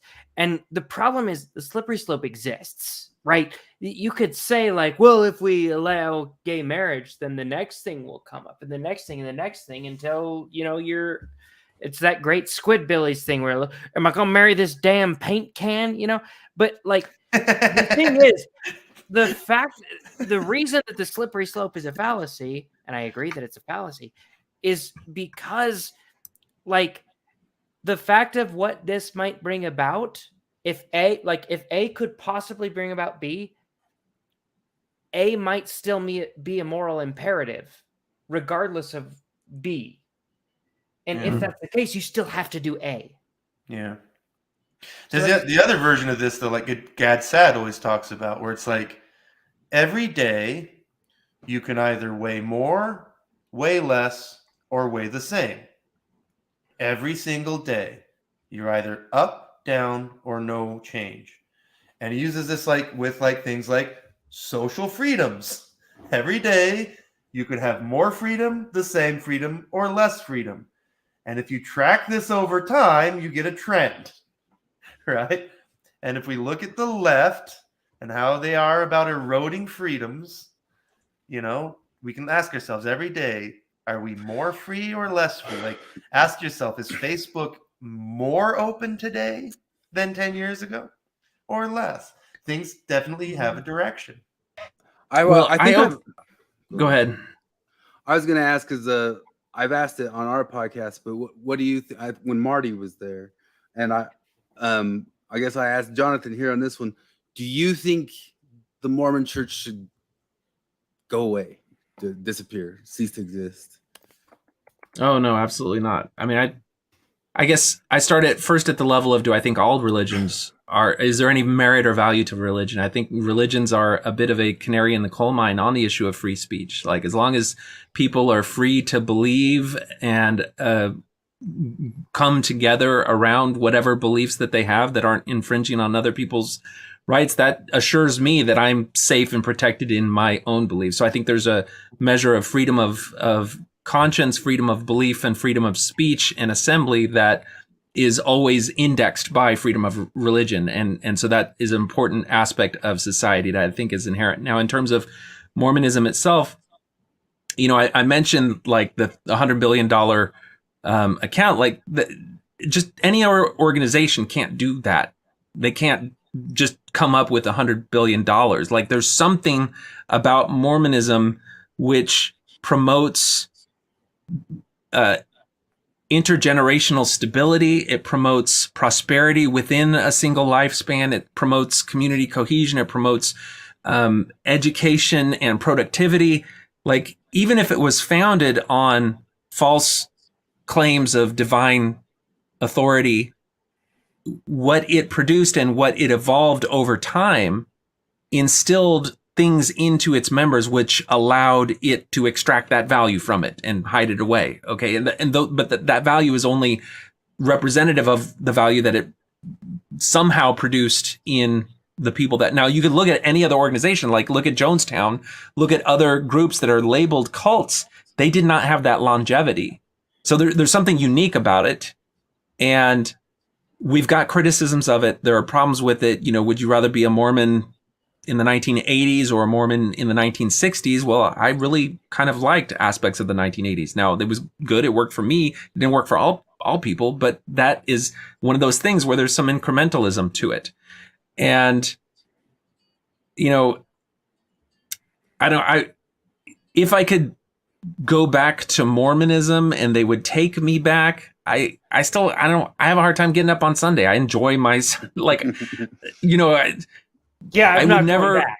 Yeah, like I'm not going to go to the temple. Like, even if I was going back and going to meetings because it was the end of the world or whatever, like I'd be like, the temple. I'm not going to be the guy that goes to the temple or whatever, because it's not a priority. I don't see the value in it. And I think even when I listened, because I try to listen to some like Vervaeke and some of these other people who are trying to talk about ritual and things like that, and it just doesn't really hit it for me. I think that things you like can't reinvent it. No, but trunk or treat, like there's something there, and chili cook-off, there's something there, and like community theater that I do with this other group, there's something there. There's things that you're blind to when you're young that you don't realize that old people kind of know about. Some of it is like when you're young, you're just trying to make things happen for yourself, and then when you get older, you get into a different mindset where you're thinking both about your legacy, as well as what you can give back into the community that fostered you growing up. And you're totally blind to that reality when you're young. You don't realize that that's something that you want, and if you don't have a community to give back into, then there's something that you lost. And communities that have this full spectrum of existence for people at all different stages that has evolved over time because it works. There's that pragmatic utilitarian aspect to it. you lose that. And that's kind of that Chesterton's fence thing again. It's hard to really look back. Like, I would still want my kids and people to be able to live their life according to things that were real and things that were true, and not feel the unnecessary negative consequences of false doctrine and dogma that divides people against themselves and against other people. And I can see how that played a role in my own upbringing and in the milieu of the church as I existed in it. But that isn't to say that it was all bad. And when you make that argument, which I heard Kwaku make early on in listening to some of his stuff, is like, what organization am I going to go to that is perfect, that doesn't have problems, skeletons in its closet? I'm not going to find one. And you easily dismiss that because, like, Mormonism has some terrible, things commanded by God, but it's true even of secular organisms. That's true. I mean, it's true even of secular organizations. And so once you get past that and you allow yourself then to say, well, what is it that is working? What is it that and for me, it's really a process of doing what Jared's wife did recently on her YouTube channel, which is looking back on it and saying, it wasn't all bad. What was good? What is the stuff that worked, that was good, that I can keep and reintegrate into my life? And I've had a few episodes that treat that same subject, and I think it's an important thing. And it's that reconciliation that I think even comes when you grow up and you move away from home and your parents are terrible. You hate them. They don't know what they're talking about. And then later you realize that there was some stuff that they weren't clueless about, and you reintegrate that into your life and you reconcile with them. And I think for me, reconciliation with the church is understanding its value and its worth in the lives of the people that still find community in it, not feeling like I have to immediately point to the problems when I engage with my family and they're enjoying or sharing the stuff that they have with the church, being able to celebrate with them on the things that matter to them in the church and understand why, there's some good positive elements of it, and not catastrophizing everything that the church does. And, that whole process of finding problems, declaring things problematic, talking about how they could affect people, that is, it changes how it affects you just by considering it to be problematic. And anyway, this is just my whole rant on all this stuff. I think it's, it's a complicated thing for me. I see a value in it. For me, something like marriage in and of itself is something that I've struggled with. And, I don't talk about it too much on my channel, but, my marriage fell apart through infidelity. I discovered texts and phone messages that were communicating with my spouse at the time.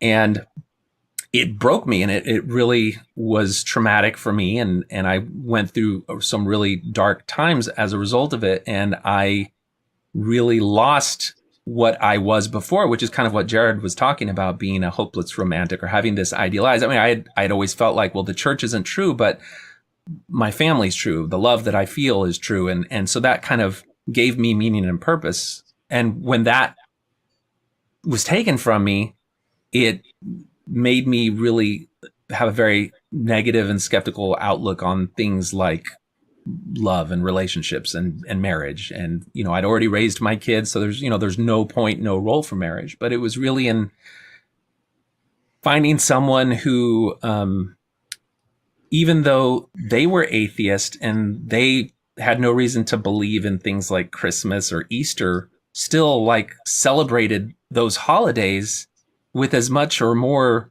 joy as a believer. And just it felt like the whole point of her existence is just to find joy and happiness in the time that we have here. That really affected me, and it influenced me, and it reignited my appreciation for love and for romance. And I've just, she's been such a huge positive influence on me, to the point that I want to share the rest of my life with her. So I'm getting married on New Year's. And so on New Year's, that's nice.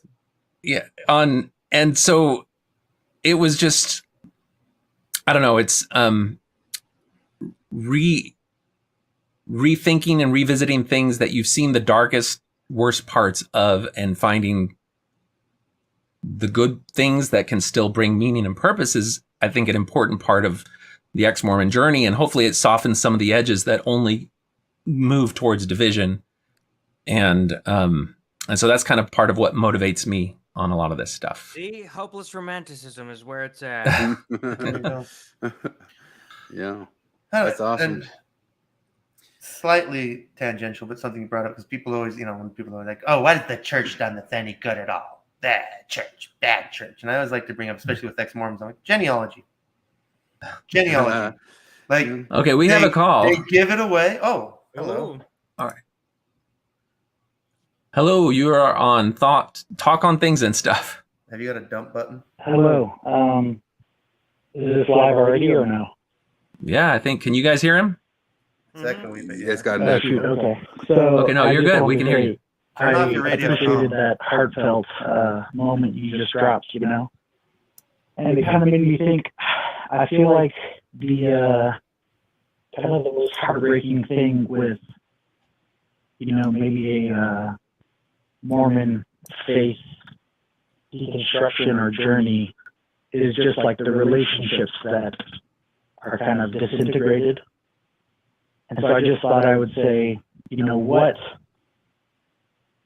think we like to kind of deconstruct things and debate back and forth and talk about different facts and histories, but what is the best way to, no matter which side you're on, preserve the love and the relationships that you've had in the best way possible. Does that make sense? Yeah, I mean it's a key question. What do you think, guys? That's Wait, I'm gonna hang up so I can Okay. give the response on. All right, I appreciate the call. because like Okay, thanks. So something. I had to think about this a lot when because I left it and my wife was still very much Mormon, and it wasn't gonna work until I sort of came to the conclusion that I have to be absolutely okay. Like, she could be Mormon the rest of her life, the rest of our life together, and I have to be completely okay with that. And it didn't work out at all until I came to that conclusion. I mean, then once I came to that conclusion, she was also like, "Yeah, this isn't for me," and and it worked That out worked out for easier. you. Yeah, it worked out easier. So Yeah, I she don't left know. the church, but like it wasn't. She didn't have to leave the church, right? She could have stayed in, and it could have worked out just fine the way it was. She knew that I wasn't going to come back, and I at least thought that she wasn't going to leave it. So I think don't know, that like, it's a lot of important it- because. Go ahead, Flip. I want to hear your perspective on it. Because this thing is, a lot of it is striking that truce. There's always some kind of truce or some kind of compromise. That thing's like, like people have to decide, like, what's worth more to me, relationships or ideas, because that's things like, because there are Mormons, there are people on both sides, Mormon and ex-Mormon, who say, nope, I'm not choosing relationships. I want my ideas, and yeah, not much you can do about that. I don't know. No, this is one of those things like I don't have good answers because like I've got the first half of John's story where my wife, I discover the infidelity and then my world falls apart. The second chapter is not happened yet. It'll come. Have the faith. Have the faith. Nah, I gave up. Advice. Advice on how to do it. I mean, I think you got to throw bones. That's all there is to it. You got to throw some bones to them. That's all there is to it. Like so much you hear about in the ex-Mormon community. I think there's a level of the critical consciousness in the world. Not that every ex-Mormon is that, but that really starts to navel gaze and focus on the self. That's so much of what the world is of thinking about you and what you notice and how people react to you and what's good and important for you and all that sorts of stuff. And so I think most ex-Mormons have a thing of going around wanting every single Mormon to accept them and accept their choices and hear it and understand it and see why. And then if you listen to them, like if you ever like take like a step back thing and you can see it from secondhand, you see that they want to express to the people around them that they found out that everything that those people believe isn't true and is terrible and bad. And you have to take a step back from that and look and see that maybe those aren't the people who you express that to, because they have to be ready for that or in the situation to do it. So you have to, if you want a relationship with that person, you have to wait until they want to hear that, or can hear that, or can be in that situation. Like how much of your relationship with somebody was their religion, and how much of it was them? You know, because like that's kind of a thing where it's like, was your relationship built on just church? Well, then you're in a lot of trouble. If there was... All right, we've got another call that comes in. So I want to make sure we get some more people in, because those are some great thoughts. Let's see here. They hung up just as I tried to do it. Oh, here we are. We're back. All right, you're on Talk on Things and Stuff. I tried to do it. Oh, here we are. We're back. Hello? All right. Hello. What do you got for us? Can you hear me? Yes. Is that Jared? Okay. Let me turn the volume on my computer. There you go. Aha. Hi, can you hear me? There we go. Sorry. Yeah, we can hear you. So I was very happy to find you guys, this episode tonight. I've been in the chat just talking about all kinds of stuff, but I think the main issue, or the main thing that I got out of tonight, and it was so nice to listen to all of you guys talking. I have had a very when I left the church, that was about 2019, I did jump head on into, ex-Mormon content and the ex-Mormon community, right? But as time has gone by, I have become really disappointed with the ex-Mormon community, in a way, because when I looked for the ex-Mormon community, I was looking for support in a spiritual level and on things related to the church. As support for someone who's leaving the church. I heard you guys mention a little bit earlier, like when you leave the church, everything in your life changes. The things you believed in, what the purpose of your life was, all those things. But then all of a sudden you start being sold all that other crap in the middle of it. Okay, now we're talking about race and politics and different things. And I was like, guys, and at one point I was like, man, that has nothing to do with what I was looking for, and I think that's one of the things that's been the hardest for me in staying in the community and in the loop of the ex-Mormon community, that all of a sudden it's not anymore about, hey, you left the church, here's, we're here to help you navigate this. Now you guys throw so much other garbage in the middle of it. For example, I like to watch Mormon Stories podcast, but really my favorite episodes are the ones where I just listen to people, people's stories, what they went through, what the experiences they went through were.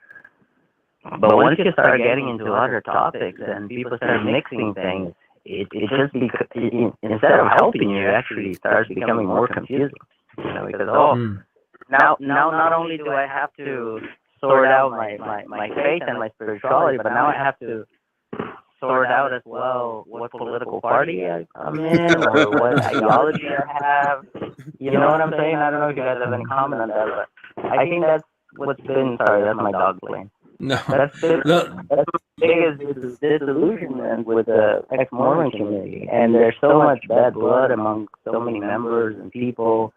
You guys mentioned a few names and a few people in the community that and there's just so much extra stuff going around. When really, well, I appreciate the call. That's a compelling story and question. I'm going to toss it to the guys and see what they have to say, and you'll be able to listen in on the website.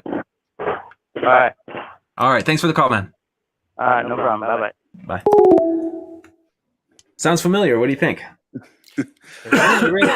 This is really weird, honestly, because I've spoken to you guys every day over the last year or two or whatever, and we've talked so little about leaving the church.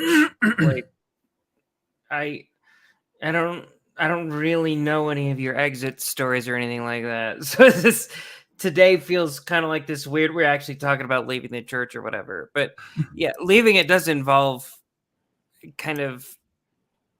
I don't know. A lot of people seem to think that they need to change their politics as they leave it, and they need to change all of their views as they leave it. But yeah, Well, you just you run into this thing. Like I've used the analogy many times. I've used the analogy many times though, because like people talk about like, oh, I need a community after Mormonism, and I use the analogy of the no golf club. Like, how do you organize around not golfing? Like, oh, we're the no golf club. What does that mean? Well, we don't golf. Does that mean you never golf? Well, no. Larry golfs when he visits his family, but when we're together, we don't golf. Oh, so what do you believe? Well, we just don't golf. There's a void there. Like, it's not a thing. That's not a thing. There's a void there, and I think something. There's a void there, and I think opportunistic people see that as an opportunity to fill that void with something else. And, yeah, exactly. And I appreciate people like you, caller, who stop and say, "Hold on here, I'm just talking about one thing here. Let's take this one thing at a time and just kind of go through it." But I think that's the ultimate thing about all of this is that you can be an ex-Mormon and not hate Mormons and not want to take on and fight every Mormon you see. You can be an ex-Mormon and be a Republican or be a Christian. I know all this stuff is pretty well and obviously known in the ex-Mormon community, but it really seems to not be held as true when you listen to some of the more major or famous podcasts. And you can be a libertarian. You can, like, saying to Mormons or aligning yourself with Mormons or telling them that you agree with them on certain stuff does not betray your beliefs or non-beliefs. You can do that and not change what your non-beliefs are. It's I don't know. Well, it's interesting too, because when you have voices that point out factual contradictions in history, problematic parts of history, you can start to, you know, every one of those contradictions or problems has a moral perspective behind it, whether it's deception or bigotry or racism or anything. And that starts to shape your moral worldview, but it also builds trust with the voice that's giving you these criticisms and presenting them to you. So then when that voice that you've established this trust with around this moral paradigm then pivots onto some of these I don't know if we want to, I mean, I guess you could just, I hate to use the word like leftist, you know, neo-Marxist ways of looking at the world, that trust kind of carries over. It's like, well, if they were right on this other stuff, then maybe that's the right way to be. And you're faced with that question at a time where you're vulnerable. I mean, you're vulnerable because your entire worldview has blown up. And so you are looking to reassemble some moral structure around which to shape your life and still see yourself as a good person. Well, leftist neo-Marxism fits right in here because it is absolutely a religion. It is a theology. It is everything, but it's sneaky and pretends like it's not. Yeah, and the way I like to say that is that it is a moral framework. Yeah. It is a moral framework. And if I use the word religion, it's the illusion of secularism, but it's entirely religious.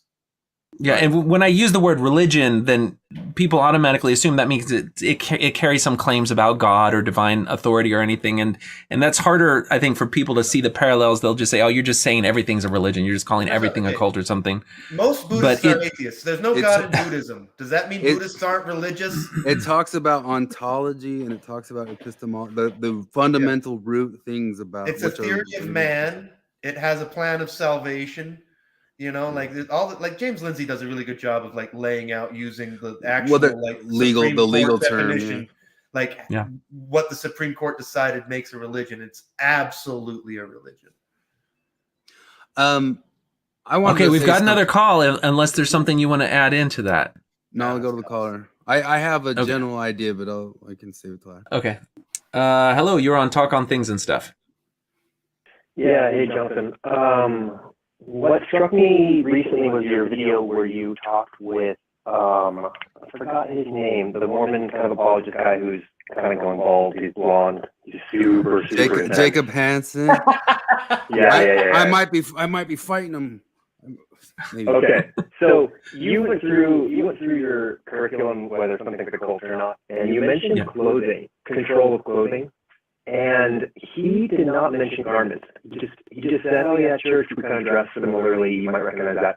What is that? I'm not a Mormon, never been one, grew up with them, but I saw all my friends really shift around, they all went to college and missions and stuff, and then I assume that's when I'll start wearing garments. But does his brain not register that is clothing and control of clothing, or how did you see that? And that's my question. Thank you.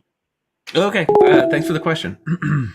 I don't know. It's a little bit relevant to what we have. Okay, so let's steel man garments.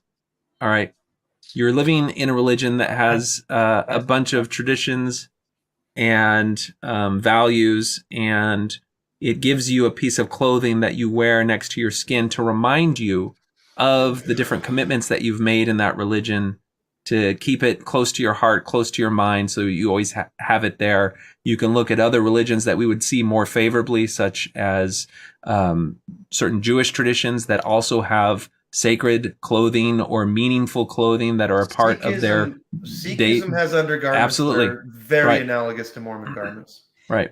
And so if you are going to look favorably or charitably towards those other religions and clothing items that they hold dear, you can look at Mormonism and the garment in the same way. Yeah. Now, the other flip side... my best steel man of Mormon garments is that it's less dorky looking than a yarmulke. Really? Well, I mean, you're under your clothes. not supposed to show you. We'd have to put that up for a vote, man. There's Ben Shapiro looks pretty sharp. But also, All right, you have to be talking about recent history, because my dad, when he was a missionary, my dad talks about how he still had the onesie tie-up garments when he left on his mission. Yeah, so I guess then to look at it historically, it was a piece of undergarment that was instituted by Joseph Smith early on in church history. It was tied to the group of people who secretly were part of the anointed quorum that was engaged in polygamy, and it was tied to the endowment, which was kind of Joseph's way of recognizing his inner circle, who then had access to some of the more secret practices which involved plural marriage. And it has been treated with various degrees of reverence early on, but then very quickly became something that was tied to the commitments that you make when you go to the temple. And people that will look at how cults bind their members to the belief and the membership, there's a great deal that goes on in preparing to and going to the temple that fits those criteria. And so you could very easily go in and tear it down or criticize it based on that. But it is a piece of clothing that you're wearing all the time. Now, why Jacob would not have seen that as relevant in the question of material control, maybe because he could say, well, everybody has to wear underwear. It's just another type of underwear. So, it's just a piece of underwear and nobody else has to see it. And so that's the thing. I don't know. There was a whole bunch of moments in that 5-hour interview that I think people were wondering why he didn't acknowledge or admit or explain something. And I was, not trying to be antagonistic towards him. I just wanted to see how he took it. Imagine having to hash something out for 5 hours. It's self-report. Yeah. I think if you talk to a Mormon, they'll have very good, positive things to say about garments. Women will probably have some criticisms about it being inconvenient for feminine purposes. More so in the past, they've used some better designs and better fabrics more recently. And as you leave Mormonism and you start to see it as something that was more confining and more restrictive and more controlling, you'll have much more criticisms about it.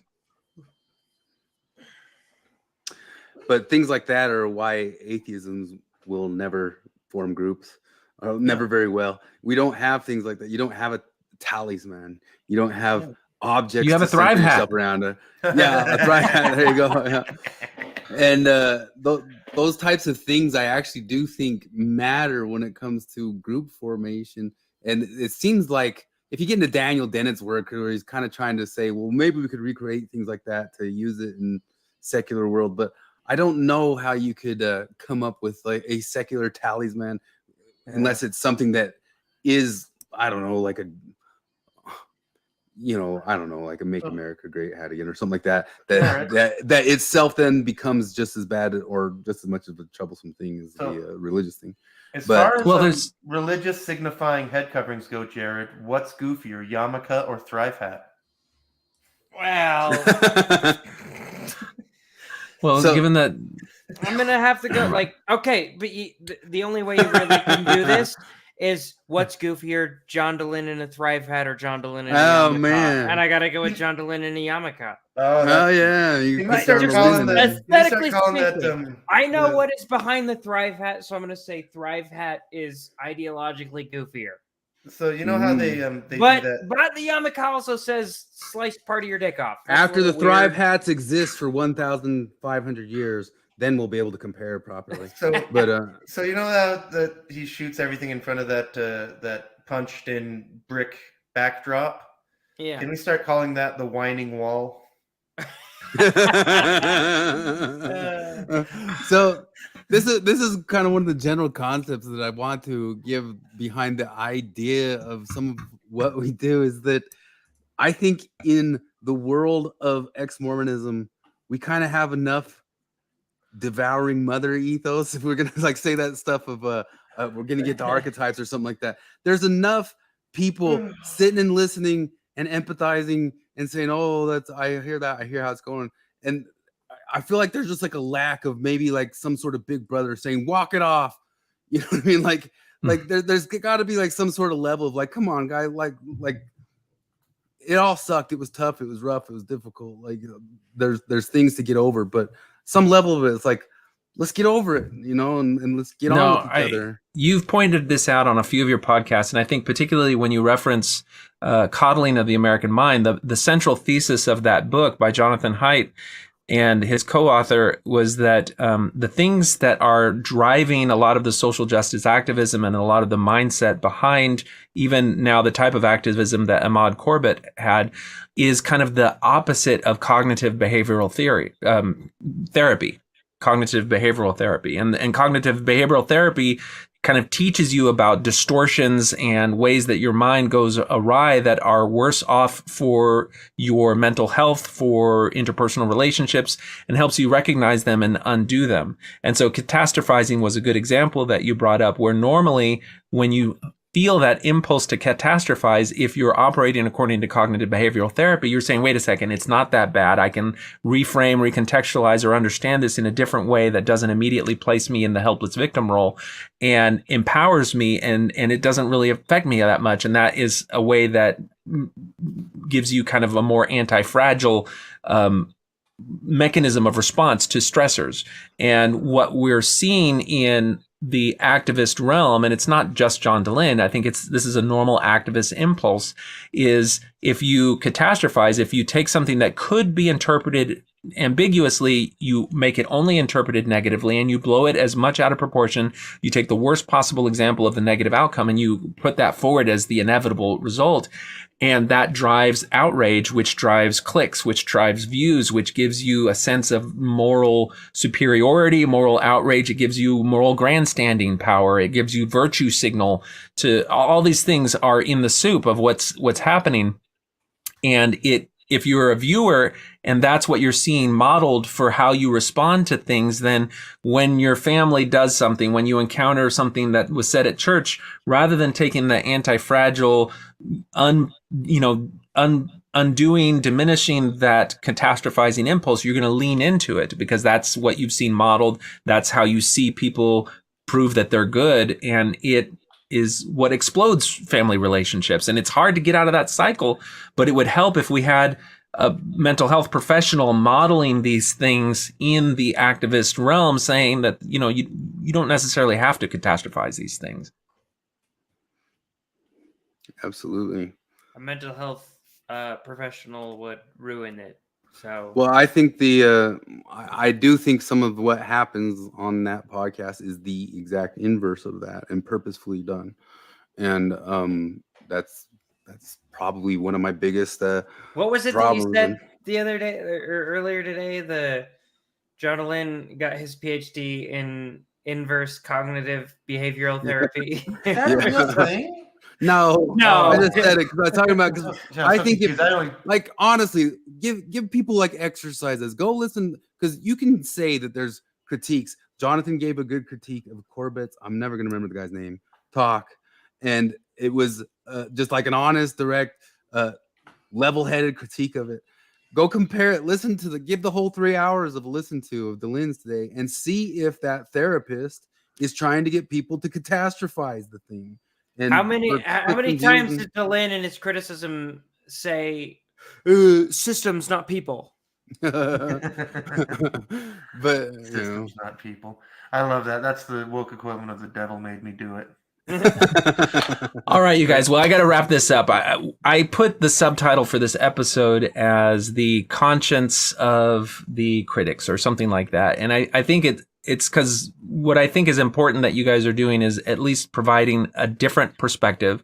So people like the caller that we had before who are hearing these things and is like, well, why do you have to go into all this other crap, can have at least some corner that they could spend some time with and say, you know, there are different ways to look at some of these important issues, and whether they are issues that are being framed as social justice with only one way to look at addressing the problems of, you know, the marginalized and the oppressed, or whether, you know, that's the only way that you can frame the different difficulties of our society. There needs to be other voices and other ways to think about that. And I think that we benefit from understanding all these different perspectives. And there are very few voices that are out there doing that, because it's a hard space to occupy for the very reasons that you've covered. And, you know, whether it's repressive tolerance or cancel culture or whatever. So even I appreciate you all. Genesis is not literally true. Sexual dimorphism still is. You know?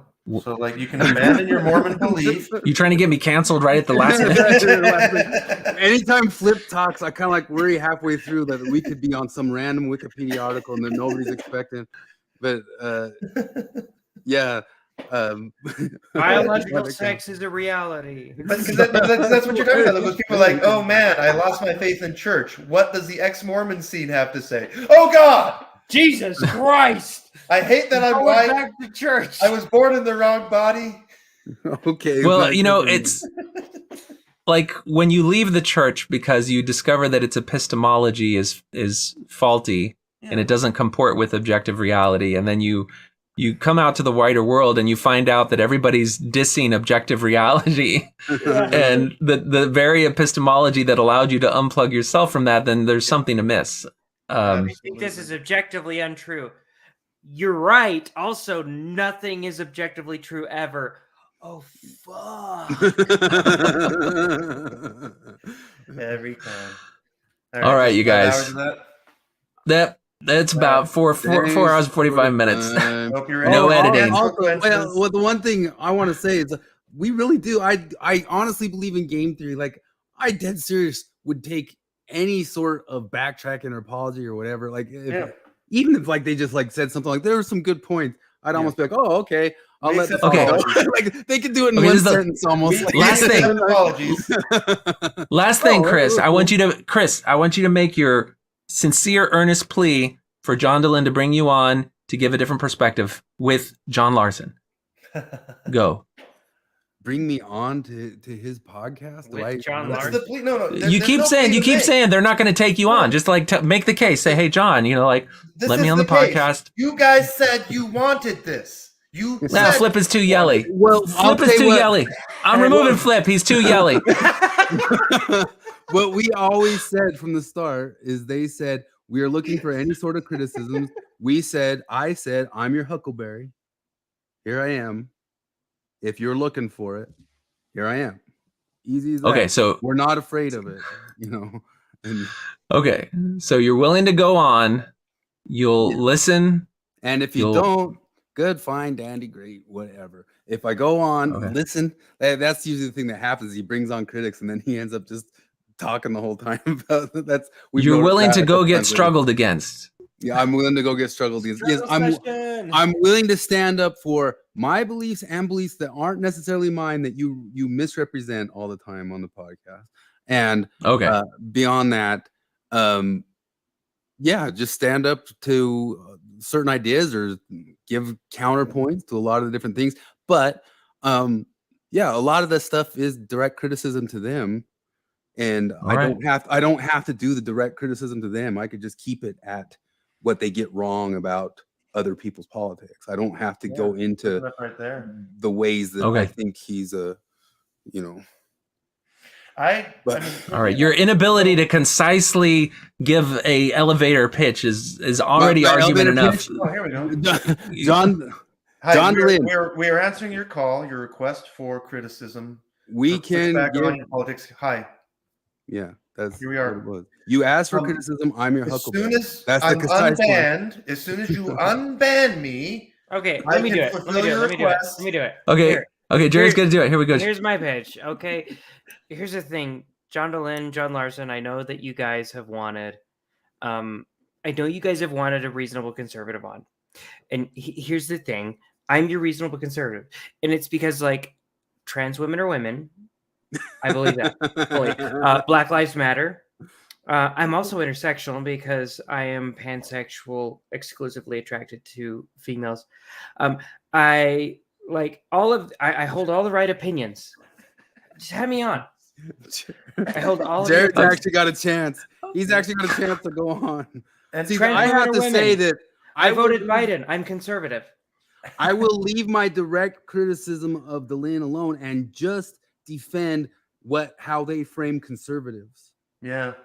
Okay. Well, that's probably a healthy move. I'm on the left. Like according to the political compass, I am one click on the left and halfway from the middle to the bottom on the libertarian scale. So I'm pretty goddamn centrist, but still basically on the left.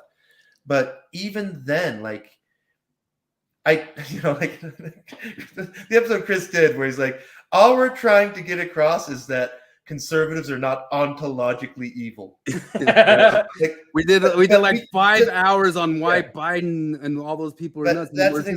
The only point is maybe if somebody voted the other way, they're not the devil. Yeah, like that's it. Is it? Are you absolutely certain that all of those Midwestern grandmas really just want to keep women in the kitchen? Are you sure? Here's all the horrible shit about option A. There might be horrible shit about option B. Because they chose option B does not mean that they love and idolize option B. Okay, you guys, I have to say goodbye. All right, ridiculous. Okay. You're never gonna get on. You're never gonna get on the show on the Mormon Stories podcast. But trans women are women.